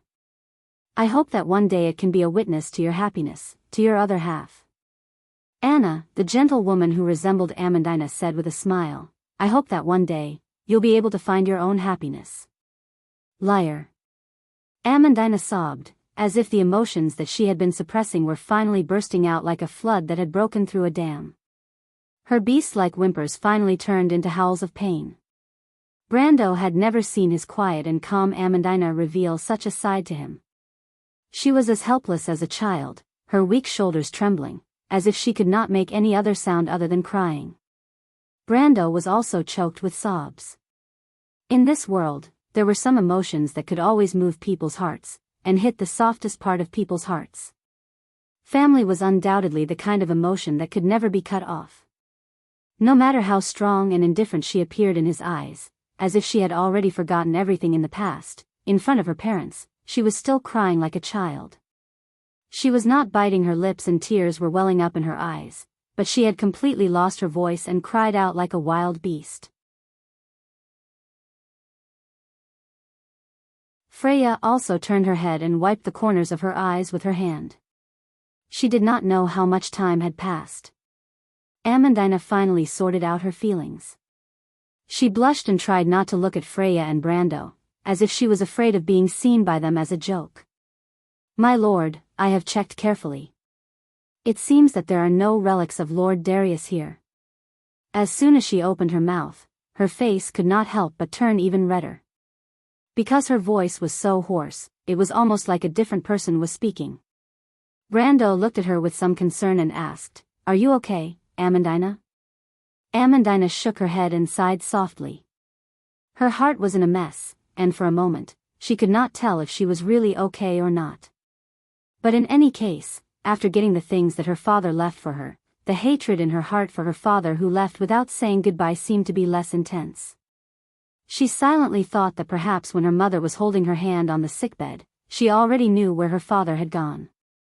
They had always known, because her father had never lied to her mother. They just worked together to deceive her. She smiled, then shook her head gently. Although the tears still hung on her cheeks, Amandina's smile was very cute. Brando finally breathed a sigh of relief. He looked at Freya, and the kind-hearted girl of Butchie also breathed a sigh of relief. There were no relics of Darius in the box, which was completely opposite to what was written in the letter. This was both within and outside of Brando's expectations. He thought for a moment before answering, "Amandina, your father could not guarantee that the person who unearthed his inheritance would be you, nor could he guarantee that the person who unearthed it would keep his promise to give the inheritance to you and your mother, so it is unlikely that he would put such an important thing directly in the inheritance." Amandina nodded her head. "But he clearly wrote in the letter." Freya asked with some confusion, "That was a private letter, there was no need for him to lie, right?" She immediately understood and said, "I understand, there was no need for him to put Lord Darius' relics in his own inheritance, but he could have left clues in the inheritance." Brando looked at her with some surprise. "How did you suddenly become so smart?" Freya gritted her teeth and glared at him. "If my father left a message for me in the inheritance, I think it can only be in my package."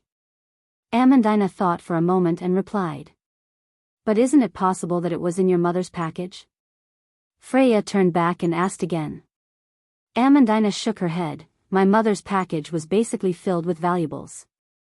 My father would definitely take into account the greed of people, and only the inheritance that he left for me was almost all miscellaneous things that wouldn't attract attention. Moreover, I've also checked my mother's package before, and that letter, there was nothing in it that was worth paying attention to." "Amandina, you guessed it a long time ago, you're really smart," Freya said with some envy. She was never the smartest one in the Knight Academy, and could even be said to be a little stupid. But for those who were truly talented, she only envied and did not have the slightest bit of jealousy. The princess told her that her father was the most talented Knight Lord in Erewhon's previous era, which made her very distressed. Why was she so clumsy? Amandina smiled slightly. "Have you checked it?" Brando asked again. Amandina nodded. "I've checked the necklace, the ring, and the box inside and out, but I didn't find any clues." She thought for a moment and replied, "I don't think my father would leave such important information in a conspicuous place. I'm afraid only by taking them apart will I be able to find out where the clues are." "But that's the last thing your father left for you." "It's okay, my lord," Amandina replied softly. "This is also my father's wish, he won't blame us for this. Besides, if we miss someone, we should keep it in our hearts and not be entangled in these external things." She opened the box, but Brando held her hand. "I'll do it," he said. "Show me the necklace." Amandina was slightly startled. She raised her head and looked at her lord, then nodded and put the necklace in his hand. Brando took the necklace and carefully examined it. Then he pinched the pendant of the necklace and gently turned it. After only a moment, the pendant really did loosen. He dropped the pendant in a certain direction, then carefully held it up to the light in the room, and then pulled out a wrapped piece of paper from it. His actions were without the slightest hesitation, as if he had planned all of this in advance and had already guessed that the note was hidden in the necklace. Freya and Amandina, who were next to him, were completely stunned. My lord? Amandina's mouth was slightly open. She almost thought that her lord was an omniscient and omnipotent god. Recording crystals had a physical characteristic: their crystal structure was hollow. Brendel had thought of this when he checked the necklace, and he tried to remove the pendant from the necklace. He did not expect to succeed in one try, and he found the key to the pendant. This was also a coincidence. He handed the necklace over to Amandina and explained the reason to her with a wry smile. Amandina finally understood the reason, but she still looked at her lord with great respect.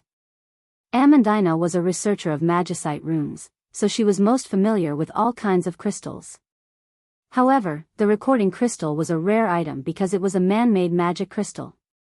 There were very few people who truly understood its physical properties. Only her lord, who was so knowledgeable that it was almost unheard of, was able to use it so easily. The three of them opened the note and found that there were some strange symbols drawn on it. It was like a child scribbles. Brando and Amandina did not understand what it was at first, but Freya said softly, "Ah, this is a military secret rune." Military secret rune? Brando was slightly surprised. He knew that there were often secret messages that needed to be passed on in the military. Every country had a set of secret symbols that were modified from ancient runes. He was very familiar with Erewhon's military secret runes, whether it was the Anson's secret runes, from 30 years ago, or the new secret runes, after the Great Frost upheaval. He could decipher them, but the ones in front of him were obviously not any of them. He looked at Freya with a questioning gaze, and the future goddess of war nodded affirmatively at him. "This is the military secret rune of the Cruz people, and it's an old secret rune from half a century ago. I just happened to learn it in the Royal Academy." Amandina also realized what she was talking about. "Yes," Amandina replied as if she had recalled something. "When I was young, my father taught me some of this secret rune, but he did not tell me what it was at that time." Brando did not expect Freya to have learned the secret rune of the Cruz people. He immediately asked, "Can you decipher it?" Freya read it carefully and nodded. "It's not a big problem, Brando. This looks like a map. What are these?" There were three things in front of Freya: a light gray crystal, some reddish-brown stone pieces, and a papyrus map with only a few lines. These three things were taken out from the same iron box. This box was taken out from under the floor of an old house in Hood after she deciphered the secret rune. Of course, she did not recognize any of them. Brando thought of a way to get Dian to spend some money to smuggle out the inheritance from her father's tomb. He cast an elemental protection spell on the box so that those people would not be able to open it. There was a lot of work going in and out of the tomb, and the wizards who secretly practiced dark magic would not bring out the corpses one by one, so it was not strange that they used a box. Brando was originally worried that it would arouse suspicion, but he underestimated the extent to which these things were common in the eyes of grave robbers. After the gravekeeper received a sum of money from Dian, he patted his chest and promised that it would not be a problem if he wanted to carry a few coffins out of the tomb, let alone a box. Then he found some nimble people from God knows where. In Brando's eyes, these people's style of doing things was similar to that of the Brotherhood of Thieves. In short, with the help of these people, the box was successfully smuggled out without any hiccups. The people who transported the box had done this kind of work over the years, and the box was moved like a stone in their hands.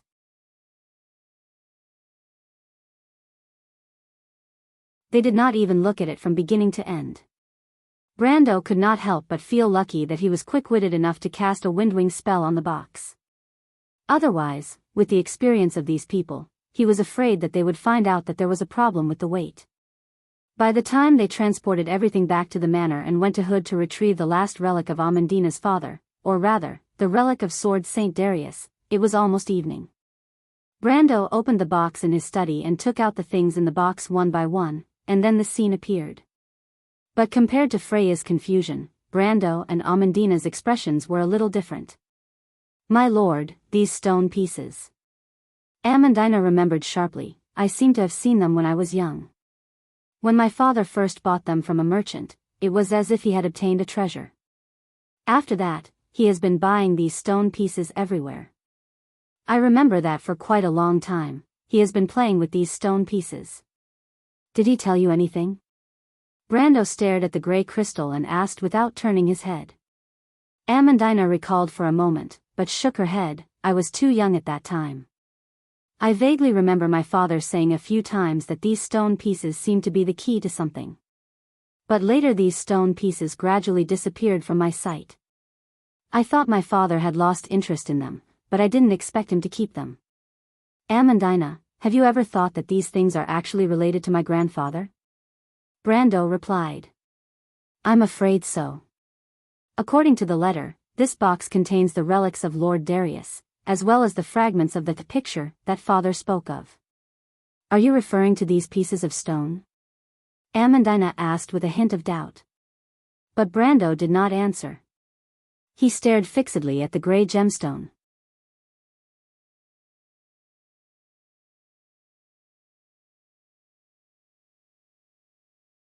Chapter 893. Under the light, the gray gemstone appeared dim yet dazzling. This contradictory feeling blended so naturally on this gemstone, as if it would attract people's attention at a glance. Anyone who saw this gemstone for the first time would know that it was not an ordinary gemstone. But this gray gemstone was so familiar to Brando that he opened the dimensional space and took out another gray gemstone that was almost identical to this one. When he slowly opened his palm, Freya let out a soft exclamation. Brando, the gemstone in your hand is exactly the same as the one your grandfather left behind. Did Lord Darius leave this to you? Brando glanced at the Eruin Valkyrie, which gave the latter a shock. Freya had never seen him show such a strange expression and subconsciously thought that she had said something wrong. Brando took a light breath and put the gemstone back. In fact, he still had one more gemstone like this. He had seen similar things twice before. The first time was in the Loop of Trade Winds. The second time was under the glacier in the Deadly Frost Forest. In the Loop of Trade Winds, Archbishop Amon and Wind Empress Saint Tassol called this gemstone the Sealing Stone. And under the glacier, in the Strange Dream, the Myrna people worshipped it as a sacred object. But he knew in his heart what this thing was, the soul fragment of the Darkness Dragon. This gray gemstone emitted a strange light because it was transparent inside, which meant that the inheritance in the gemstone had been extracted. And this gemstone, it was a relic left behind by his grandfather. Sword Saint Darius was the Darkness Dragon? Brando was shocked by this sudden thought. This seemed to explain why Darius was judged by the Holy Cathedral of Fire, exiled, and chose to leave the center of power of the kingdom and live in seclusion. Why did the Allies suddenly change sides during the Holy War? It was because Sword Saint Darius was the Darkness Dragon. Because of this truth, everything seemed to make sense. He shook his head again. But this did not explain why they were attacked by Madara's undead army from behind during the Third Holy War in the game. Besides, if his grandfather was the Darkness Dragon, the Holy Cathedral of Fire wouldn't let him off so easily. After all, the Darkness Dragon was the archenemy of the 4 holy cathedrals. Another suspicious point came from his grandfather's lifespan. In Brando's memories, his grandfather had passed away due to illness, but in fact, it was also due to the gradual aging and decline of his body's functions. His final lifespan could only be considered to be slightly longer among ordinary people, but with Sword Saint Darius's strength and realm, he had passed away at an untimely age. He had long suspected this. Not to mention, after receiving the Dark Dragon's inheritance, his lifespan would be greatly increased. He knew very well what the inheritance of the Dark Dragon meant. It was the blood of God. Brando bent his knuckles and gently knocked on the desk. Doubts arose in his heart, as if there was a faint thread in his thoughts, but he couldn't grasp the thread at the moment. At this time, Freya suddenly said, "Brando, Amandina, take a look at this map." Brando already had some guesses and conclusions in his heart at this moment. He raised his head and looked at the simple map, but when he looked at it, he was slightly startled.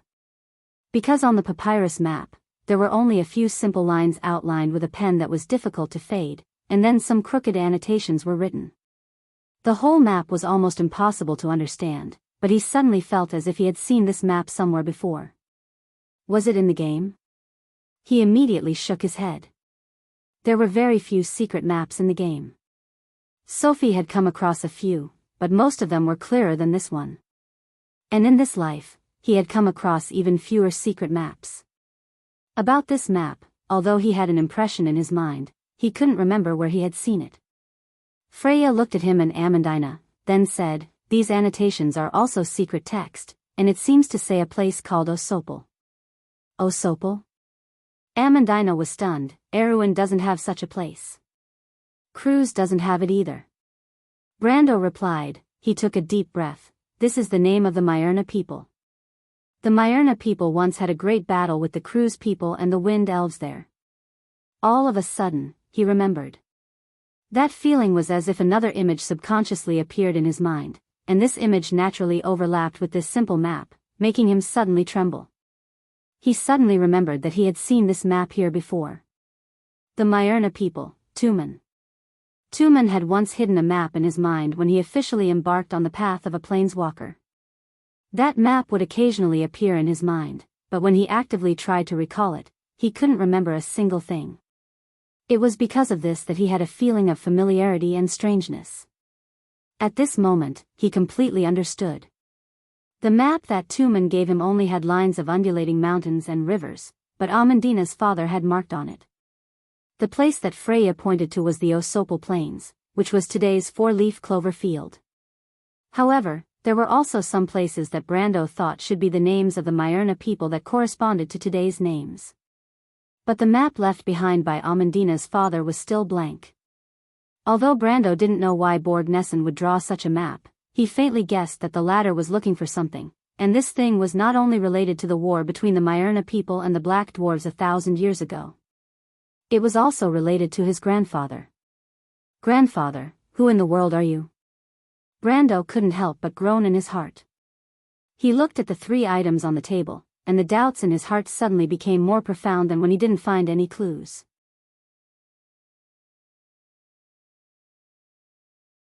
It was as if he had parted the fog and found that there were even more black clouds behind it, and he couldn't even see his own fingers if he stretched out his hand. His heart was filled with doubts, and he finally couldn't help but open the telepathic link, and said to the Shire and Medisha on the other side, "The Shire, Medisha, are you there? I have a question to ask you." But he didn't expect that as soon as he opened his mouth, the Shire's surprised voice sounded, "My lord, I have something to ask you, and I didn't expect to hear your voice." "Our hearts are really connected." "Cut the crap," Brando interrupted him in a huff. "The Shire, let me ask you, do you know the 2 people, Fearmead and Shippard?" The voice on the other side became excited. "My lord, why are you asking about them?" "That means you know them?" "Of course, they are your grandfather's attendants. Fearmead was born in the Anna family, and is the 2nd son of the Count of Grey Mountain. Shippard was born in a small noble family in Cipher, and he was a famous genius back in the day." The Shire paused, and continued, "Brando, did you find them?" Brando shook his head. "I only heard about it by chance." "Did your father tell you?" The Shire sighed. "I have been looking for them." "So you don't know about their situation?" "My lord, when they received the princess's order, they left without saying goodbye. I know they must have known something, so I have been looking for them." The Shire replied. Brando frowned, and asked sharply, "Her Highness?" The Shire's voice became hoarse, and then he said, You misheard, my lord." "The Shire, I heard from the Nightsong Tiger that the scenery in the Gem Plains is very good. I think it is time to give you a holiday." Brando silently threatened. The Shire's voice was almost crying. All right, Brando, please don't put me in confinement, listen to me." "All right, that princess. You know, your father almost became the betrothed of one of Princess Griffin's aunts." "One of them?" "I can't reveal her name, I have to protect a lady's reputation. Besides, she may not meet you." The Shire said helplessly. "Is what you said true?" "It's absolutely true," the young attendant mage promised solemnly. Brando frowned. He felt that this guy's words were not completely trustworthy, but if it was true, then the clues were cut off again. He shook his head, and suddenly he remembered something. What do you want from me? Don't you have something to ask, Medisha? The Shire's forehead was full of cold sweat, and he wanted to change the topic, but he heard Brando's cold snort, and he quickly replied, all right, I mean, if you don't have something urgent on your side, you should listen to a piece of news from me. What news? Brando was surprised. It was a magic message from a certain countess's subordinate, and she passed it to me. Dilfari? In front of the princess was a silver brooch. She picked it up and looked at it carefully, then silently put it down. She still remembered the situation that afternoon. The afternoon sun seemed to have a certain taste, and the leaves rustled, but there was no sound except for the silence. She gently tiptoed, then slowly retracted her cold lips. Brando's eyes widened, and he looked at the princess with some confusion. Brando, I'm really grateful to hear that you still want to go down this path, but I still hope that you can seriously consider our engagement. Why? Brando frowned and asked. Erewhon is a small country, and to fight against potential enemies, we must gather the power of the whole kingdom, and even restore the ancient system, Griffin said. Griffin took a few steps back and looked at him carefully with her light silver-gray, bright eyes. But this ancient kingdom has been ruled by Cypher and my family for 2 generations. I know it too well. The nobles under my father's rule have different intentions, short-sighted, and only a few have ideals. These people are not worthy of trust. As if to emphasize this sentence, she gently shook her head. The kingdom must re-centralize power, re-establish the local tax system that has been suspended since Anson's time, and weaken the military power of the nobles. But, Brando suddenly understood the hidden meaning behind the but. The Southern Territory already had the foundation to restore the royal power, but the right to decide the future of the whole Southern Territory fell on him. If he supported the princess without reservation, then whether Duke Anthony, Duke Vero, or Duke Grenoires objected or not, the final result would not change. The Battle of Autumn Twilight had already shown that Tonajal had such a decisive military power. But if he objected, or even just maintained the status quo, then the local nobles would follow his lead and be indifferent. Indeed, the Duke of Vero was the princess's grandfather, and the Duke of Anthony was, at least in name, an ally of the princess. The Highland Knights were detached, but the local nobility and the central royal family were naturally antagonistic. The Duke of Vero would never risk losing his power to support his granddaughter, and the Duke of Anthony was the same. They were happy to see a royal family close to them, but would not allow it to override them. This was a natural conflict between the princess's ideals and the duke's core interests. But what should he do? The kingdom must re-centralize power, and Tonajal and Valhalla naturally could not be detached. It could even be said that they were the first to bear the brunt of this. Her Highness wants me to set an example, but can I trust this half-elf girl? Trondheim and Valhalla were built by me step by step. It's where many people's hopes and future lie. The Red Bronze Dragon mercenaries who experienced the November War, the adventurers who were persecuted by Grodin, the residents of the Green Village, and even Amandina and Carglass. Their hopes and dreams are all wrapped around me. This is the responsibility that comes with authority. Can I pass this responsibility to others? He silently weighed everything in his heart. From an emotional point of view, he was willing to trust the princess. She was able to persist in her ideals, and had a heart that pursued benevolence and justice.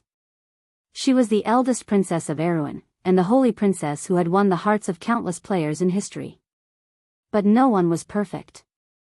Whether she would still be controlled by her aristocratic nature in this life, hesitating and compromising with the conservative forces, was related to the fate of many people.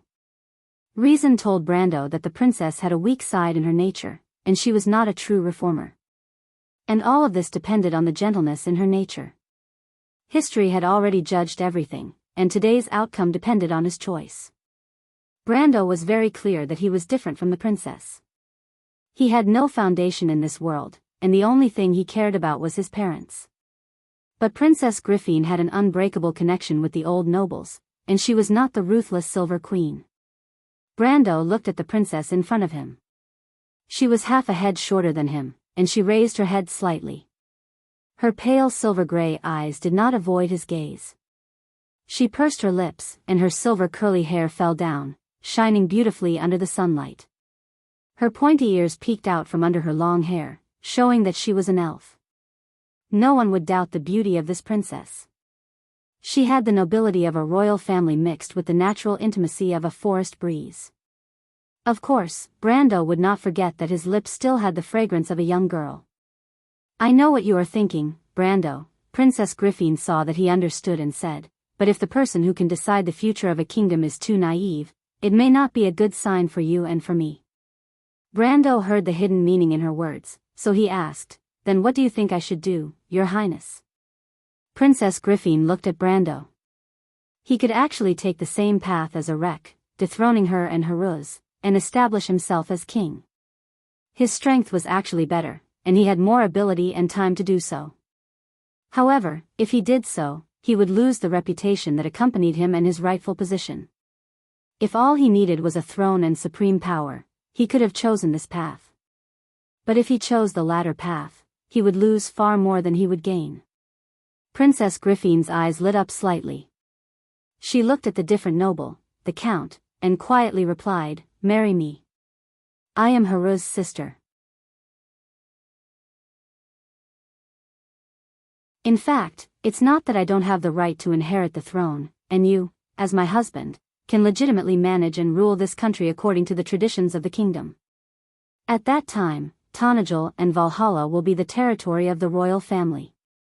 Viro, Lantanilan, and even Grimoires and Karsuk will submit to you, which is also a legitimate matter. She paused.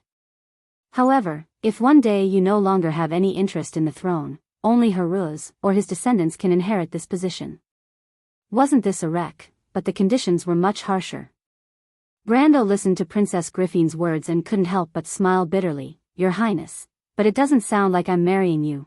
"It sounds like I'm marrying you." Princess Griffin smiled somewhat mockingly. She could see that Brando didn't care about the power in his hands. "But I already have a fiancé," Brando could only reply. "Let's put this matter aside first." "It's okay, then I'll wait for your answer." Princess Griffin was not annoyed at all, but smiled slightly. Brendel had no choice but to flee. Griffin's fingers pressed on the brooch, as if she had recovered from her memories. She looked up at the sunset outside the window. The sunset was as red as fire, hanging far below the golden clouds. At this time, there was a knock on the door. She was slightly startled, listened to the sound, and said, "Please come in, Mrs. Hill." After the door opened, it was her maid who appeared outside. The woman in her 40s held a letter in her hand and stood outside the door respectfully. "Your Highness. It's so late, what's the matter?" Princess Griffin looked at her and asked. "There's a letter from Valendenburg," Mrs. Hill replied. "Is it for me?" "Yes, it's a letter from Mr. Oberway." Griffin took the letter, opened the envelope, then unfolded the letter inside and read it carefully. She raised her eyebrows slightly at first, then her face changed color. "Your Highness, the Silver Empress of the Cruz Empire has recently made an exception to confer the title of Countess to a female. According to reliable information, this new Countess is from Erewhon and has some kind of close relationship with Count Tonajal."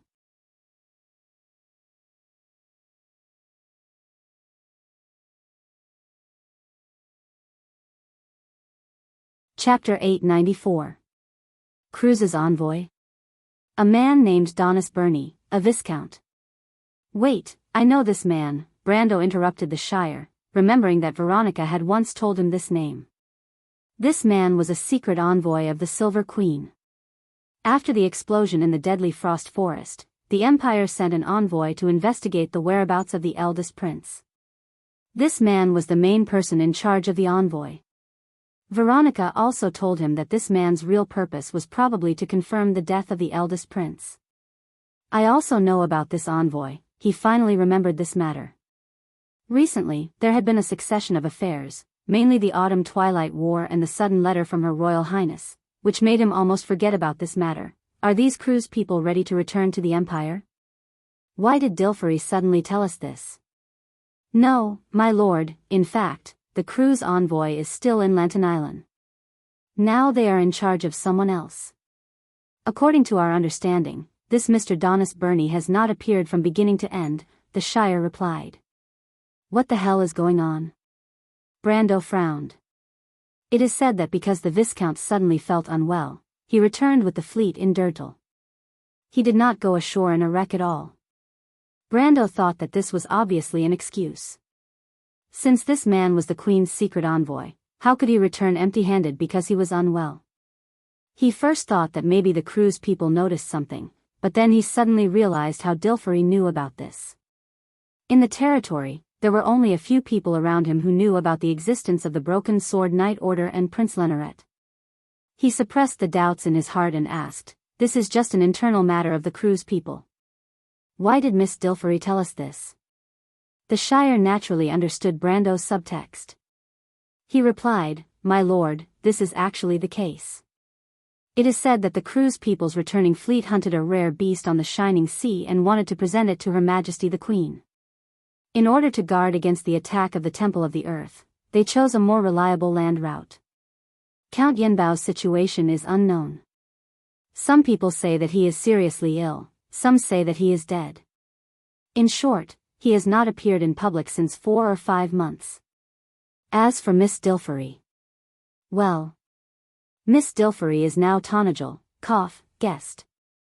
When he said the word guest, there was inevitably some awkwardness. In fact, everyone knew that the Countess was worried about her father's situation and was eager to fly back to the Yenbao territory immediately. However, she was placed under house arrest in Abes by Brando. Of course, this was also at the behest of Her Royal Highness the Princess. The purpose was to ensure the safety of the Countess so that she would not be a moth to a flame. He paused for a moment and continued, "All in all, now Yenbao is a dragon without a head. Those guys led by Baron Dahl spread all kinds of rumors all day long, wanting to seize the Count's power. However, the Yenbao family's reputation is still there, and it will be difficult for them to succeed in a short time. The crew's empire has also had considerable influence in Yenbao for a long time, so of course, these people will not let go of the opportunity to curry favor with Viscount Donis Burney. I don't know if you still remember that you and Her Royal Highness had asked Count Yanalasu to investigate Yenbao. Soon after that, the Count sent a group of people into Yenbao. These people were quite efficient. They quickly got in touch with Dilfery's old subordinates and established a secret network. Brando knew that this matter was actually ordered by Her Royal Highness, and he did not intervene at all. However, when it came to the Shire's mouth, he, the feudal lord, got half of the credit for no reason. Of course, he could hear this kind of compliment, but it was difficult to expose it. Or rather, it was better to say that he had long been used to it. But when he heard this, he finally understood something. The Shire continued, so these people reported this matter to Count Yanalasu as usual. They also used a record crystal to attach the images of the convoy, Mr. Donis Burney, and other accompanying servants and assistants. Count Yanalasu then sent the report and the record crystal to Miss Dilfery. This matter itself is not too important, but Miss Dilfery more or less heard about you, Lady Veronica, and Prince Leneret entering the deadly frost forest together. After she learned about the purpose of this diplomatic mission, she was worried that the Kurlutzians would harm you, my lord, so she handed these things over to Medisa. I didn't expect that our little princess would really find out something what's fishy? Brando frowned slightly when he heard this. This Viscount Donis Burney, there's nothing wrong with him, but Princess Medisha seems to have recognized someone among the entourage and assistants of the convoy. Recognized someone? Brando's heart skipped a beat. Who? This person should be one of the military officers accompanying Cruz and Veronica. I have some impression of him, but it's not as deep as Medisha's. My lord, Medisha's voice finally sounded at this time. It was as gentle as ever, but it was organized. If I remember correctly, that person should be called Boymare. I've heard others call him that before. He went under the glacier with us at that time. He's one of the noble military officers accompanying Cruz. He's a little young, about 20 years old. Brando felt as if there was an electric current flowing through his back, making his hair stand on end. He took a light breath. Although he did not speak, his expression was so serious that Amandina and Freya could see the clues. The two girls looked at each other and looked at him with some worry. Brando put his hands on the desk. Countless images flashed through his mind. He thought carefully for a moment and suddenly asked. When did Cruz's envoy arrive in Dirtle? The 19th of August. That's the fire-raising festival of the mountain people. Amandina answered without thinking. The 19th of August. Brando repeated to himself. It's been 4 weeks since we left the deadly tundra. It's been exactly a month. The Shire, how long has it been since Viscount Donna's Bernie arrived in Yenbao? He asked again. The Shire calculated. Miss Dilfery received the letter last week, but it took a lot of twists and turns to reach Tonagel. It should have been at least a month before that, not less. A month. Brando's heart went cold. This was enough time for Cruz to walk back to Lust Tower. Freya looked at him from the side and finally couldn't help but ask. Brando, what happened? I think we were careless, Freya. Brando answered word by word. Careless? It's all my fault. I didn't think of this direction at all. He could not help but pat his forehead in annoyance. Then, he said in a deep voice, Seal, let the spies we sent out ask. Let them search the area around the deadly frost forest again. Spread out the image of that guy and confirm if anyone has seen him. No, I think someone has definitely seen him. The key is where and when. I want to find out the answer to this question as soon as possible. Also, think of a way to send a group of people to the Cruz Empire. If it doesn't work, ask Count Janalesu to help us. He won't refuse. My lord, before I passed this message to you, Miss Roman had already sent people. Now the territory is fully activated, the Shire replied. But there are some mercenary leaders who still don't understand the situation. They want to ask if you are making a fuss over nothing. Medisha and I are also here to ask you for instructions. She did the right thing.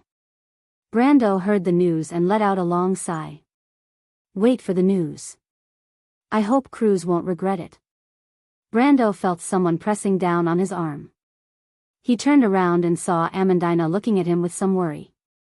Is there news about Scarlet? Amandina asked sharply.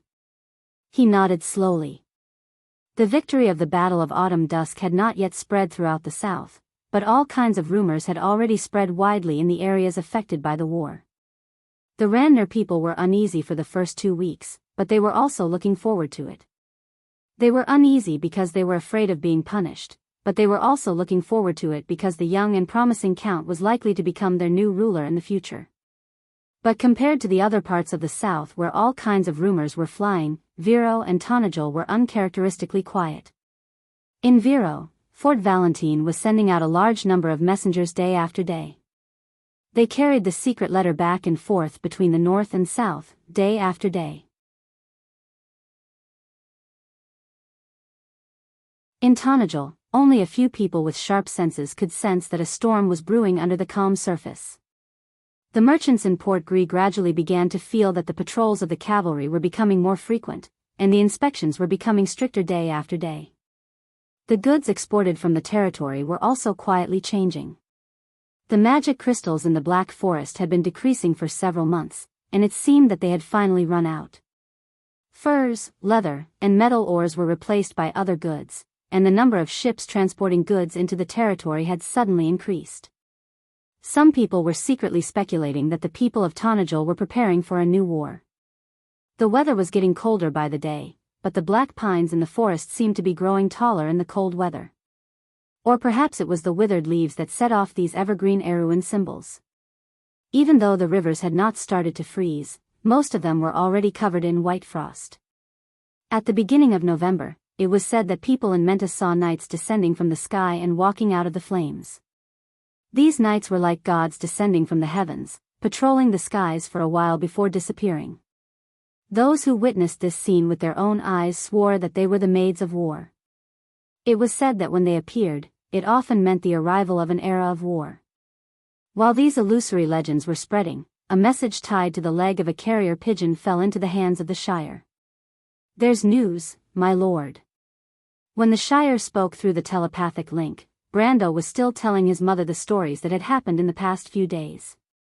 The fireplace was already lit, and the charcoal crackled inside the iron fence.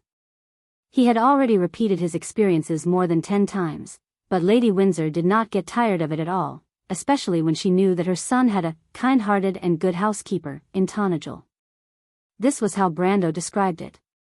He thought that the Roman's mind was simple, and could probably be described as kind-hearted. As for housekeeping, the merchant girl had the ability to gain something without risking anything, so it should be barely acceptable. But when he heard the Shire's words, he immediately stood up from the sofa and gestured to his mother, Amandina, and Freya. He then walked to the side and asked in a low voice, "What's going on?" "My lord, you guessed right. Someone has seen this person near the deadly frost forest. That person is a farmer near Burnesel, called Old Bayard. He has a daughter called Jocelyn, and they rented a carriage to that person after the explosion. It is said that the person gave them a sum of money and never appeared again. There was another person with him, and according to the girl's description, Medisha believes that the second person should be a noble called Babarn. They rented a carriage." Brando muttered to himself, "Burnesel has a hostel, so why would they rent a carriage from a farmer's house? Most of the farmers' carriages are covered wagons with large sheds. Normal nobles would not ride those things. They wanted to store something." The Shire replied. "And then?" Brando asked again, "Did anyone see this carriage near Dirtle?" "No, if I were them, I would be more careful. They should have changed carriages along the way." "My lord, you guessed correctly. They changed carriages at Arucher and Winterrose Castle. But after we confirmed their route, it was easy to ask for these details. The last carriage they used was indeed last seen in Dirtle. Someone saw them around the middle of August." "Middle of August?" Brando replied, "Dirtle, cruise." He took a deep breath and clenched his fists so tightly that his knuckles cracked. He practically squeezed out the last few words from between his teeth. Mr. Donna's Bernie and the others, that a rare beast they were escorting was probably transported by a carriage, right? "Yes, my lord." The Shire was silent for a while before he replied, "My lord." Amandina and Freya sat on the sofa and looked at Brando's gloomy face. The fireplace in the study room was also burning with flames, illuminating a few faces. "Go and invite the Count, Mistress Hill. I'll have to trouble you." Princess Griffin put down the letter in her hand and looked at Makarov. This was the 10th letter she received in 2 weeks. This letter was personally sent by the cunning fox of the kingdom. It was obvious that the royal faction had foreseen the subtle changes in the situation. It was not strange for the Empire to confer the title of Countess. It could even be said that it had nothing to do with Erwin. But the Countess' birth was related to a similarly sensitive person in the kingdom. After reading the letter, Griffin let go of the last bit of hope in her heart and gently threw the letter on the table. She was exhausted as she spoke to her maidservant. The noblewoman opened the door and walked out. She could not help but look back at the withered leaves outside the window and sighed slightly. "Your Highness."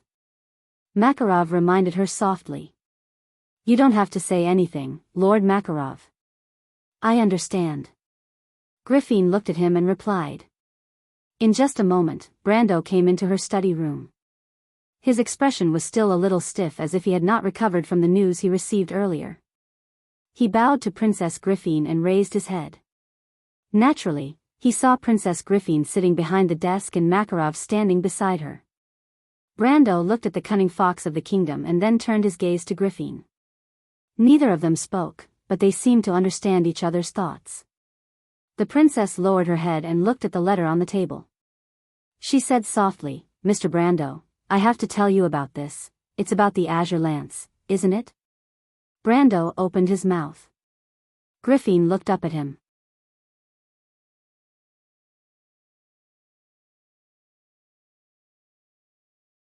Her pale silver-gray eyes were full of complicated emotions, but she finally told him about Scarlet in detail.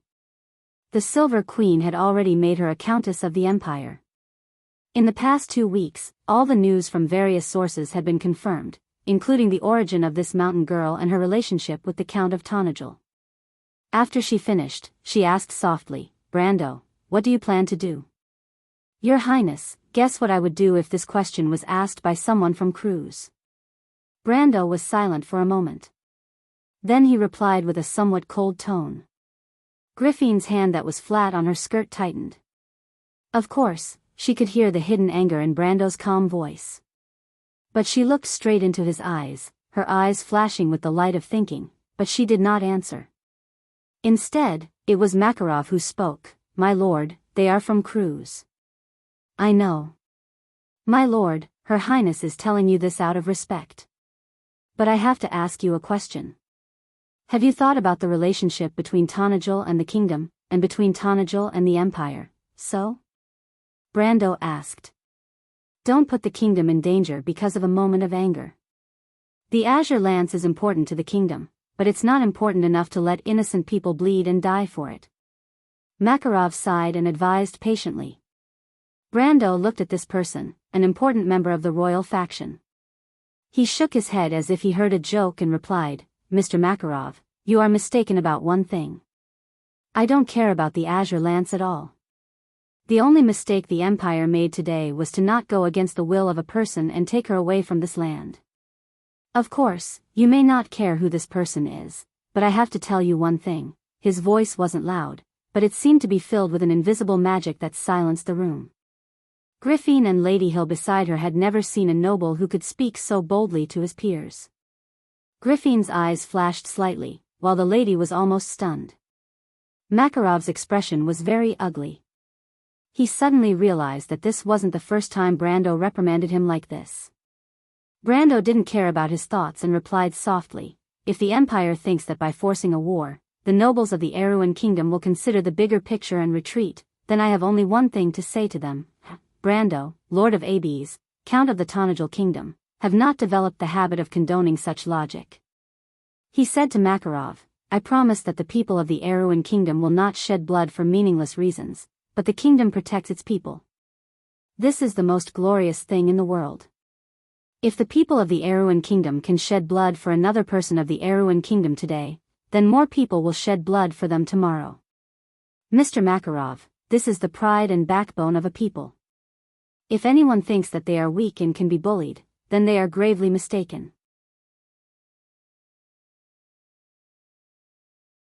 Brando finished and bowed to Griffin like a knight bidding farewell to his king. He turned around and opened the door. Before he left, he said, "Your Highness, I once promised a little girl that I will protect each and every one of them.